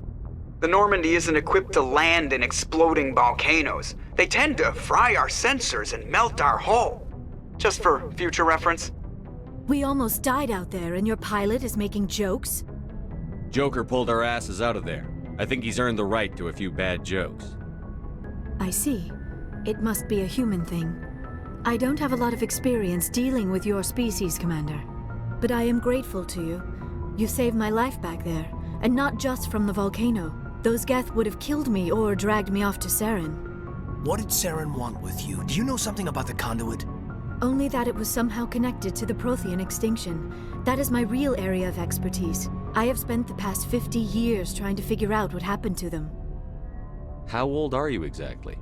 I hate to admit it, but I am only 106. Damn! I hope I look that good when I'm your age. A century may seem like a long time to a short-lived species like yours.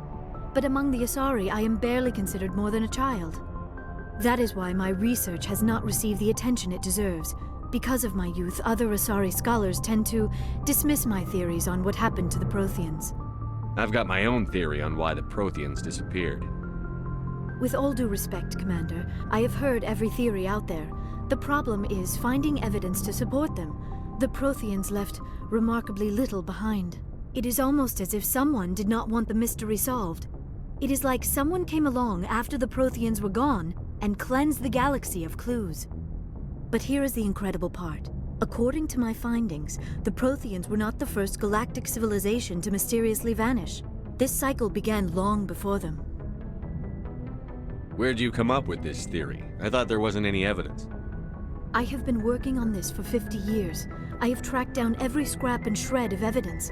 Eventually, subtle patterns start to emerge, patterns that hint at the truth.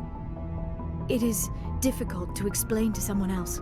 I cannot point to one specific thing to prove my case. It is more a feeling derived from a half-century of dedicated research. But I know I'm right, and eventually I will be able to prove it. There were other civilizations before the Protheans. This cycle has repeated itself many times over. If the Protheans weren't the first, then who was? I don't know. There is barely any evidence on the Protheans, even less on those who came before them. I cannot prove my theory, but I know I am right. The galaxy is built on a cycle of extinction. Each time a great civilization rises up, it is suddenly and violently cast down. Only ruins survive. The Protheans rose up from a single world until their empire spanned the entire galaxy. Yet even they climbed to the top on the remains of those who came before. Their greatest achievements, the mass relays and the Citadel, are based on the technology of those who came before them. And then, like all the other forgotten civilizations throughout galactic history, the Protheans disappeared. I have dedicated my life to figuring out why. They were wiped out by a race of sentient machines. The Reapers. The Reapers? But I have never heard of. How do you know this? What evidence do you have? There was a damaged Prothean beacon on Eden Prime. It burned a vision into my brain. I'm still trying to sort out what it all means. Visions. Yes, that makes sense. The beacons were designed to transmit information directly into the mind of the user. Finding one that still works is extremely rare. No wonder the Geth attacked Eden Prime. The chance to acquire a working beacon, even a badly damaged one, is worth almost any risk. But the beacons were only programmed to interact with Prothean physiology. Whatever information you received would have been confused, unclear. I am amazed you were able to make sense of it at all. A lesser mind would have been utterly destroyed by the process. You must be remarkably strong-willed, Commander. Okay, this isn't helping us find Saren or the conduit. Of course, you're right. I am sorry, my scientific curiosity got the better of me. Unfortunately, I do not have any information that could help you find the conduit, or Saren. I don't know why Saren wanted you out of the picture, but I think we'll be a lot better off if we bring you along. Thank you, Commander. Saren might come after me again. I cannot think of anywhere safer than here on your ship. And my knowledge of the Protheans might be useful later on. And her biotics will come in handy when the fighting starts. Good to have you on the team, Liara. Thank you, Commander. I am very grateful. Oh, I am afraid I am feeling a bit lightheaded. When was the last time you ate? Or slept? Dr. Chakwa should take a look at you. It is probably just mental exhaustion, coupled with the shock of discovering the Protheans' true fate. I need some time to process all this. Still, it could not hurt to be examined by a medical professional. It will give me the chance to think things over. Are we finished here, Commander? We can talk again after you've seen the doctor. The rest of you, dismissed. Mission reports are filed, Commander. You want me to patch you through to the Council? Patch him through, Joker. Setting up the link now, Commander. We've received your report, Commander. I understand Dr. Tassoni is on the Normandy. I assume you're taking the necessary security precautions. Liara's on our side. The Geth were trying to kill her. Benezia would never allow Saren to kill her daughter. Maybe she doesn't know. Or maybe we don't know her. We never expected she could become a traitor. At least the mission was a success. Apart from the utter destruction of a major Prothean ruin. Was that really necessary, Shepard? The Geth were crawling all over those ruins. We were lucky to make it out alive. Of course, Commander. The mission must always take priority. Good luck, Commander. Remember, we are all counting on you.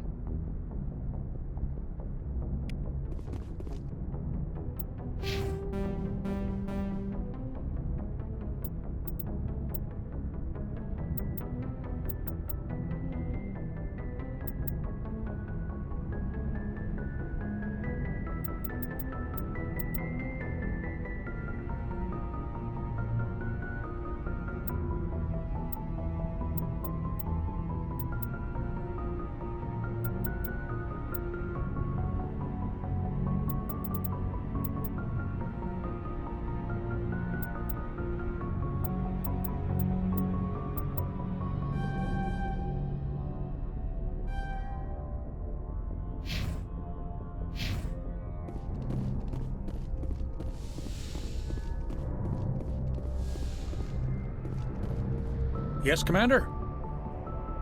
Carry on, Presley. Yes, sir.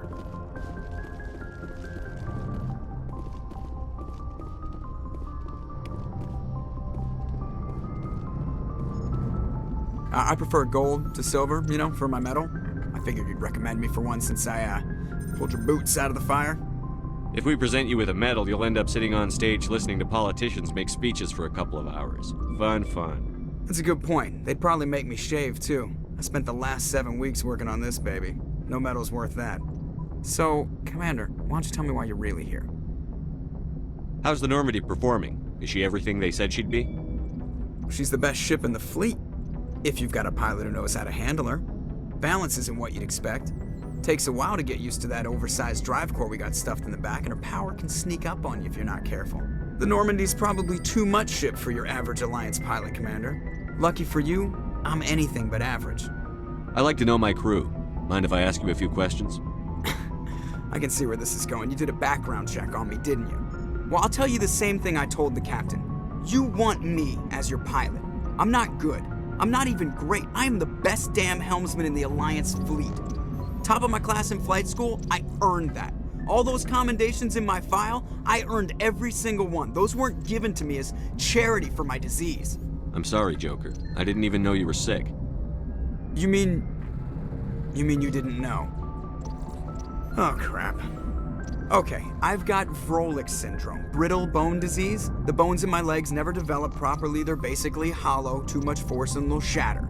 Even with crutches and my leg braces, it's hard to get around. One wrong step and crack! It's very dramatic, but I've learned to manage my condition, Commander. Put the Normandy in my hands and I'll make her dance for you. Just don't ask me to get up and dance unless, you know, you like the sound of snapping shin bones. Why does everyone call you Joker? It's a lot shorter than saying Alliance Flight Lieutenant Jeff Moreau. Plus, I love to make little children laugh. You're dodging the question. Look, I didn't pick the name. One of the instructors in flight school used to bug me about never smiling. She started calling me Joker, and it stuck.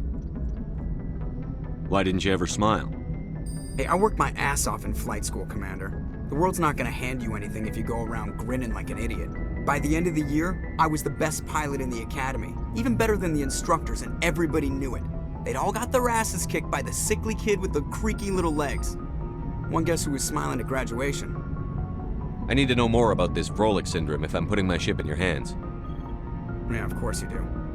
It's an extremely rare condition. Nobody knows exactly what causes it. Genetic, maybe. It's treatable, but there's no cure. They classify my case as moderate to severe. I was born with over a dozen fractures, hip, thighs, ankles. My bones were already breaking in the womb. 100 years ago, I wouldn't have survived past my first year. Lucky for me, modern medical science has turned me into a productive member of society. You're not gonna break a bone trying to fly the ship, are you? I don't fly with my feet, Commander, so I'm fine as long as I'm in this chair. I gotta be real careful when I get up to take a piss, though. I can do my job as well as anyone on the ship. Better, actually. So don't worry about it. I'm not trying to make you uncomfortable. Let's talk about something else. Whatever you want, Commander. How'd you end up joining the Alliance? Look, if you're looking for an inspirational tale of the crippled kid overcoming impossible odds, you're gonna be disappointed. My mother was a civilian contractor working for the Alliance. I basically grew up on the Arcturus station back when they were building up the fleets. Spend all that time around Alliance ships, there's a good chance you'll end up going to the Academy. I have to go. All right, see ya.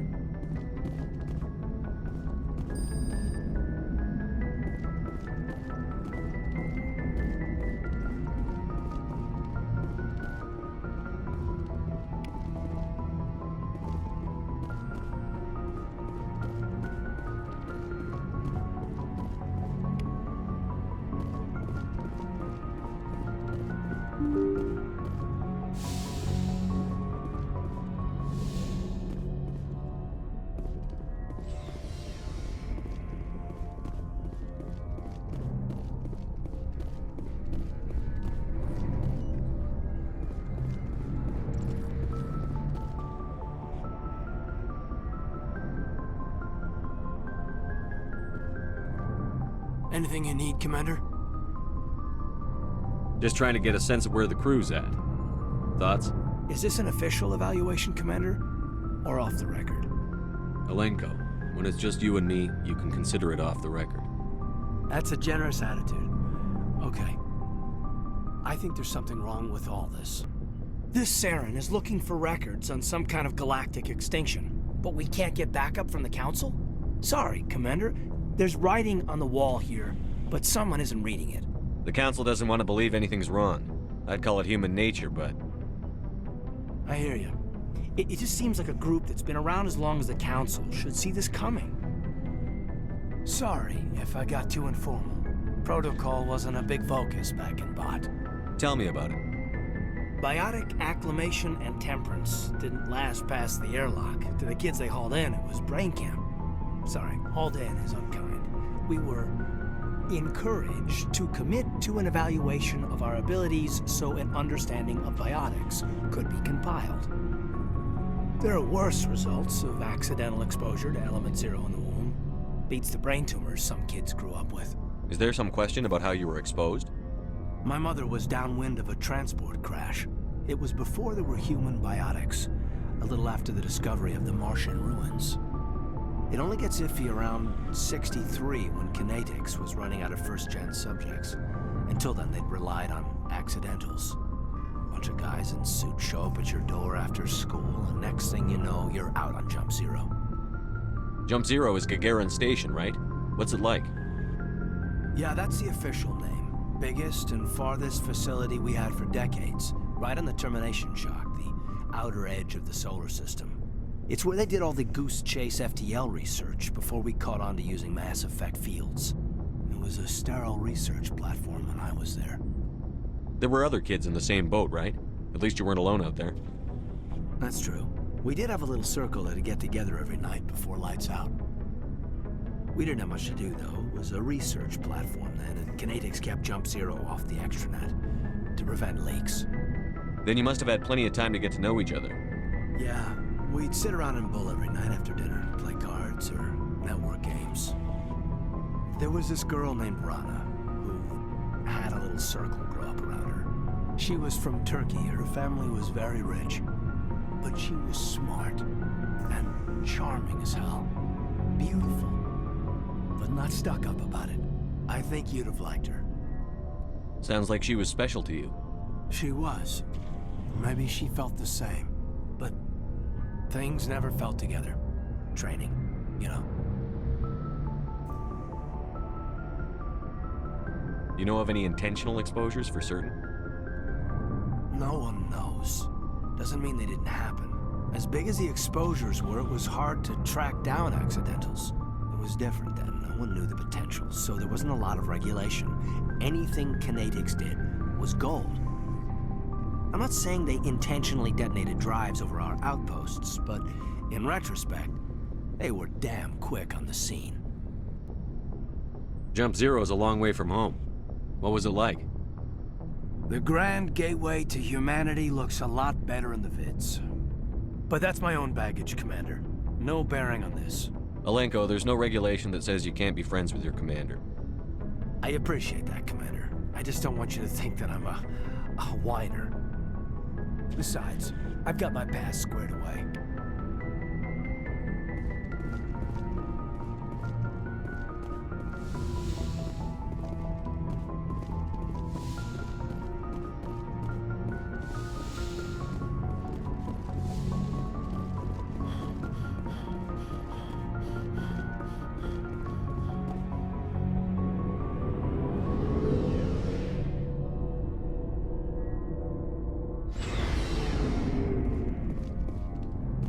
Looking for supplies? Let's see what you've got. You bet, Commander.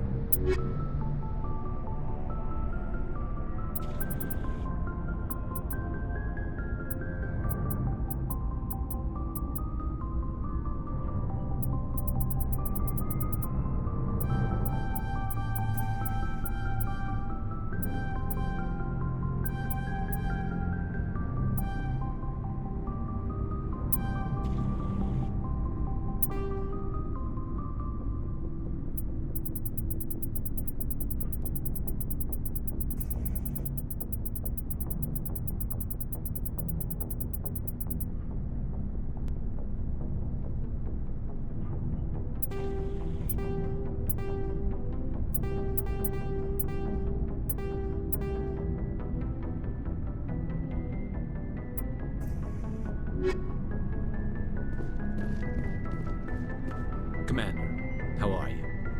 Why did you want to be a C-Sec officer in the first place? That's a good question. There were several reasons, I guess. Like what? Probably the same as most officers. I wanted to fight injustice, wanted to help people. I guess my father had something to do with it too. He was C-Sec, one of the best.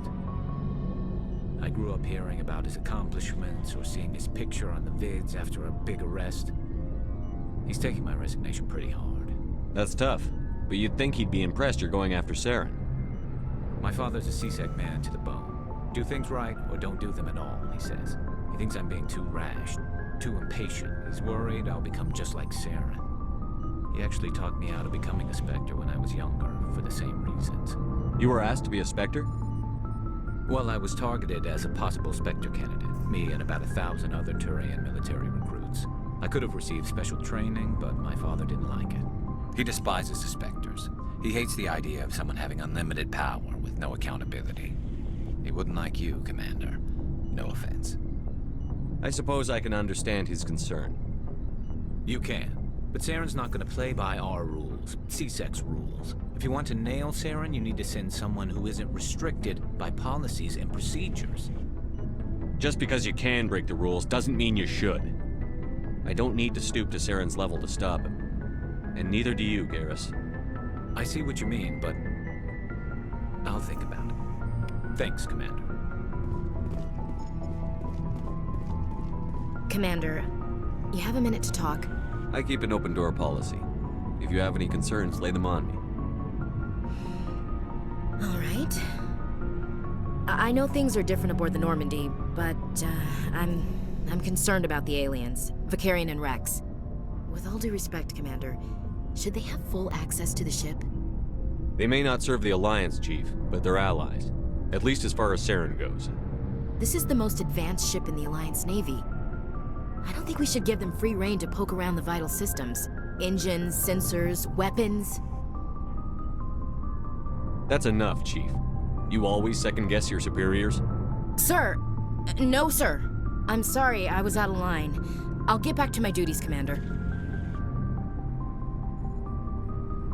Commander? Do you have a few minutes to talk one-on-one? I'm sorry, Commander. I need to get my duty squared away. I wouldn't mind talking more later, though. What's your opinion on the last mission? Not sure I buy Dr. Tassoni's story about her and her mom not talking. They're family, right? I think she's being straight with us. Or at least, I don't think she lies very often. Yeah, she's probably really bad at it. Too bad those ruins got destroyed. I mean, they lasted thousands of years. That's impressive. Dismissed, Chief. Sir.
So, we've got Saren on the run. It won't be long now.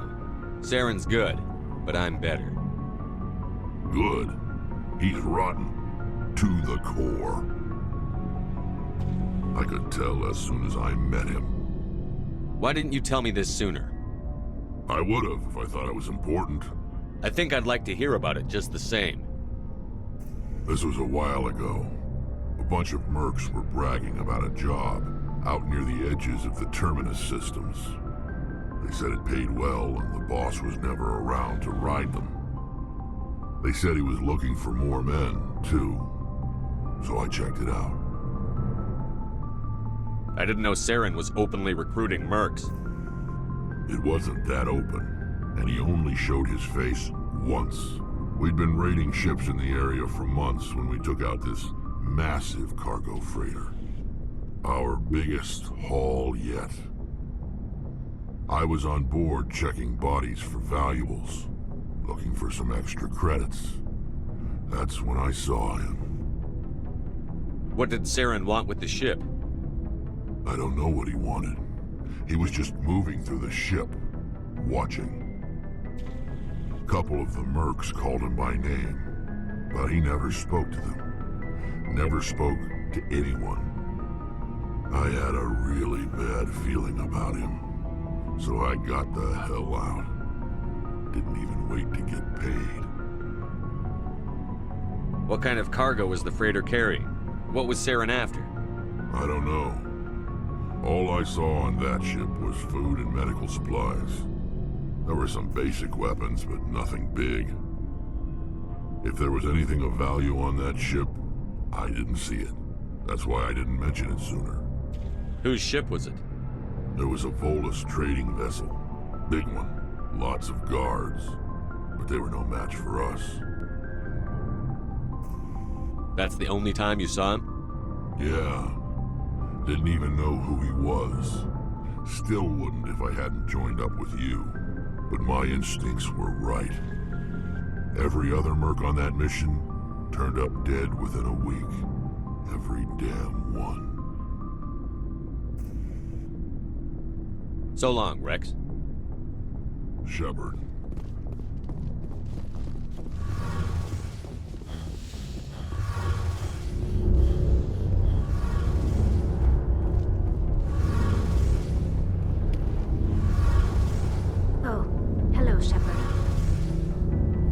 Are you okay? I don't know. Your ship is amazing, and your crew's been really great to me, especially your chief engineer. But I just sort of feel out of place. The Normandy runs so smooth it feels like we're not even moving, and the engines are so quiet. How do you sleep at night? The silence wakes you up? Back on the flotilla, the last thing you want to hear is silence. It means an engine's died or an air filter shut down. I guess you don't have to worry about that here. But old habits die hard. But it's more than just the silence. This ship feels so empty. It's like half the crew is missing. Back home, I couldn't wait to go on my pilgrimage. I couldn't wait to get away from the crowds. Now that I'm out here, I kind of miss them. Sometimes we don't appreciate what we have until it's gone. That's true. I'm starting to wonder if that's what the pilgrimage is really about. It's given me a whole new perspective on my people and our culture. You know, there's always a few who go on their pilgrimages and never return. I always assumed something bad happened to them. But maybe they just wanted a different life. You do plan to return to the migrant fleet, right? I could never abandon my people, Shepard. I will go back eventually. But we have to stop Saren first. Otherwise, I might not have a home to go back to. I should go. See you later.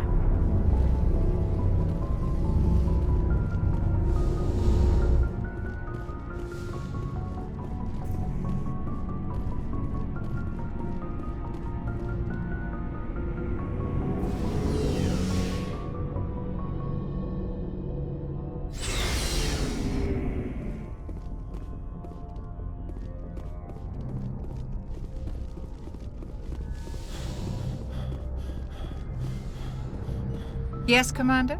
Is there something you need? I should go. Goodbye, Commander.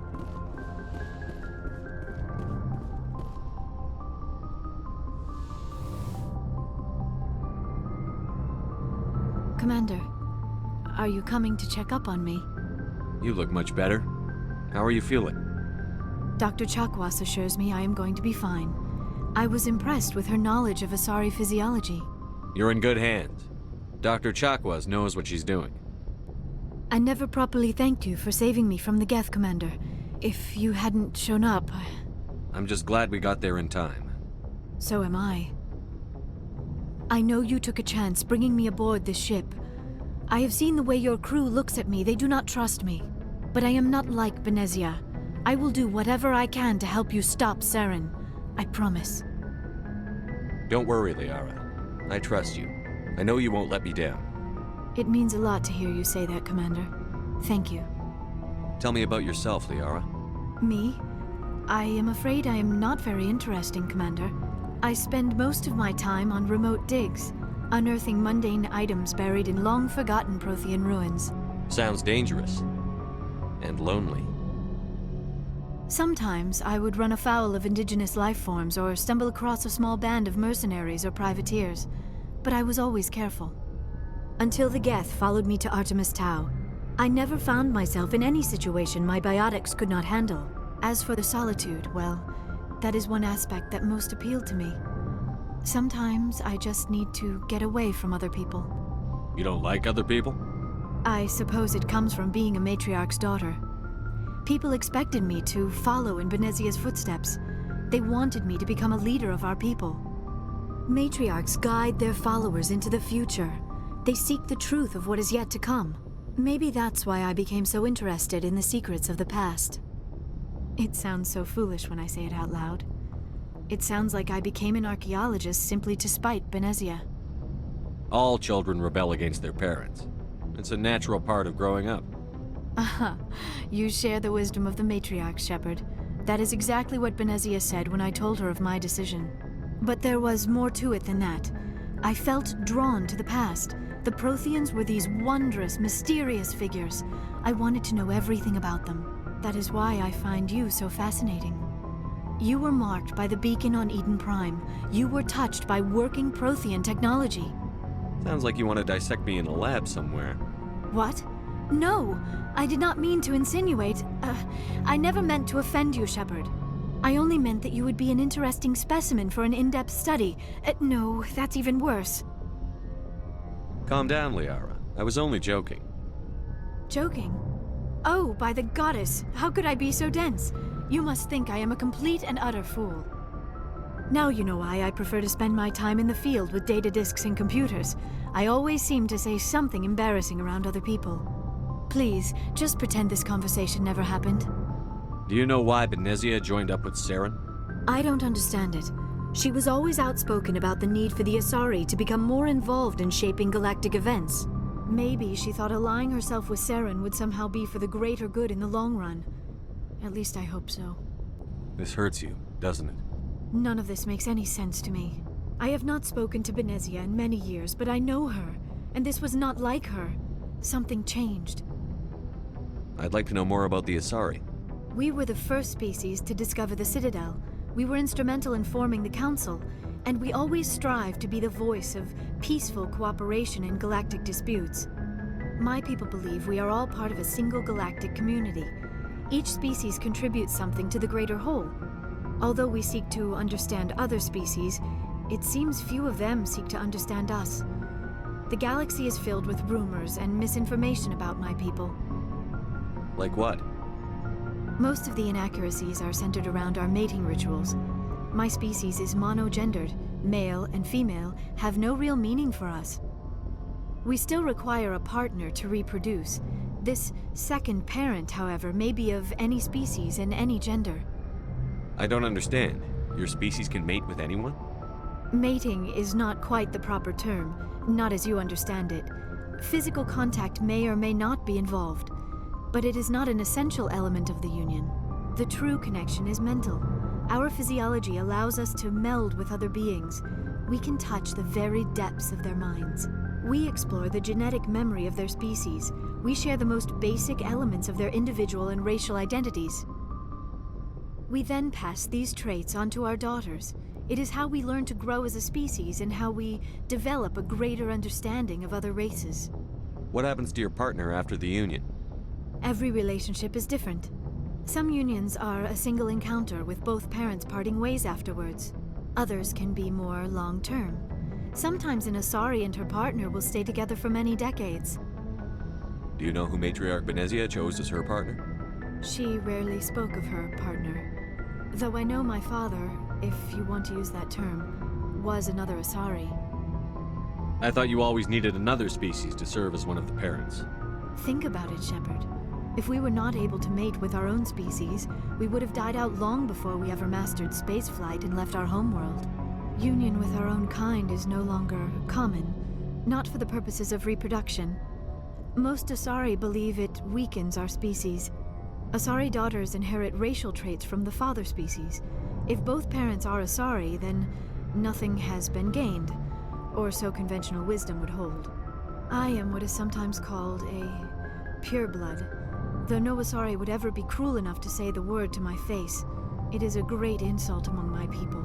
It is possible Benezia's partner was embarrassed by their union. She may have been too ashamed to publicly acknowledge me as her offspring. Maybe she wanted to meet you but couldn't. Something could have happened to her. Maybe she passed away. You might be right. I hope you are. But I have no way to know for sure. Benezia never spoke of her partner. Whatever happened, it caused her too much pain to dwell on it. She raised me by herself, though that is not uncommon. Many Asari raise their children alone, particularly if the father species is short-lived. Often the partner will pass on long before the child reaches maturity. You Asari live for 1,000 years. What happens when your partner dies? Few sapient species live as long as my kind. We have learned to take a philosophical approach to our unions. We do not focus on the inevitable loss of our partners. Instead, we enjoy the time we spend with them. And even after they're gone, a part of them lives on in us. The union is a connection that transcends both time and space. I'd like to know more about the Asari. We were the first species to discover the Citadel. We were instrumental in forming the Council, and we always strive to be the voice of peaceful cooperation in galactic disputes. My people believe we are all part of a single galactic community. Each species contributes something to the greater whole. Although we seek to understand other species, it seems few of them seek to understand us. The galaxy is filled with rumors and misinformation about my people. I should go. Goodbye, Shepard.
Message coming in. Patching it through. General distress call from the Sacred Angel Medical Transport. Critical system failure. Losing power. An emergency landing. Argos. Communications failing. Life support and emergency transponder. Won't last. Please hurry.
here! It's a trap!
Looks like this vessel was abandoned.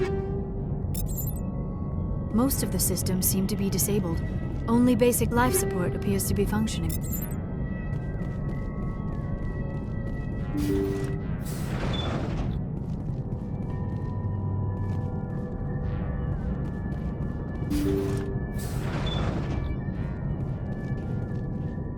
What was that? Is there someone else on this ship?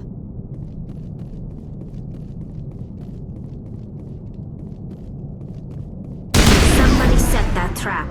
The whole place could be wired.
Jacob's not going to make it.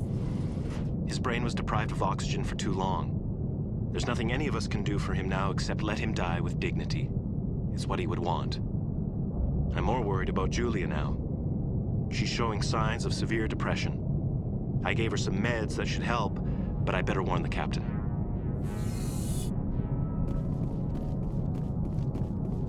Looks like that machine is keeping him alive. I do not see any brain activity on the readouts. He is dead. This body is just an empty shell. No point leaving him there like a vegetable. It is your decision, Shepard. But perhaps we should wait until we have more information before we do anything.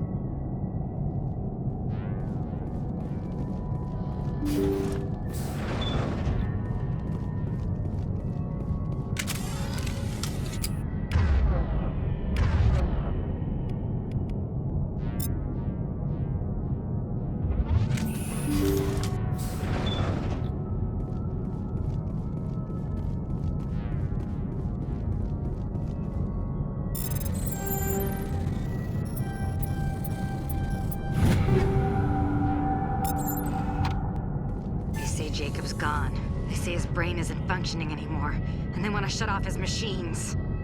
But Jacob's the only thing in the world that matters to me. I don't know how to help him, and it's tearing me up inside. I just feel so helpless, so damn angry.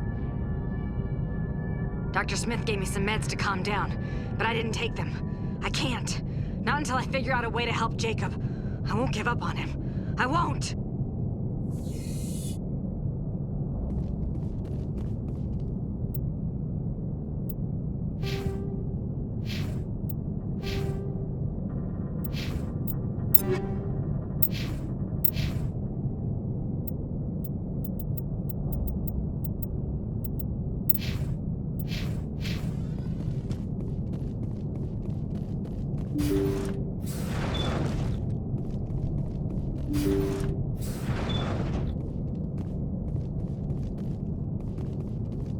Jacob is showing no signs of brain activity. There's nothing more we can do for him. He wouldn't want to be kept alive by machines, so we're going to disconnect the life support. Dr. Smith is worried about Julia's reaction, though. She can't seem to let Jacob go. The stress is making her implants flare up, causing intense migraines. It'll probably be easier for everyone if we don't tell her until after we shut the life support down. Give her a chance to. Julia, what are you doing here? Why are you...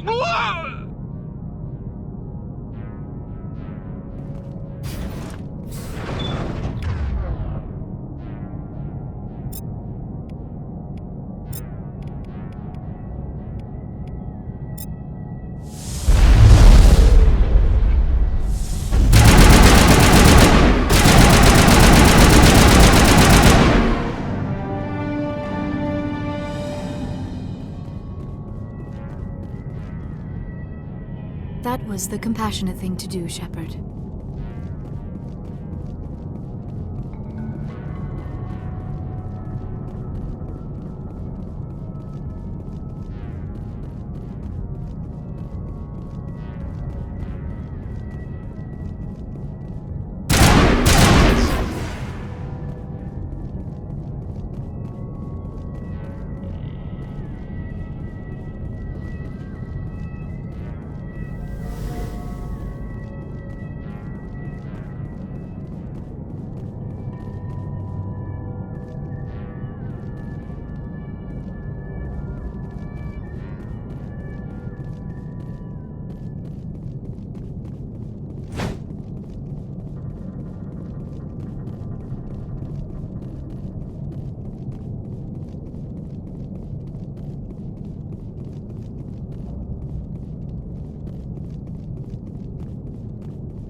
Looks like nobody's home.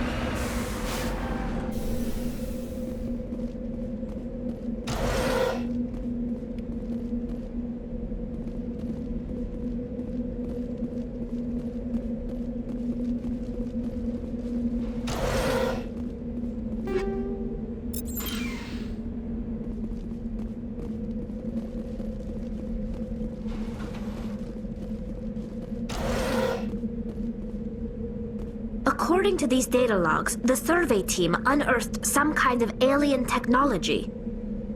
Could be answers at the excavation site.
Some alien technology that turned them into mindless fanatics. Whatever they found, it's long gone now.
Looking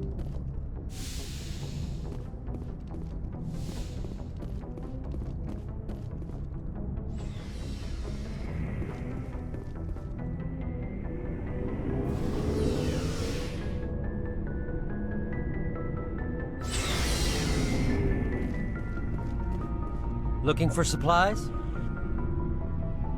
Let's see what you've got. You bet, Commander.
Message coming in. Patching it through. Commander, we've got a situation that requires your expertise. A group of fanatical biotics have kidnapped the chairman of the Parliament Subcommittee on Transhuman Studies.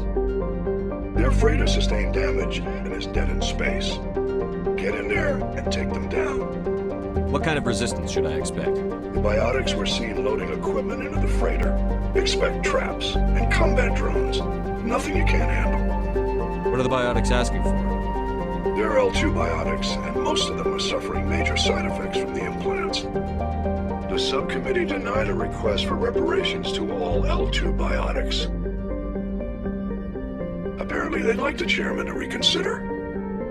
What's the priority on saving the chairman? Saving him would be my preference, but we must make it clear that these tactics don't work, Commander. Your top priority is to neutralize the biotics. Understood, Admiral. I'll see what I can do. I appreciate you taking the time, Commander. I'm sending you the last known coordinates of the freighter. Good luck. Fifth Fleet out.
Intruders!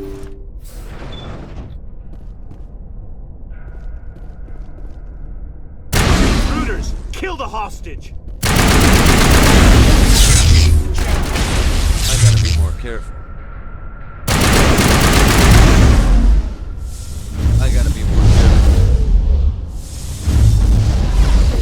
Won't get me next time.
See how it is? You write letters and everyone ignores you. Force is the only thing people appreciate. So how about if I kill Chairman Burns and finish this charade? Please, I was trying to help you people. Let's not do anything we're all going to regret. Why not? What have we got to lose? Since the chairman here decided that we didn't get reparations, we've got nothing left to live for. But I've changed my mind. Seeing you all, it's clear that you all deserve... You had your chance. Some L2s are nearly crippled from side effects of the implants, but you voted against reparations. Think about this. Burns is the one man who can help you. Yes, if you release me, I can take another look at the reparations request. What, we're supposed to trust you? I'm an L2 like you. Trust me. The commander can make sure that Burns follows through. Sure, you promise us freedom and say everything will be fine, but as soon as we surrender, you'll double-cross us. I'm not promising to let you go. All I'm saying is that Burns will take another look. Right, Burns? Absolutely. I had no idea that the L2 biotics were this desperate. If I'd known, the reparations will come. For whatever it's worth, I promise that.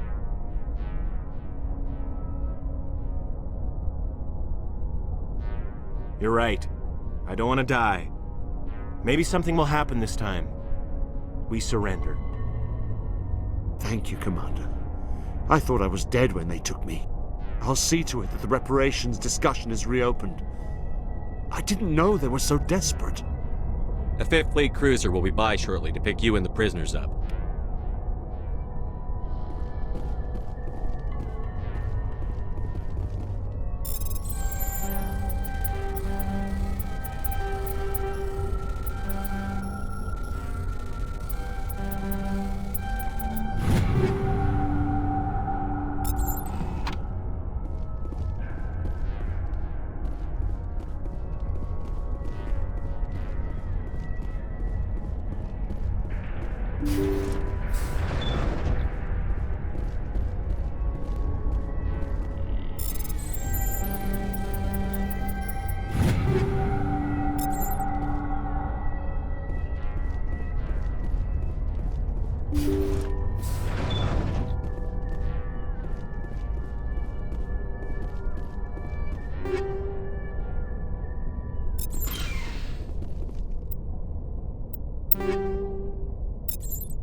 Message coming in. Patching it through. Thank you for dealing with the hostage situation, Commander. Chairman Burns was quite impressed by the way you resolved the situation peacefully. Your assistance above and beyond the formal duties has been noted, Commander. Fifth Fleet out.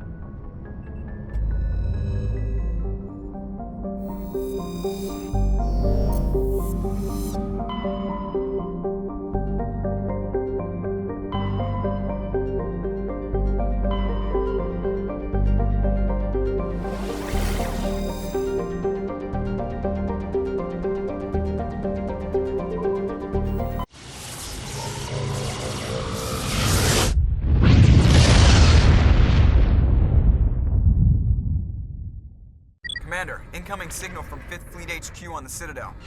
Commander Shepard, something uncomfortable has just come up. In the First Contact War, we fired a lot of espionage probes into Turian space.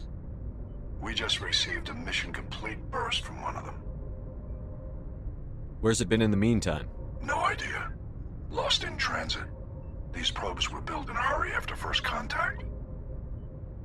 What makes this uncomfortable? When these probes were launched, we didn't have any idea who we were fighting. We didn't want to risk aliens examining our technology. The probe has a demo nuke built in. A 20-kiloton tactical fusion warhead. About equal to the bomb dropped on Hiroshima back in the 20th. If somebody finds that probe, tampers with it, you don't need me to finish, Commander. I understand this must be handled, but I don't have anyone trained to deal with this sort of thing, sir. I know. I wouldn't ask if it wasn't important. These probes have been classified for 26 years. The Council will call fusion bomb booby traps dangerous and irresponsible. The Alliance would face censure if they find this probe. I'm asking you because the Normandy can get on site quickly and quietly. It's in the Voyager cluster. It's in the Voyager cluster? That's the opposite side of the Alliance from Turian space. How did it get there? I don't know. It's possible someone recovered it safely and brought it there. It's also possible it got very badly lost. It could have been wandering the relay network since the war. We'll get on it immediately, Admiral. And we'll be discreet. I appreciate that, Commander. Good luck. Fifth Fleet out.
the signal's coming from a mine?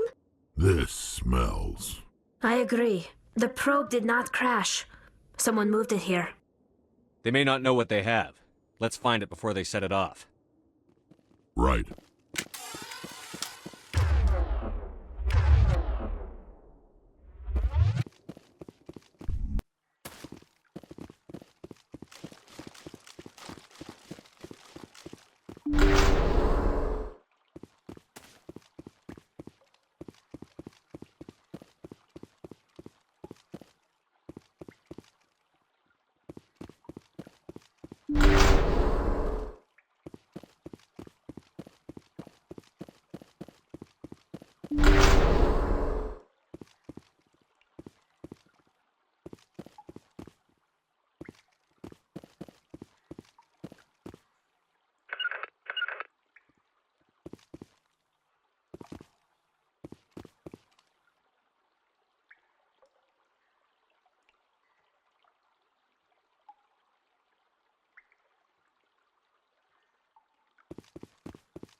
That was a detonator.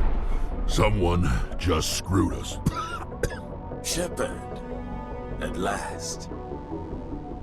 You have me at a disadvantage. You don't remember me. No matter. I remember you. I never forget anyone I've fought. My name is Ilanos Haliat. I doubt you know it. Who do you think runs the Terminus clan, Shepard, huh? Thousands of pirates, slavers, criminals of every stripe? In most criminal organizations, it's the one who's recognized as the most successful. That's correct. The one who kills the most men, seizes the most ships, pillages the most colonies. 3 years ago, I was the strongest. I used my influence to assemble a fleet. We would drive your kind out of the Verge. You're the one behind the attack on Elysium. I was the motivator, the instigator, the one who promised glory and riches for sacking the largest human colony in the cluster.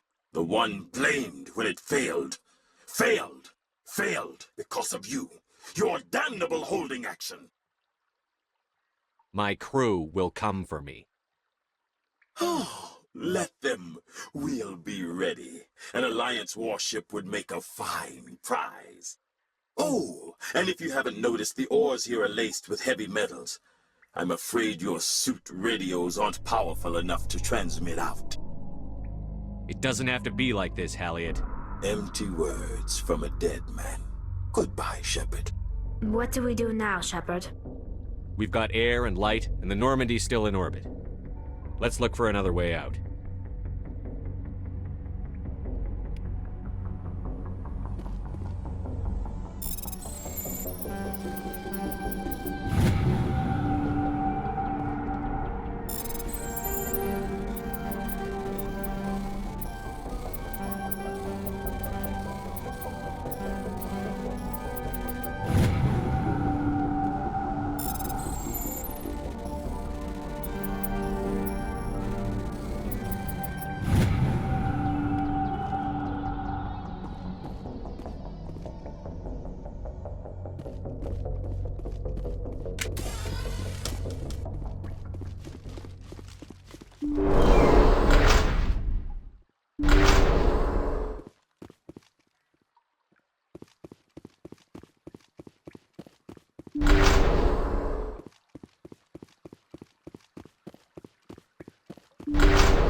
Message coming in from the brass at Arcturus.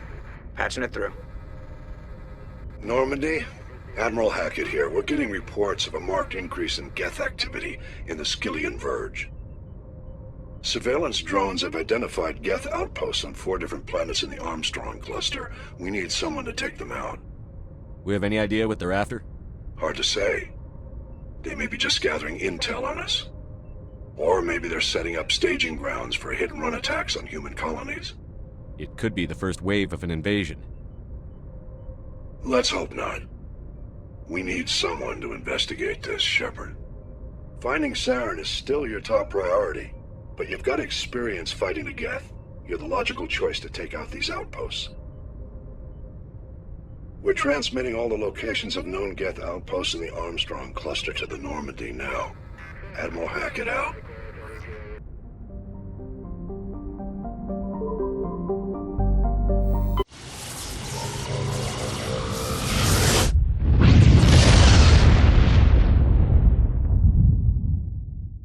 Commander, urgent message from Alliance Command coming in. I'll patch it through. Shepard, this is Admiral Hackett from Alliance Command. We've got a situation here, and you're the only one that can handle it. What do you need, Admiral? There's an Alliance training ground where we test weapons and technology in live fire simulations. One of the VIs we use to simulate enemy tactics in the drills is no longer responding to our override commands. It's gone rogue. Are you telling me this computer is thinking on its own? We're not stupid, Shepard. This is a virtual intelligence, not a true AI. It's not self-aware, and it can't access any external systems. We didn't do anything illegal here. Virtual intelligence support is critical to our military success. VIs process thousands of status reports and react in nanoseconds. No human can do that. We need you to fight your way through the training ground of the VI core and manually disable it. Don't worry, Admiral. I'll take that thing out. I know Spectres answered the Council, but you're still human. You're still part of the Alliance military, and right now we need you. The VI controls all the facility's weapons, drones, and automated defenses. You're the only one that can pull this off, Shepard. Good luck.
Sounds good.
outposts left to clear out?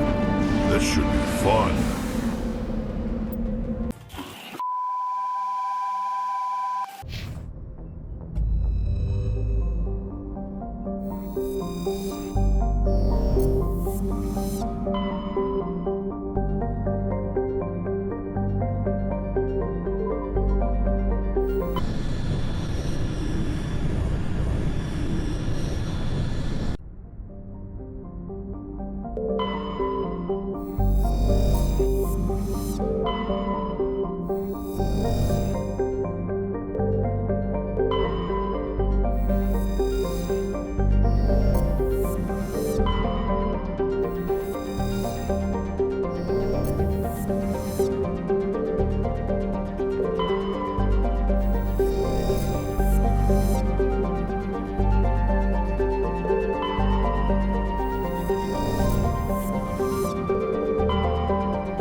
Outposts done. We're halfway there.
What do you want, Shepard? Why did you become a mercenary? Lots of reasons. Such as? Such as, I needed to get out of our system. I needed to eat. I needed to survive. Why not stay and help your people? I tried to help. That's why I had to leave. What happened? I was betrayed. I was head of a small tribe. We were trying to restore order after the war, but the other tribes were against us. They followed Jared, one of the few warlords who survived the war with the Turians. But he was old, and so were his ideas. He wanted to continue the war. He wanted us to fight. Turians, Solarians, each other. It didn't matter who, as long as we were fighting. What did you want? I just wanted Jared to shut up, to stop his ranting. I wanted him to stop leading the tribes astray. But he couldn't understand how much things had changed. We didn't have the numbers to go to war. Even if we did, the genophage made sure we couldn't replenish our numbers fast enough. I told them all to forget about war. We needed to focus on breeding, at least for one generation. And for a while, we were getting through. Some of the tribes started coming around. I take it the warlord didn't appreciate that. No, he didn't. He arranged a crush with the tribes, a meeting on neutral ground. He wanted to talk. We met at the Hollows, near the graves of our ancestors. The skulls of our dead laid bare to remind us where we come from and where we all go. It's as sacred as any Krogan place can be. Violence is forbidden. It sounds like a trap to me. You must have suspected as much. I did, But when your father invites you to a crush, well, there are some laws that even we hold sacred. Jared was your father? He was, until that day. We talked, but we didn't get anywhere. When it was clear that I wouldn't join him, he gave the signal. His men leapt from the graves of our ancestors like Krogan undead. The few that were loyal to me died quickly. I escaped with my life, but not before I sank my dagger deep into my father's chest. That is why I left, and that's why I'll never go back. You must have family other than your father. Don't you miss them? You trying to make me cry, Shepard? I've got some unfinished business with my family, but that's all. What kind of business? Before I left, I made an oath to my father's father. I swore to recover my family's battle armor. It was taken from him after the uprising. What's so important about this armor? It's a relic. Useless, really. But it was worn by 5 generations of my family before the war. It's rightfully mine. Originally, it was taken by the Turian military. We weren't allowed armor or weapons after the war. Now, it's in the hands of Ton Actus, a Turian scum who collects relics from the war. He's made millions selling Krogan artifacts that were stolen from my people. He's got several bases where he stores his goods, all fortified and guarded. I just don't know which base has my family's armor. Just tell me where to start looking. I'll upload the data to your nav system. But Commander, I want to be there when you find him. So long, Rex. Shepard. Commander? Do you have a few minutes to talk one-on-one? Sure. I was just watching some mail from home. Oh, before I go, we saw Caden in a news vid about the Normandy. He's cute. Later, sis. Let's pretend this never happened. Are you interested in the Lieutenant Chief? Of course not, sir. Fraternization is against regulations. What's up? You didn't come by to eavesdrop on family mail. Your family seems to be important to you. Yeah, we've always been close. Me and my sisters especially. With Dad on duty so much, I had to help Mom raise them. Did your father serve with the fleet? Yeah, took any crap posting he could get that offered space time. You know what? He worked his ass off trying to get recognized, but he never made it above serviceman 3rd class. He was real proud when I made Chief. First thing he did was salute. What about your mother? You haven't mentioned her. You must know what military wives are like. Strong because they have to be, able to raise kids while Dad's away on a 6-month cruise. She has a degree in planetary geology. She and Dad both wanted to see new worlds. She gave up her career to raise us, though. You have more than one sister? Sounds like a big family. Yeah, I'm the oldest, then Abby, then Lynn. Sarah's the youngest. She's still in high school. With 4 girls, Dad used to say he felt more outnumbered at home than on maneuvers. Where did you grow up? All over. Same as you, I expect. We transferred a half a dozen times before I finished grade school. You go where personnel command sends you, right? I guess that's why I'm so tight with my sisters. We'd have to leave all our friends every 2 or 3 years. I was an only child, but I get the idea. At least one of my parents was always on duty. Yeah, military families, eh? With schedules like that, it's a wonder we ever have kids anymore. Things were tense between Sarah and me for a while. Then we bonded. Sounds like a story. Feel like sharing? Sarah got herself a boyfriend who wanted to go faster than she did, Mike. I didn't think he was a bad kid, just pushy. Lynn would send me these worried vid mails, and I'd tell her to relax. Where were you when this was going on? I was on active duty. Sarah's graduating high school this year. This was only a couple of years back. They were on Amaterasu. At the time, I was assigned to Chernobog. Same cluster, but a dozen Hellwire away. close enough to talk regularly, too far to make it back in an emergency. I couldn't afford a fast packet flight. If he really liked her, he wouldn't be pushy. Yeah, of course. If he didn't ask at all, I'd wonder if he thought Sarah was ugly. Damned if you do, damned if you don't. Mike thought they'd go for a romantic walk in the woods, because he figured it was past time they did the deed. She levered Mike face first into a tree and left. Didn't have a scratch on her. Good thing Mom and Dad had us all learn some kind of self-defense. I took emergency leave and walked Sarah to school for a few days. Why didn't you tell the police?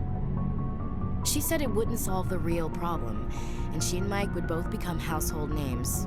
It was a small colony. I said it was her call to make, that we should let her do it her way. Mom was pretty pissed about that. You said all of your sisters learned self-defense? Lynn did pistol practice, but didn't like it. She's kind of nervous. Sarah took Aikido. Abby decided to learn the sword. She always was a little weird. Likes big skirts and tops you have to tie her into. They do great things to her figure, though. So, what did you learn? One of Dad's friends taught me Marine hand to hand. You traveled all the way home to walk your sister to school. It was only a dozen light years, like a day's cruise. It's not like I was going to Earth or something. My last day out, Mike was waiting for us. Sarah had told her friends, so everyone at school knew what he did. He wasn't happy. I wanted to snap him in half, but Sarah gave me this look, this let me handle it, I need to do this alone look. She kept her cool, God bless her, as he screamed in her face. She just let him vent. Then he tried to punch her. I swear, she just flowed around him. Next thing I knew, he's face down on the sidewalk, and there's blood everywhere. That's unbelievable. Sarah must be as good as you. Better. I'm more or less a straight-up puncher. When he swung, she wasn't there anymore, and he fell. She helped him stop the bleeding and had me call an ambulance. She told the paramedics he fell. Before they took him to the hospital, Mike touched Sarah's arm. I thought he was gonna end up on the ground again. But he hung his head, whispered, "I'm sorry," and started crying. And she hugged him. The Williams women are a decisive bunch, Commander. We do things when we're ready. Not before, not after. Your sister's something else. But you didn't mention your father at all. Was he on deployment? Dad always wanted to serve in space, but he wanted us to have real ground under our feet. He'd say, space is beautiful, but you can't raise a family there. I cannot rest from travel. I will drink life to the lees. All times I've enjoyed greatly, have suffered greatly, both with those that loved me and alone. For always roaming with a hungry heart, much have I seen and known, cities of men and manners, climates, councils, governments. I never thought I'd hear you reciting poetry. Just because I can drill you between the eyes at 100 meters doesn't mean I can't like sensitive stuff. Just don't spread it around. Ulysses was my dad's favorite poem. Every time he shipped out, he recorded me reading it. He had a dozen versions when he retired. Does he still like it? I sure hope so. I read it to his grave every time I go home. Dad passed on a few years back. He's probably still watching, though. You mean from wherever we go after death? Dead on, Skipper. He's with God now. That's not a problem with you, is it? That I believe in God? You know that old saw, there's never an atheist in a foxhole? I've been in a lot of foxholes. Yeah, I guess you have. I've met a few people who are really weirded out by my faith. Because I work in space, I can't believe in a higher power? Jeez. Hello, have you people looked out the window? How can you look at this galaxy and not believe in something? I should get back to my duties. Didn't mean to take up so much of your time. Dismissed, Chief. Sir.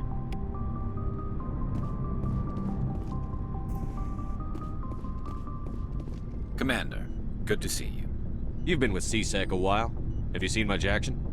Well, not as much as you, but yeah, I've seen some interesting things. I'll bet you have. Anything in particular that stands out? I remember this Solarian geneticist I was sent to investigate. That case was a bit disturbing. What happened? Why were you investigating them? I was tasked with tracking black market trade on the Citadel. Most of it harmless, nothing I needed to pursue. But during the course of my investigation, I noticed an increase in the trade of body parts, organs mostly. We usually get a few of those, but not the numbers I was seeing. We weren't sure if there was a new black market lab or if some freak was harvesting organs from citizens. You've seen this before on the Citadel? Every so often, some lab sells unwanted parts through the black market, but they're not as bad as the psychos. I remember this one Elcor diplomat we caught in my first year on the job. He was hacking people up and selling their organs. Had the station in a bit of a panic. But this case wasn't that clear-cut. Turns out there was more going on than we first realized. So how did you figure out what was happening? First, we got a hold of a sample and ran DNA tests. The weird thing was, the match led us to a Turian who was still alive and was very convinced he'd never lost his liver. After a bit of digging, I discovered this Turian worked briefly for Dr. Salion, the geneticist. So I went to his lab hoping to find evidence of cloned organ development, but there was nothing. No Salarian hearts, no Turian livers, not one Krogan testicle. You're kidding, right? Why would anyone want Krogan testicles? Some Krogan believe that testicle transplants can increase their virility, counteract the effects of the genophage. It doesn't work, but that doesn't stop them from buying. They'll pay up to 10,000 credits each. That's 40,000 for a full set.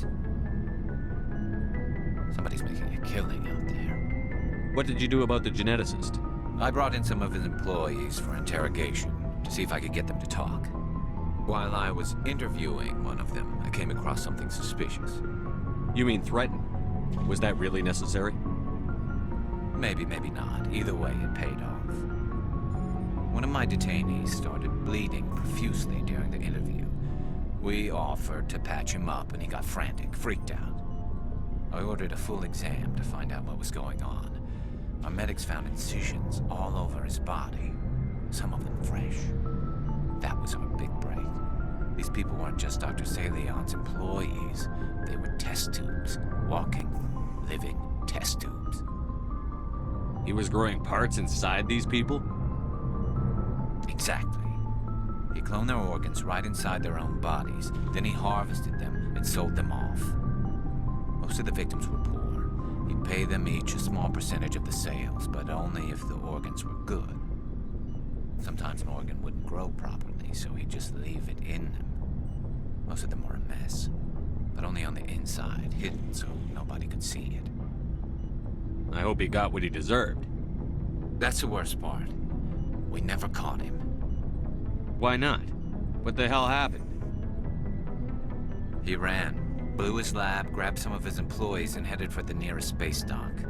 By the time I found out, his ship was already leaving. He threatened to kill his hostages if we tried to stop him. But you went after him anyway, right?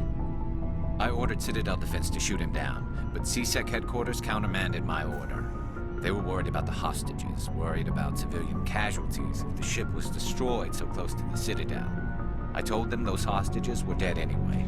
He just used them to make more organs. But they wouldn't listen. No wonder you hated it there. Those idiots just let him fly away. Yes, they did. I went to Palin and told him what I thought of him and his policies. He said if I didn't like it, I could quit. Well, I almost did. All they had to do was disable that ship, stop him from running. Maybe the hostages die, maybe they don't, but at least we stopped the bastard responsible for it all. A few casualties is a small price to pay to stop someone like that. Yeah, exactly. I mean, those hostages might be wishing they'd died by now anyway. Just wish I could have stopped him. That's all. Do you have any idea what happened to Dr. Salion? I sent out feelers from time to time, hoping to find something. I thought I'd found him a while back. He changed ships and changed his name to Dr. Hart, his idea of a joke, I guess. I told the military, but they weren't convinced it was him. I got the transponder frequency for his new ship, but I just can't get anyone to check it out. I'll check out the coordinates when I get a chance. I was hoping you'd say that. But Commander, take me with you when you go. If it's Salion, I want to be there when you find him.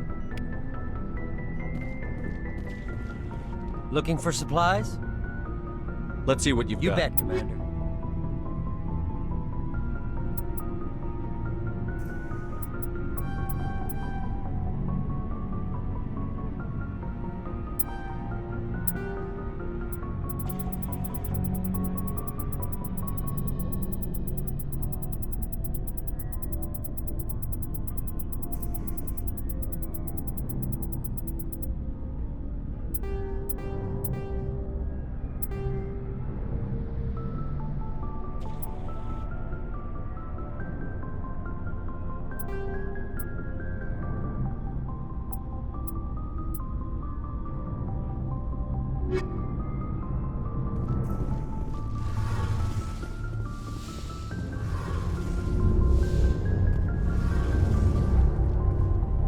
Shepard, I'm glad you're here.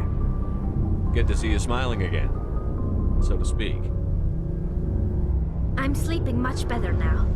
I guess I'm getting used to how quiet your ship is. I still think a lot about my pilgrimage, though. I know Saren's our top priority, but with all the worlds we go to, I was hoping to find something to bring back to the flotilla. We've still got a long way to go. You'll find something to take back. Yes, but it cannot just be some derelict ship my people can use for salvage. It has to be more than that. There's a lot expected of me. What's so special about you? It's my father. He's the senior member of the Admiralty Board. He's one of only 5 people who can overrule the decisions of the Conclave for the good of the migrant fleet. My father is responsible for the lives of 17 million people. Our entire race is in his hands, and I'm his only child. So are you some kind of heir to the Quarian throne or something? No, it doesn't work that way. My father's position isn't hereditary. I'll probably never serve on the Admiralty Board myself. Officially, I'm just the same as any other citizen. But it doesn't work that way in practice. People have always treated me differently because of who my father is. You must get all kinds of special privileges.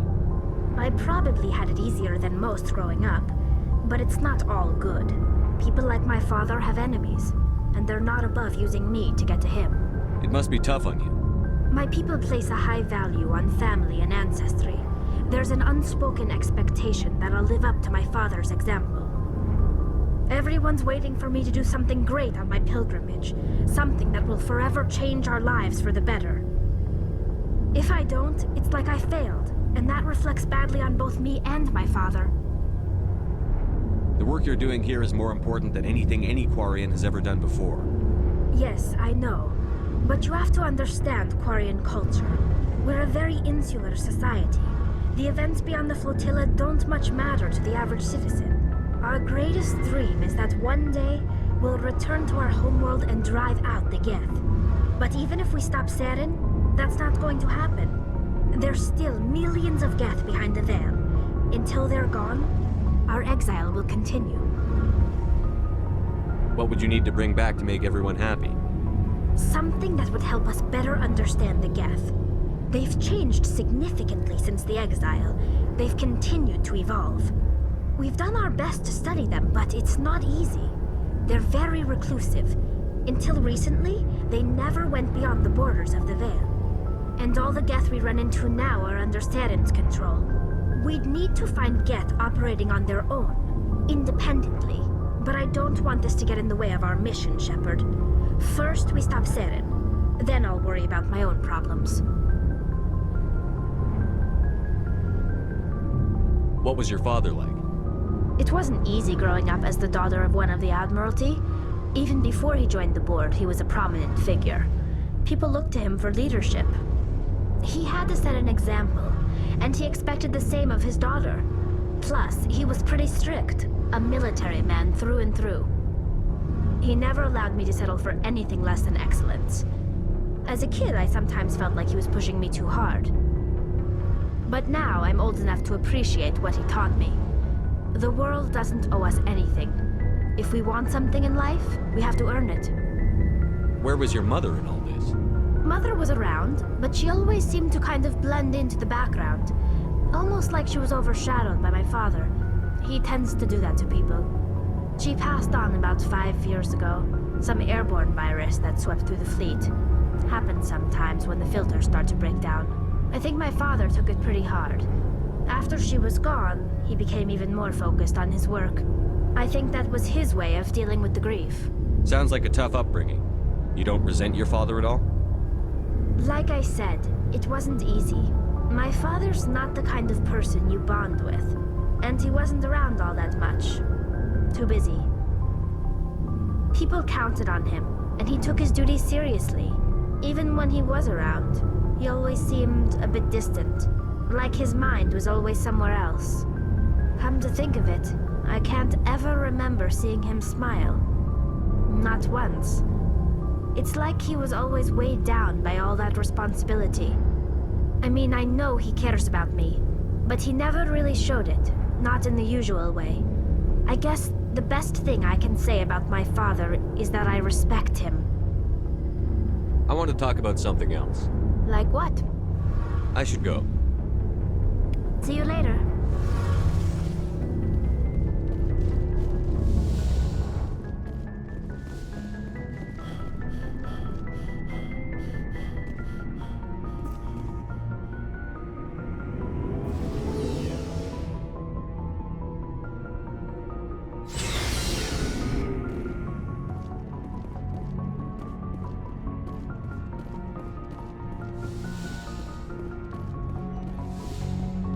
Yes, Commander? Is there something you need? I should go. Goodbye, Commander.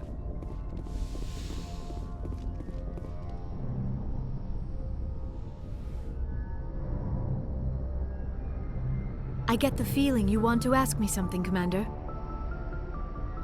Maybe we could pick up where we left off. You were telling me about your interest in the Protheans. Actually, I think I was talking about my interest in you, and making a fool of myself in the process. As I said, I am not used to dealing with people, especially humans. I did not really know much about your species when we first met, Shepard. I found it hard to take humanity seriously. Your kind always seemed so rushed and high-strung.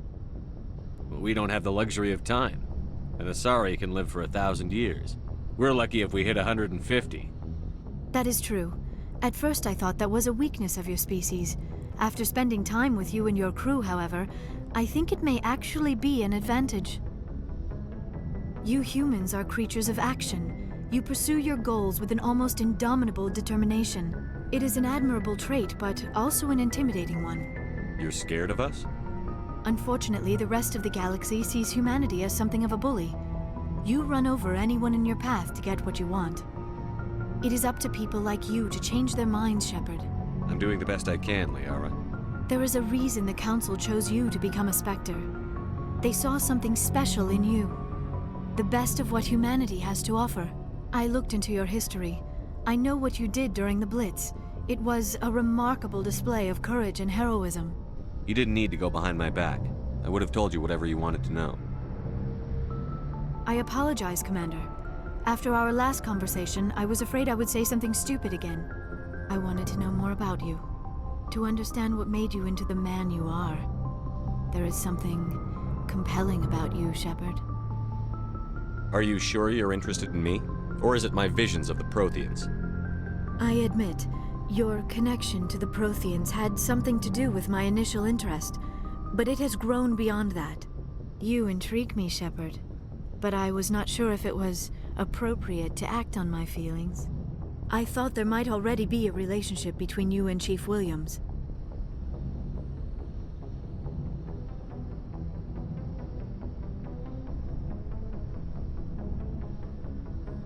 Williams and I are just friends, nothing more.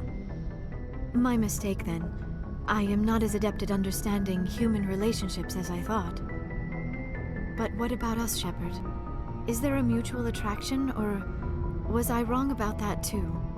No, you were right. There is something between us.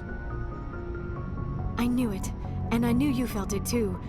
But does this not seem rather strange? Why do I feel so close to you? We have only known each other a short time. We are from two different species. We have almost nothing in common. This makes no sense. These things never make sense. They just happen, and we get swept up in the storm.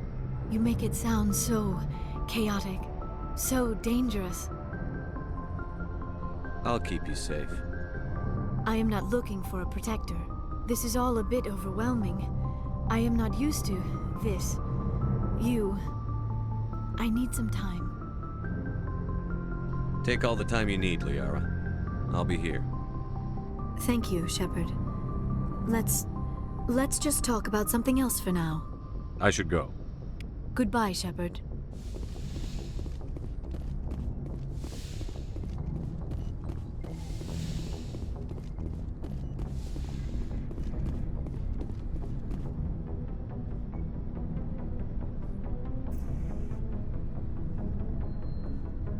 Anything you need, Commander? Just trying to get a sense of where the crew's at. Thoughts? Well, they know about the stonewalling you've had from the Council. They deserve to know what we're up against. They're on your side. They're pissed about the resistance we're getting, especially from our side. I'll have a better handle on all of it when my head stops hurting. Another L2 flare-up. Anything I can do? No, Commander, it'll settle down. It's rough sometimes, but they spike higher than a lot of L3s. Except for you, of course. Besides, I fared a lot better than some after Kinetics was through. I haven't heard anything about Kinetics in a while. Yeah, they quietly disappeared. Broke up into a bunch of little corps after they botched the training on Jump Zero. After first contact, Kinetics was set up to track Element Zero exposures and develop implants for humans. Once we had an embassy on the Citadel, Kinetics could bring in experts instead of taking it slow. Is there some reason we couldn't learn it on our own? They didn't know where to start. Hell, it took a couple of years to even link Biotics and Ezo. Forget trying to get the kids to move stuff. They had trouble just helping them not break their own limbs. And their choice of teachers didn't help much. The only experts would have to be aliens. Dead on. Turians, actually. That's why Kinetics kept it a secret. They were afraid of what people back home would think, asking the Turians for help when we just fought a war with them. The Asari would have been more acceptable than the Turians. Yes, but the company didn't go through the Citadel. It would have made Earth look weak, so they discreetly hired some Turian mercenaries. I'm sure Kinetics did what they thought was best. It wasn't best for us. They brought in an ex-military Turian named Commander Vernus. A real hard-ass. He basically had a free pass to break us if it would turn out a decent biotic. Kind of spiraled from there, Commander. Did he ever face charges for that? He got his, yeah. But like everything else at Jump Zero, it was under the table. The less said, the better. Anyway, this is ancient stuff. I walked it off a long time ago. I should get back to my duties, Commander. We're here to make history, not rehash it. What's your opinion on the last mission? Dr. Tassoni. Seems like a sweet girl. Easy on the eyes. I mean, if you like the bookish sort. Any intentions there, Lieutenant? No, Commander. Just art appreciation. We'll talk another time, Lieutenant. Commander? Anything you need, Commander? Just trying to get I've wasted enough of your time for now, Commander. We'll have time for We'll talk personal, another time, Commander. Lieutenant.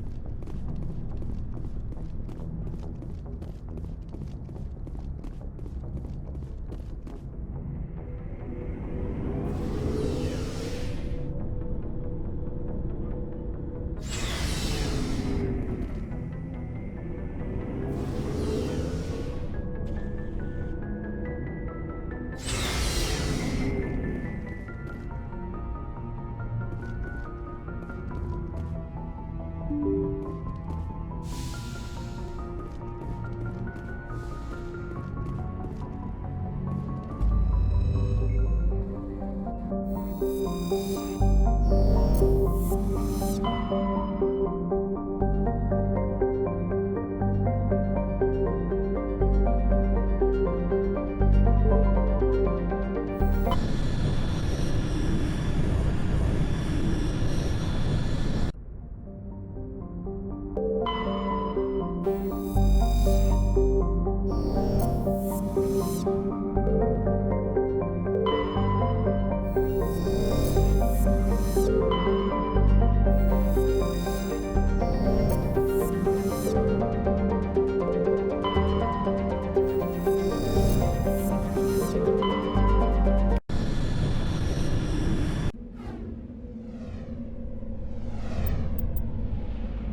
I get the feeling you want to ask me something, Commander.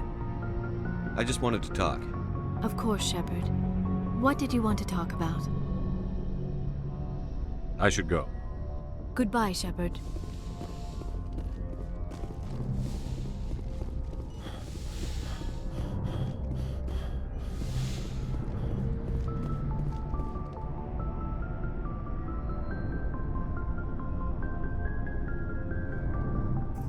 Anything you need, Commander?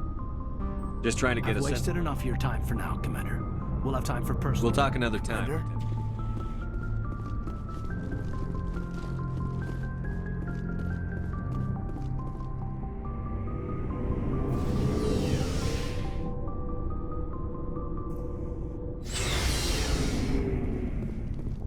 Looking for supplies? Let's see what you've got. You bet, Commander.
I'm on my way.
Base of operations. Hold on. This receiver's picking up some kind of transmission. Based on the signal strength, I'd say it's coming from inside the star cluster. The main Geth base. Use the signal to lock onto its location and go take it out.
Think we're good, Commander?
Let's get moving.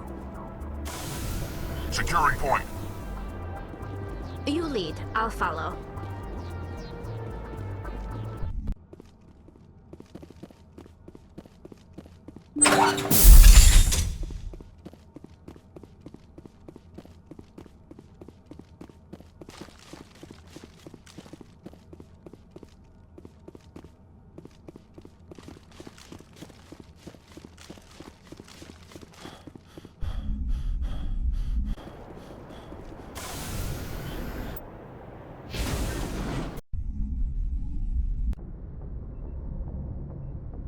Message from Admiral Hackett, Commander. Patching it through.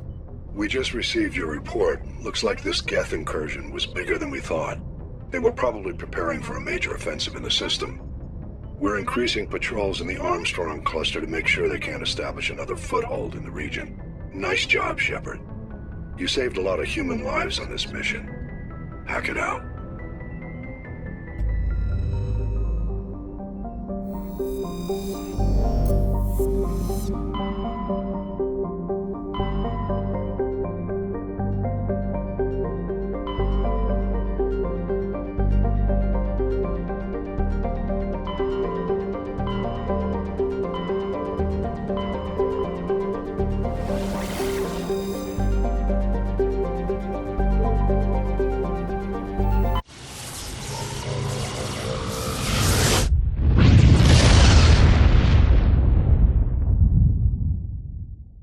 Message coming in.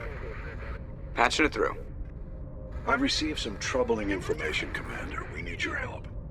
Someone is killing former Alliance scientists. There have been 4 deaths in the past month. I'm happy to look into it, Admiral. What can you tell me? All 4 scientists worked on a classified project on Akuz. There was a brutal massacre there years ago. An entire unit was killed by Thresher Maws. It was classified as a natural hazard, but the project dates coincide with the attacks. That can't be a coincidence. There was one other scientist on the project, Dr. Wayne. I'm transmitting his last known coordinates. Good luck. 5th Fleet out.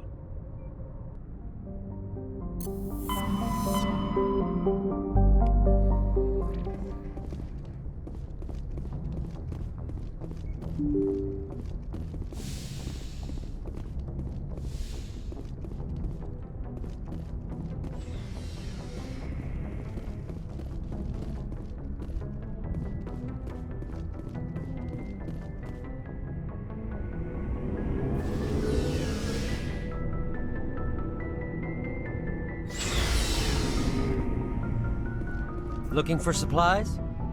Let's see what You bet, Commander.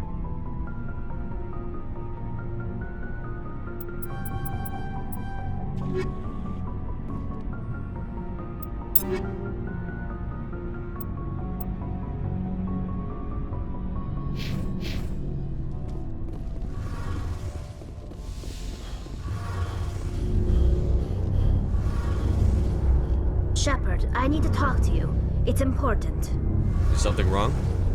You know the data you took from those Geth control nodes? The information you uploaded to Alliance Control? I want a copy of it. You want to bring this data back to the migrant fleet? Those files have information that could be vital to our efforts to understand the Geth. It could be the key to helping us reclaim our homeworld. You think you can use this information to destroy your enemy? Not right away. We will need to study it. It could take years, but it will give us new insight into how the Geth have changed and evolved over the past centuries. Go ahead. Make a copy. My people, I owe you a great debt, one I can never repay. The only thing I can offer in return is what you already have. My solemn promise to stay with you until Saren and his Geth armies are defeated. I never wanted anything more. Thank you, Shepard.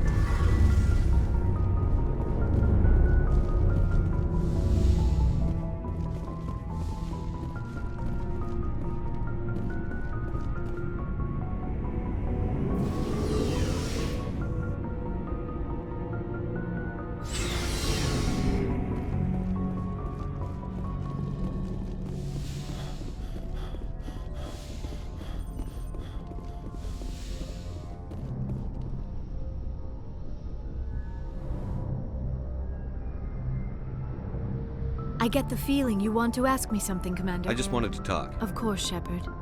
What did you want to talk about? I should go. Goodbye, Shepard.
Yes, sir.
I'm on my way.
another shot.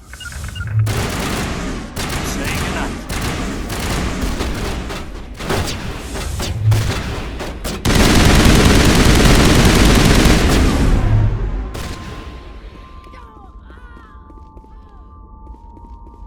Negative contacts, Commander.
Stay back!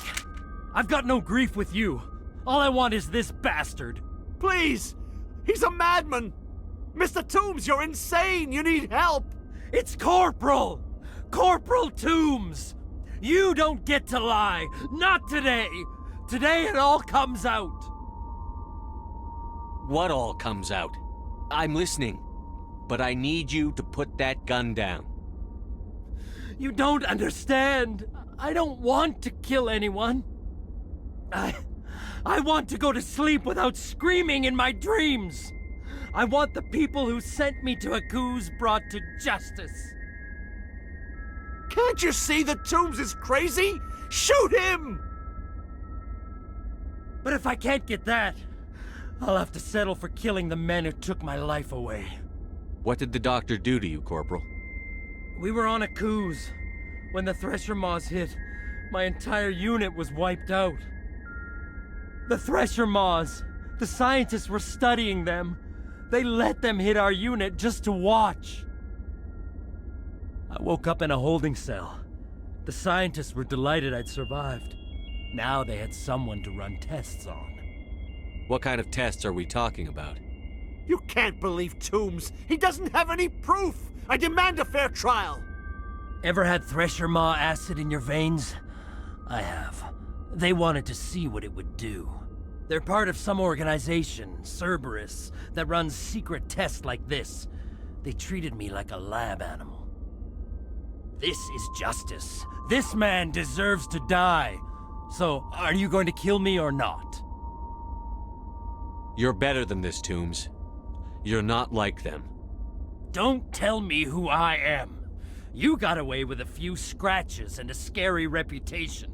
The rest of the unit died, and I was tortured for years, Shepard. You can't judge me. You don't have the right. Toombs, if I could have helped you on Akuz, I would have. All I can do is help now. Let me. Okay. I'm no murderer. They couldn't make me one. Just as long as he goes to trial. Maybe the screaming will stop now. I don't know. Those bastards can't hurt you anymore. Joker, tell the 5th Fleet we need a ship for pickup. Aye, aye, Commander.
Message coming in. Patching it through. I reviewed your report on the situation, Commander. I'm glad to see you were able to take Dr. Wayne in alive. Now we can put him on trial and get some answers. Corporal Toombs seems to have found some closure, and hopefully with therapy, he'll have a normal life again someday. Thank you again for your assistance, Commander. Fifth Fleet out.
Thank you.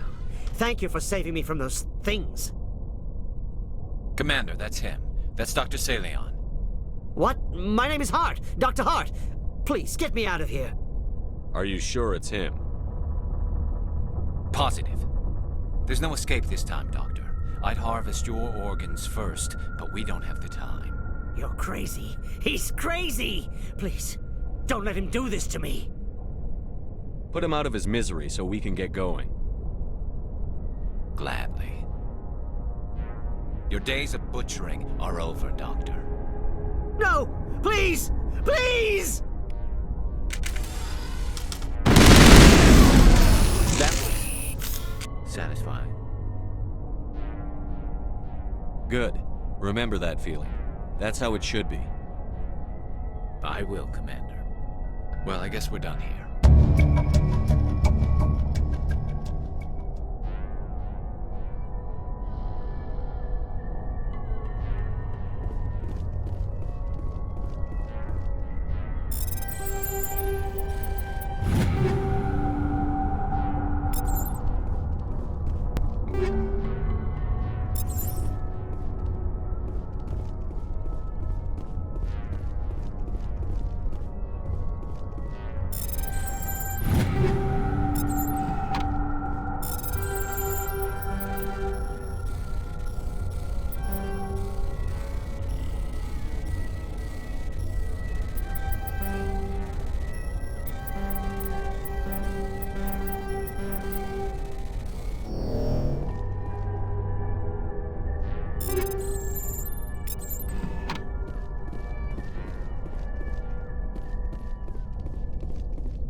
Anything you need, Commander? I've wasted enough of your time for now, Commander. We'll have time for personal... We'll talk another Commander? time.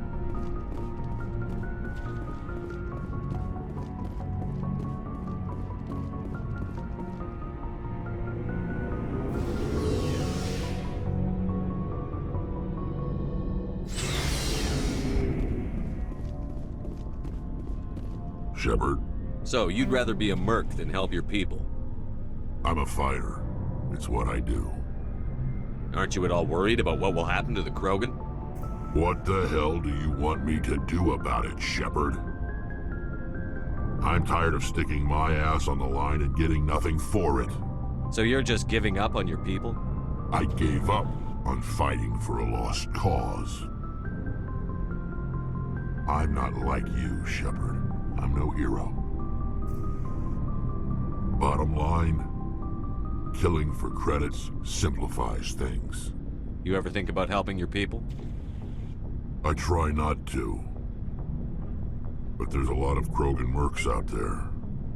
I'm always running into them. Half the time I'm being paid to kill them. But that's just part of the job. You don't get to pick who your enemies are. How long have you been a merc? Long enough. I took my first contract right after I left my home system. It's good work if it doesn't kill you. I get the feeling you enjoy your work. Sure.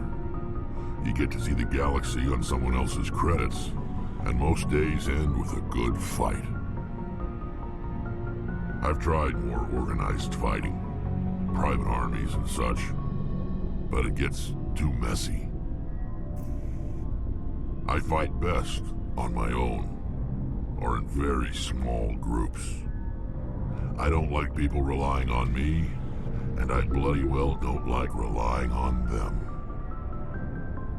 You must have family other than your father, don't you? I already told you, Shepard. I promised to find my family. So long, Rex. Shepard. Commander? Do you have a few minutes to talk one-on-one? I should get back to my... I wouldn't mind talking more later, though. Dismissed, Chief. Sir.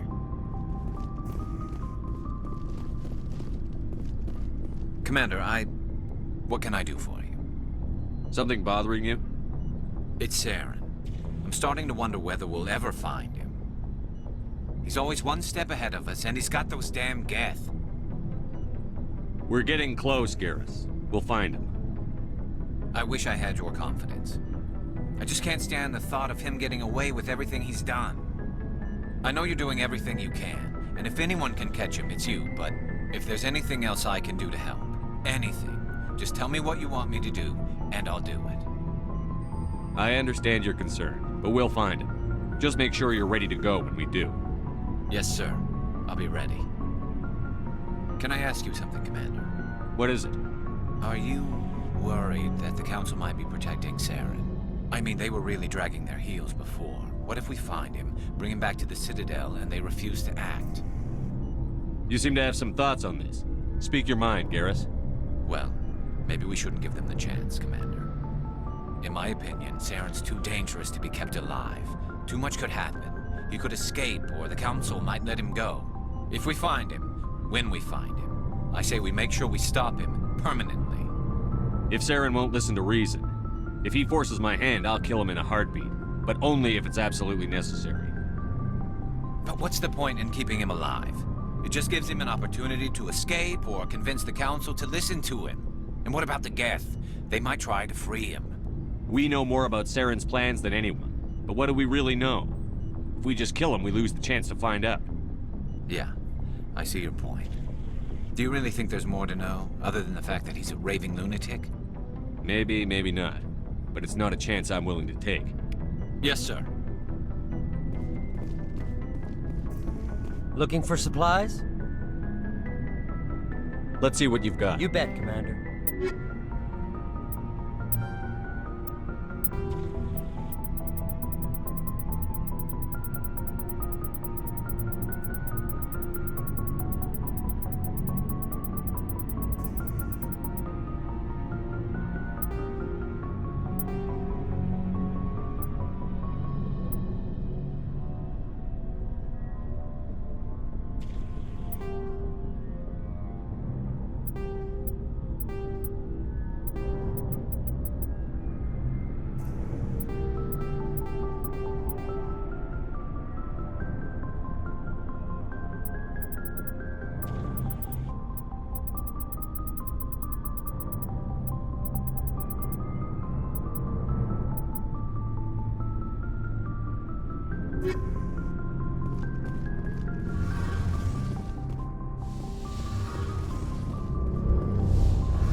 It feels like we're getting near the end, doesn't it, Shepard?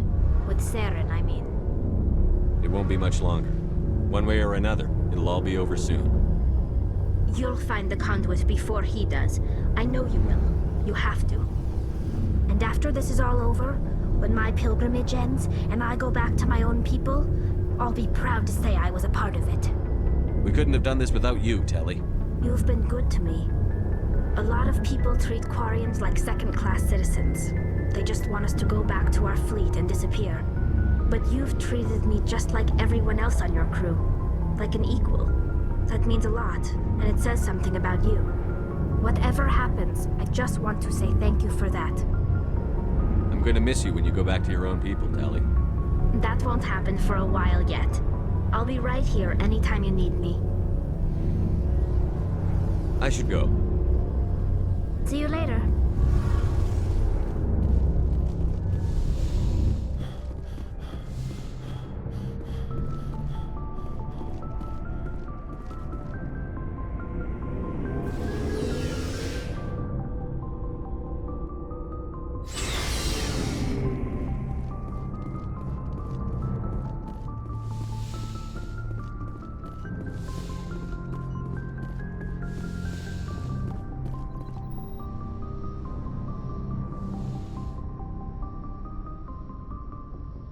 I get the feeling you want to ask me something, Commander.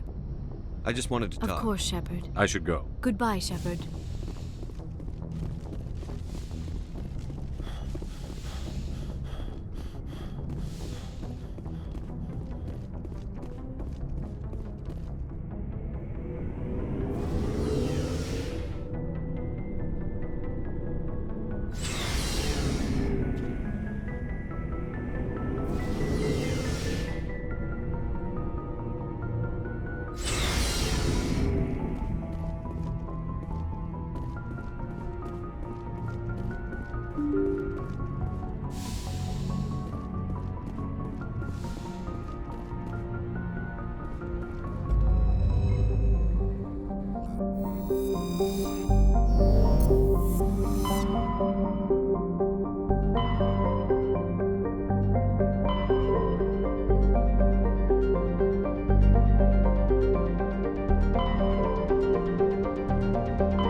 Let's get moving.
This is the place.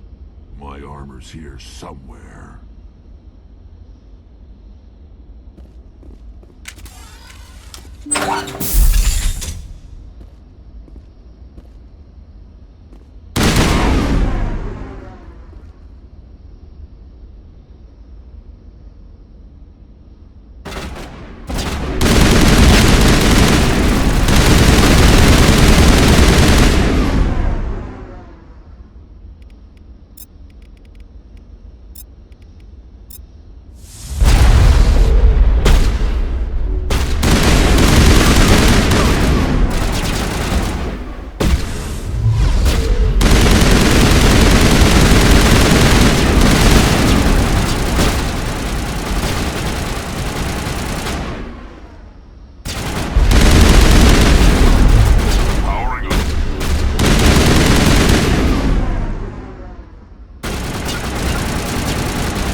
This is it.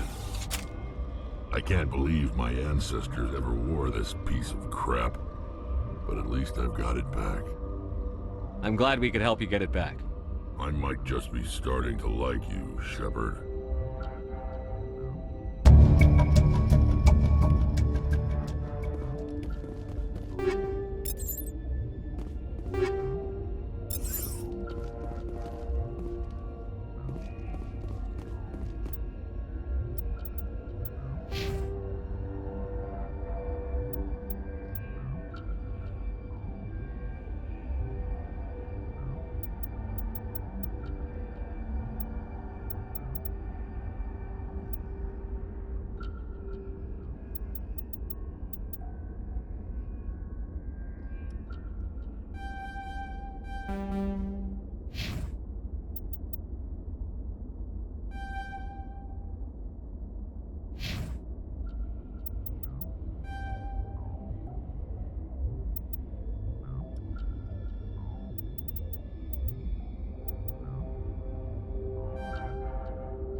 Commander, I wanted to thank you. What for, Garrus? For everything. Taking me with you, letting me be part of your team. I've learned a lot. Thanks, Commander. You're welcome, Garrus.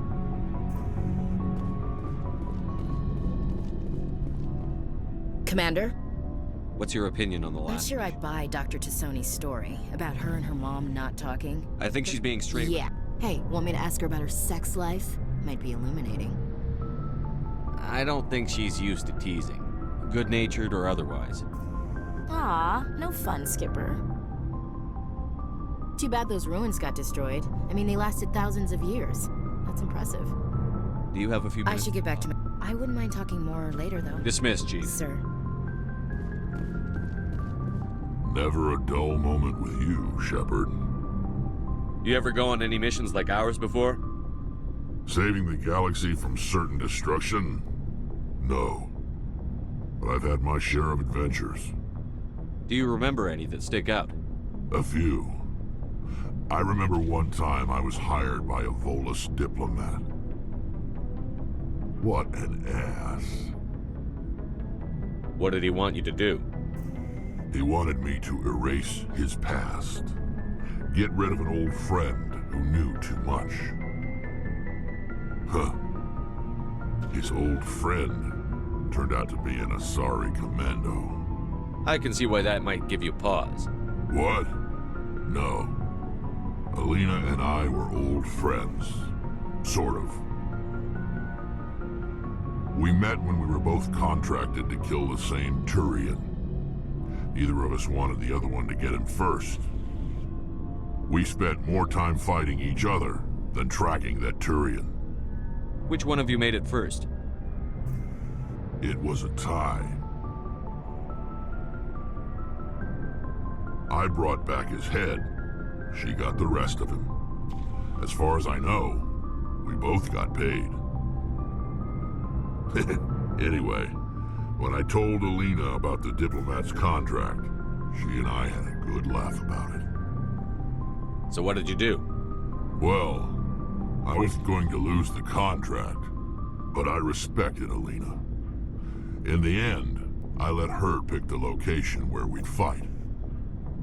She chose some old Solarian space station overrun with mercs and smugglers. That way we didn't have to worry about hurting any innocent bystanders. She always was a bit of a softie. What happened on the station? What didn't happen? For 2 days I chased her through that station, used my entire store of ammunition, had to kill a bunch of mercs and use their crap weapons. By the 3rd day, the station was barely holding together.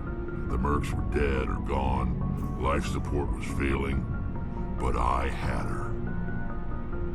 She'd locked herself in the med labs. She was trying to patch herself up. Damn tough, that one. Then just when I thought I had her, the station's core went critical. Barely made it back to my ship in time. I assume the Asari Commando didn't make it? I watched the station from a distance. I never saw her leave. And when that place blew, there was nothing left larger than a Turian's right nut. So I headed back to the diplomat to give him the good news and collect my pay. But before I got halfway there, Alina sent me a message. Better luck next time. Now, I'm not superstitious, but if someone can survive that, well, they deserve to live.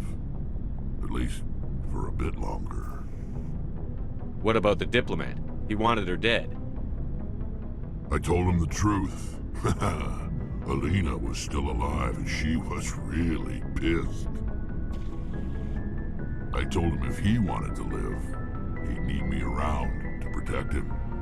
And he believed you.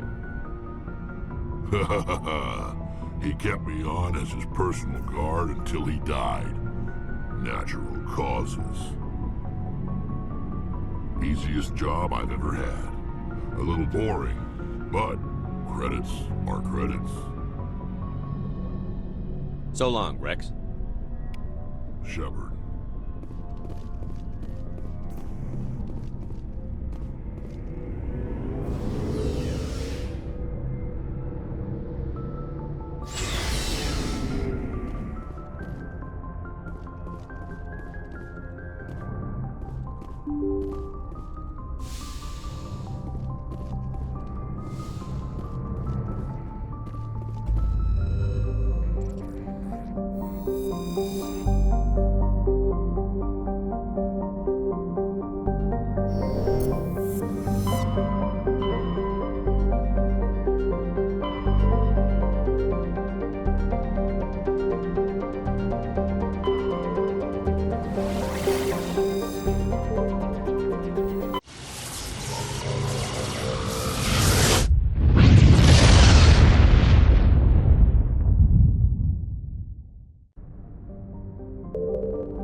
I smell trouble! All clear.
Think we got him, Commander.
All targets down.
All clear.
Commander, something you need? How'd you end up joining the Alliance? Look, if you're looking for an inspirational my mother would spend all that time around Alliance ships. There's a good chance you'll end up going to the Academy. I have to go. All right, see you.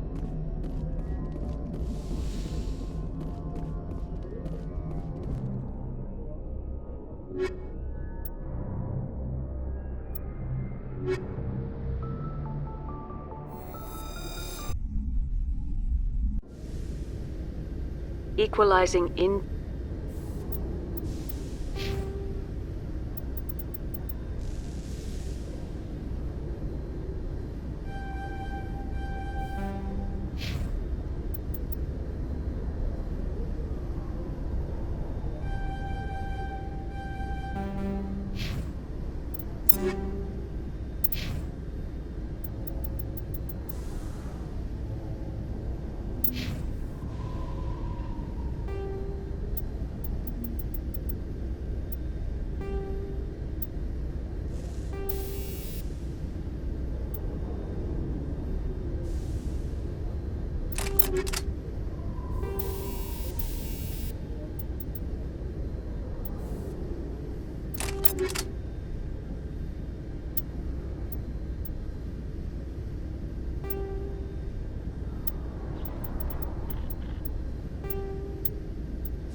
interior pressure with exterior atmosphere. Logged. The commanding officer is ashore. Exo Presley has the deck.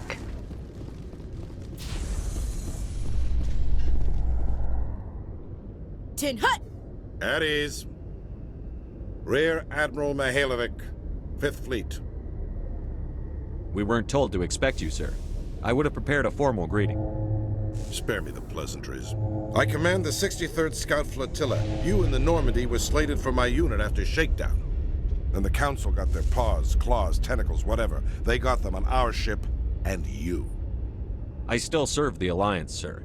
As a Spectre, I can advance our interests to the Council. You still know what color your blood is, Shepard? I don't begrudge the politician's decision to throw you to the Council. It's an opportunity. I do begrudge this over-designed piece of tin, though. The Normandy is a fine ship, sir. She's served us well so far. It's a gimmick, Commander. Useless in a stand-up fight. This experiment diverted billions from our appropriations bills. For the same price, we could have had a heavy cruiser. But no, we had to make nice to the Turians, throw money in a co-developed boondoggle. I'm here to make an inspection, Commander. Normandy is an Alliance warship. I intend to see she's up to snuff. We'd be honored to show her to you, Admiral. I'll just bet. Wait here. I won't be long. Commander, I'm not happy. I'm sorry to hear that, sir. Who designed that CIC? Putting the commander aft of everyone else is inefficient. What if he needs to discuss with the operators toward the bow? Modified Turian style. They prefer commanders looking over their subordinates rather than in the middle of them. We wanted to see how effectively they can command with that setup. Reasonable goal, but they should have studied that in a lab rather than on a frontline warship. I had to shake my head at that drive core of yours. 120 billion credits of element 0 to make this thing able to move without giving itself away. You realize we could make drive cores for 12,000 fighters with that money? What good is it to hide for a few hours anyway? Useless. We can loiter in an enemy system and monitor traffic, or drop infiltration teams on enemy worlds. Normandy can be more effective than the Solarian STG. Maybe. But that's not the job of a proper warship. We're supposed to find and kill the enemy fleet, not count how many times their garrison goes to the bathroom. And we need to talk about your crew, Commander. Krogan? Asari? Turians? What are you thinking, Commander? You can't allow alien nationals free access to Alliance equipment? Between Saren and the Geth, we have enough enemies out here.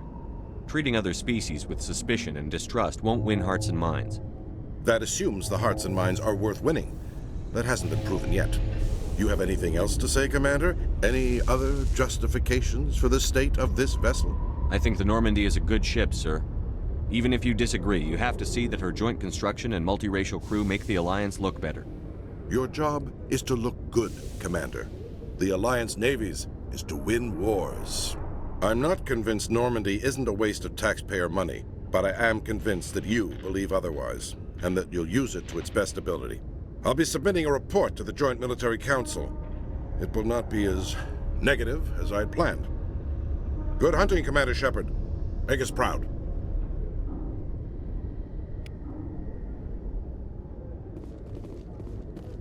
Alliance officials report that a Geth incursion into the Armstrong cluster has been repulsed, with the Geth suffering heavy casualties. In the event of future Geth activity, the Alliance plans to maintain a strong security presence in the area.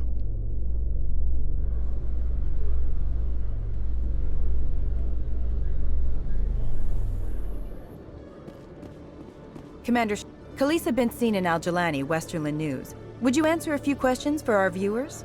What do you want to know? You've been given a unique position to represent our race. People want to get a sense of how you'll do that.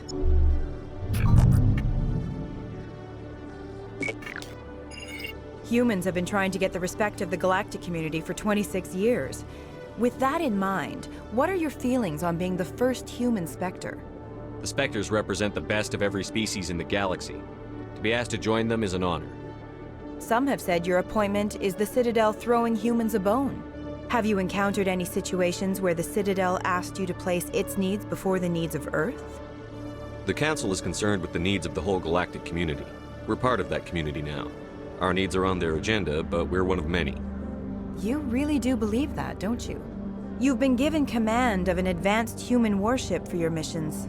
Is there anything you'd like to say about it? Actually, the Normandy was co-developed by human and Turian engineers.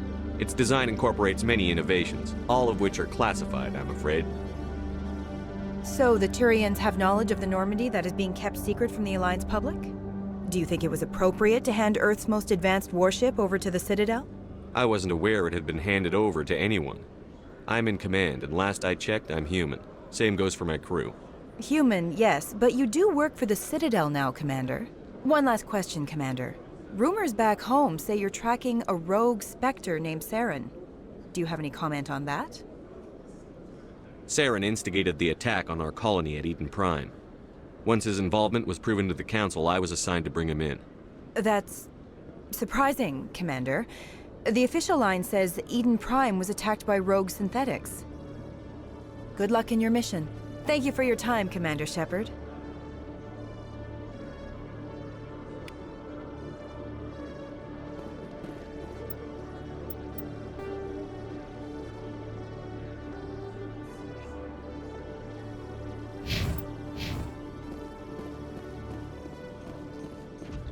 So, Liara, you've spent 50 years studying Prothean ruins and artifacts.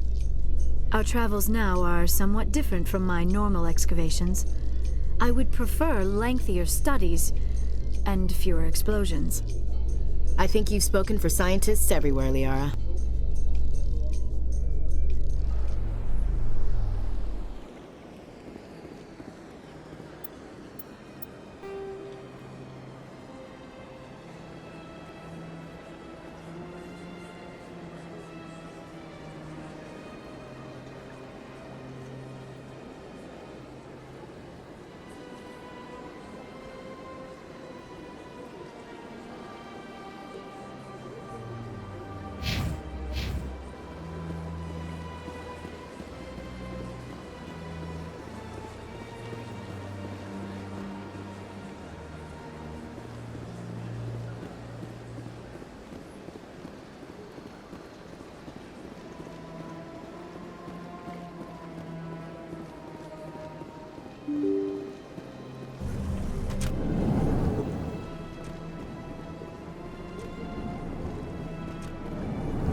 I know you. You're Commander Shepard, the human Spectre. Is there something I can do for you? You're Nassana, right? I ran into your sister, Dahlia. It didn't end well for her. What? Are you saying she's... Dahlia's dead, Nassana, and I know she was blackmailing you. And I was all set to try to manipulate you into hunting her down for me. But I guess that won't be necessary now, will it? You wanted your sister dead? If people found out my sister was a criminal, I'd be considered a security risk. They'd revoke my clearance, or place me on administrative leave until she was apprehended. I shall transfer a little something into your account as a token of my appreciation. I'm sure you'll find the amount satisfactory. You're a diplomat on her way up the ranks. It could be handy to have a Spectre who owes you a favor. You make a good point. Anyone can come up with credits. But I can give you authorization to purchase prototype Asari mods. I will get you added to our manufacturer's preferred client list. I think you'd be very interested in what they have available. Goodbye, Shepard. It has been a pleasure doing business with you. This place seems strange. Wish there were more humans around.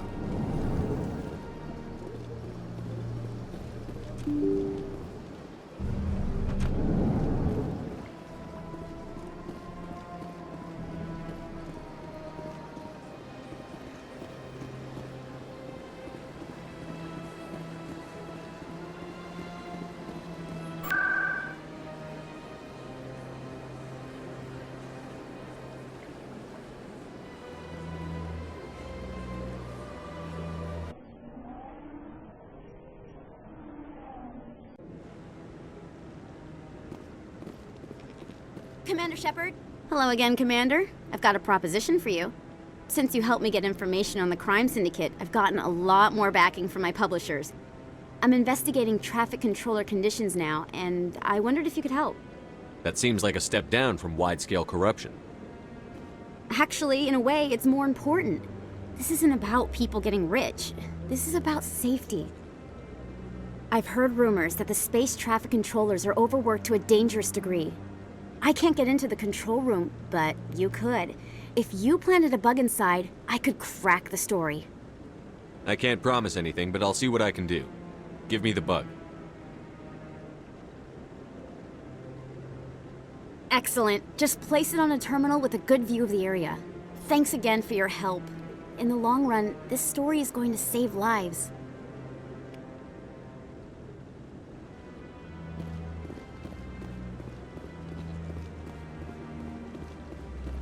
No, I'm waiting. Commander, any word on my missing men? I'm not sure how to tell you this, Admiral. Your men were killed by a Thresher Maw. A Thresher Maw? That's not... My men wouldn't just stumble into a Thresher nest. Not the entire unit. Somebody lured them there with an Alliance distress beacon.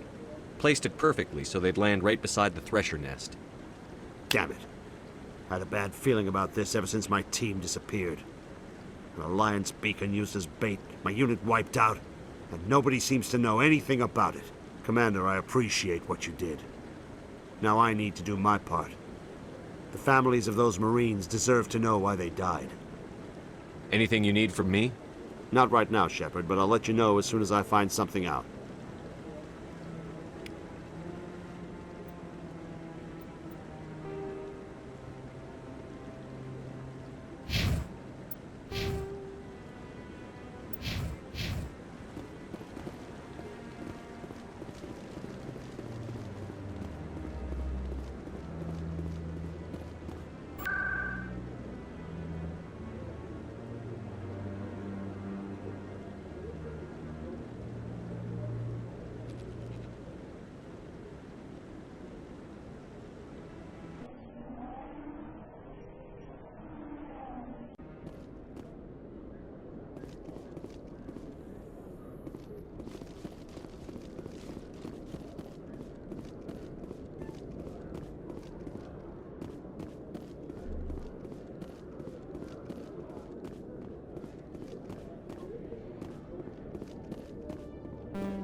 So, Dr. Tassoni, are all Asari biotics? I heard Lieutenant Alenko say something about you not needing implants.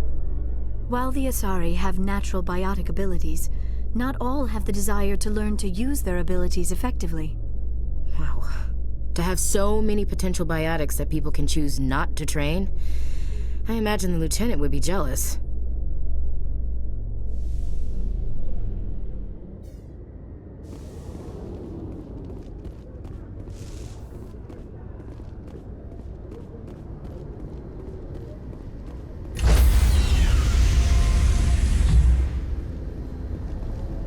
Stand by, shore party. Decontamination in progress. Logged. The commanding officer is...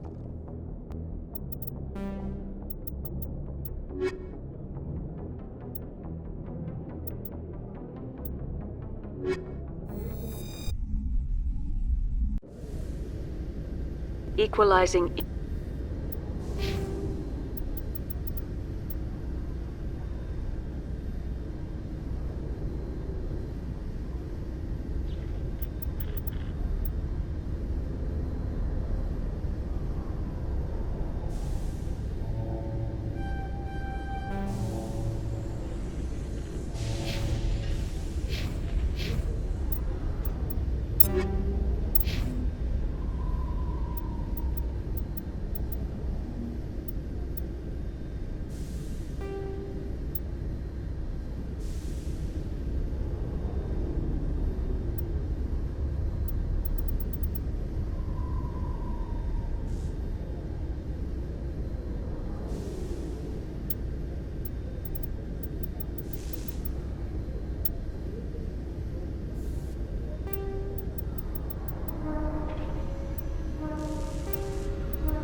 Interior pressure with exterior atmosphere. Logged. The commanding officer is ashore. XO Presley has the deck.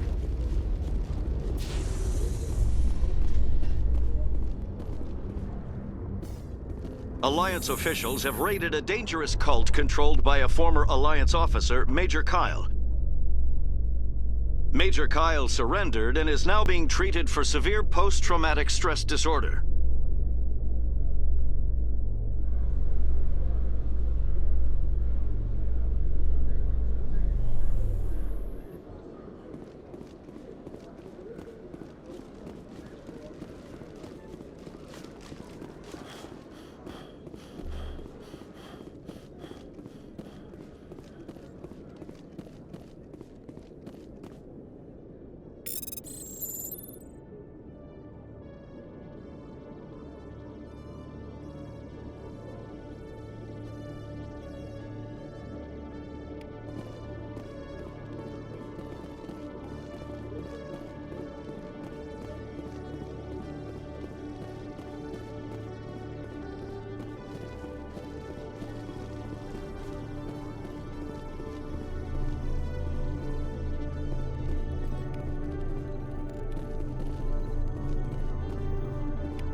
Got a moment?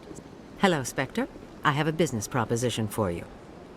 How did you know I'm a Spectre? Word travels. Your name comes up in certain circles. I'm acquainted with a pair of powerful crime bosses. They're hiding on remote worlds, and I have the coordinates. You could do the galaxy a favor.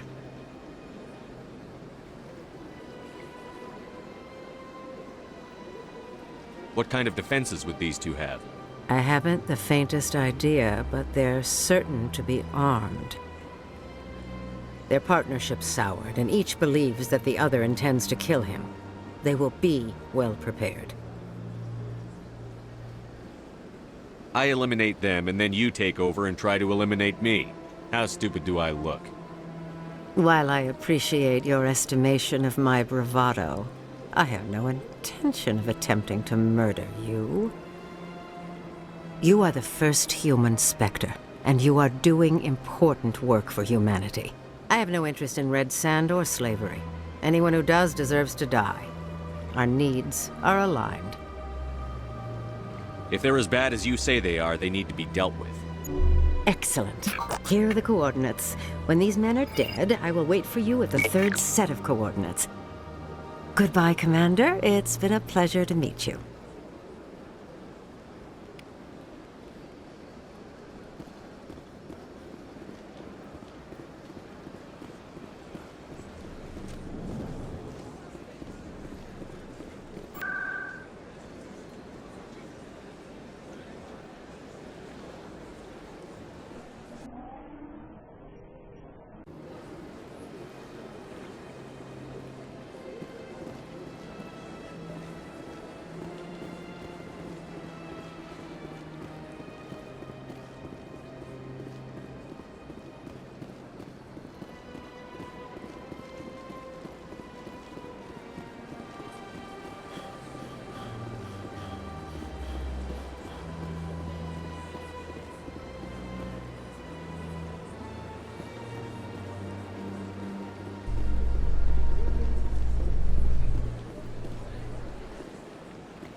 I've heard some humans are angry at the Quarians after the attack on Eden Prime.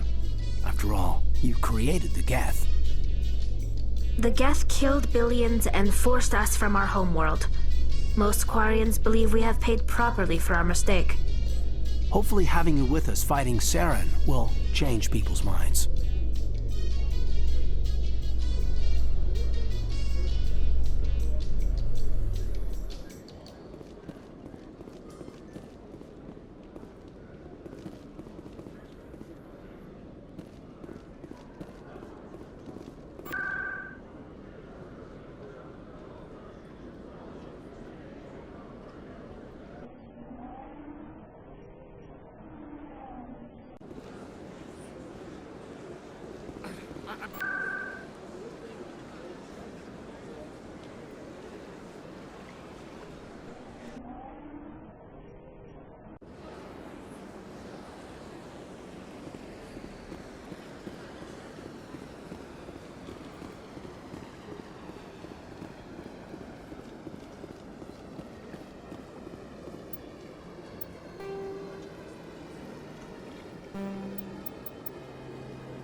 In remembrance of Eden Prime, we present another profile in courage with serviceman Nirali Bhatia.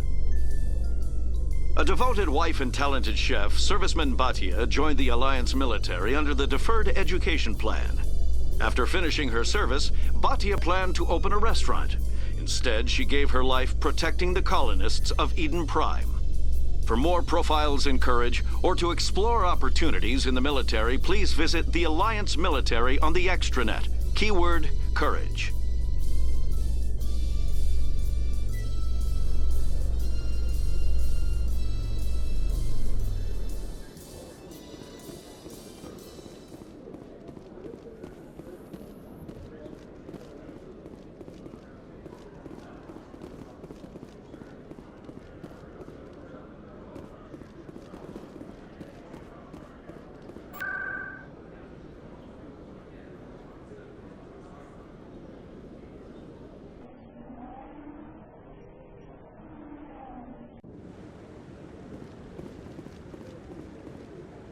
I'm already getting readings. This is gonna make a great story.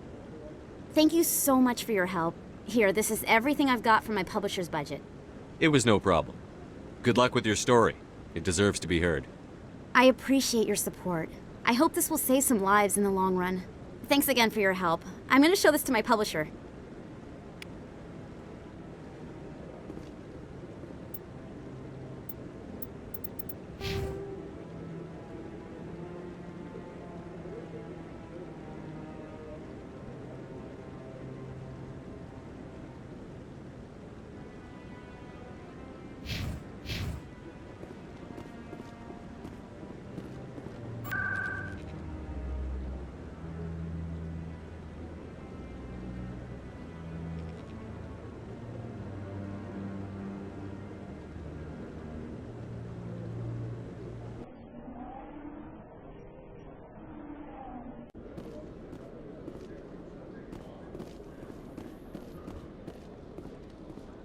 In entertainment news, Francis Kitt has announced plans to direct Hamlet with Elcor cast members.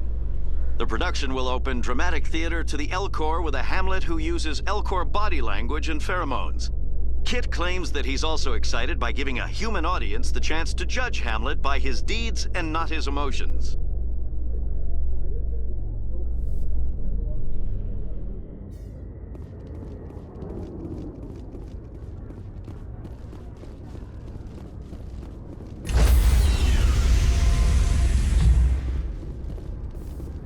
Stand by, shore party. Decontamination in progress. Logged. The commanding officer is aboard. XO Presley stands relieved.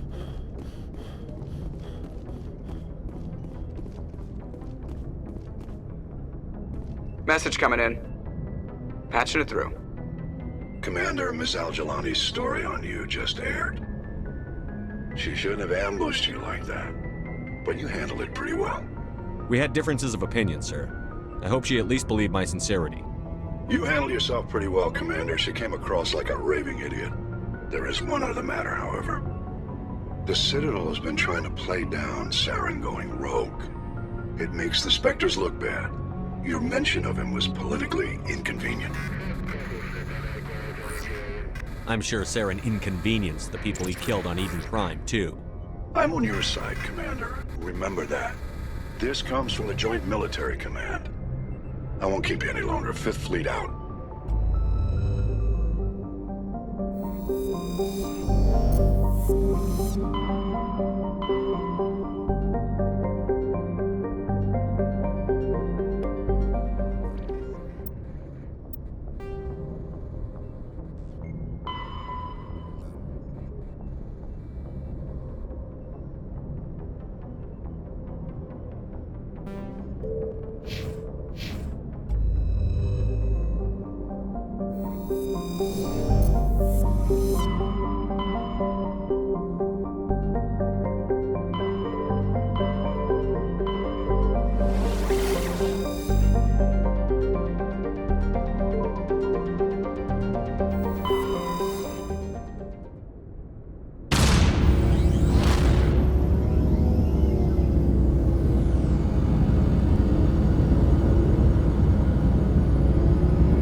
Message for you, Commander. Just came in over a secure channel.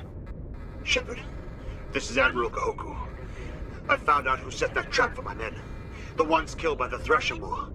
Damn, I hope you get this message. It was a group called Cerberus. An Alliance Black Ops organization. Top secret, highest level security clearance. They vanished a few months ago. Dropped right off the grid.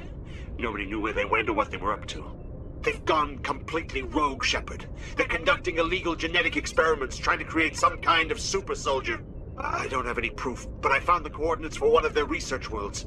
I'm uploading them with this message. They're completely out of control. Somebody needs to stop them. I've done my part. Now it's up to you. This is probably the last you'll hear from me. Cerberus is after me now. I need to disappear before they find me.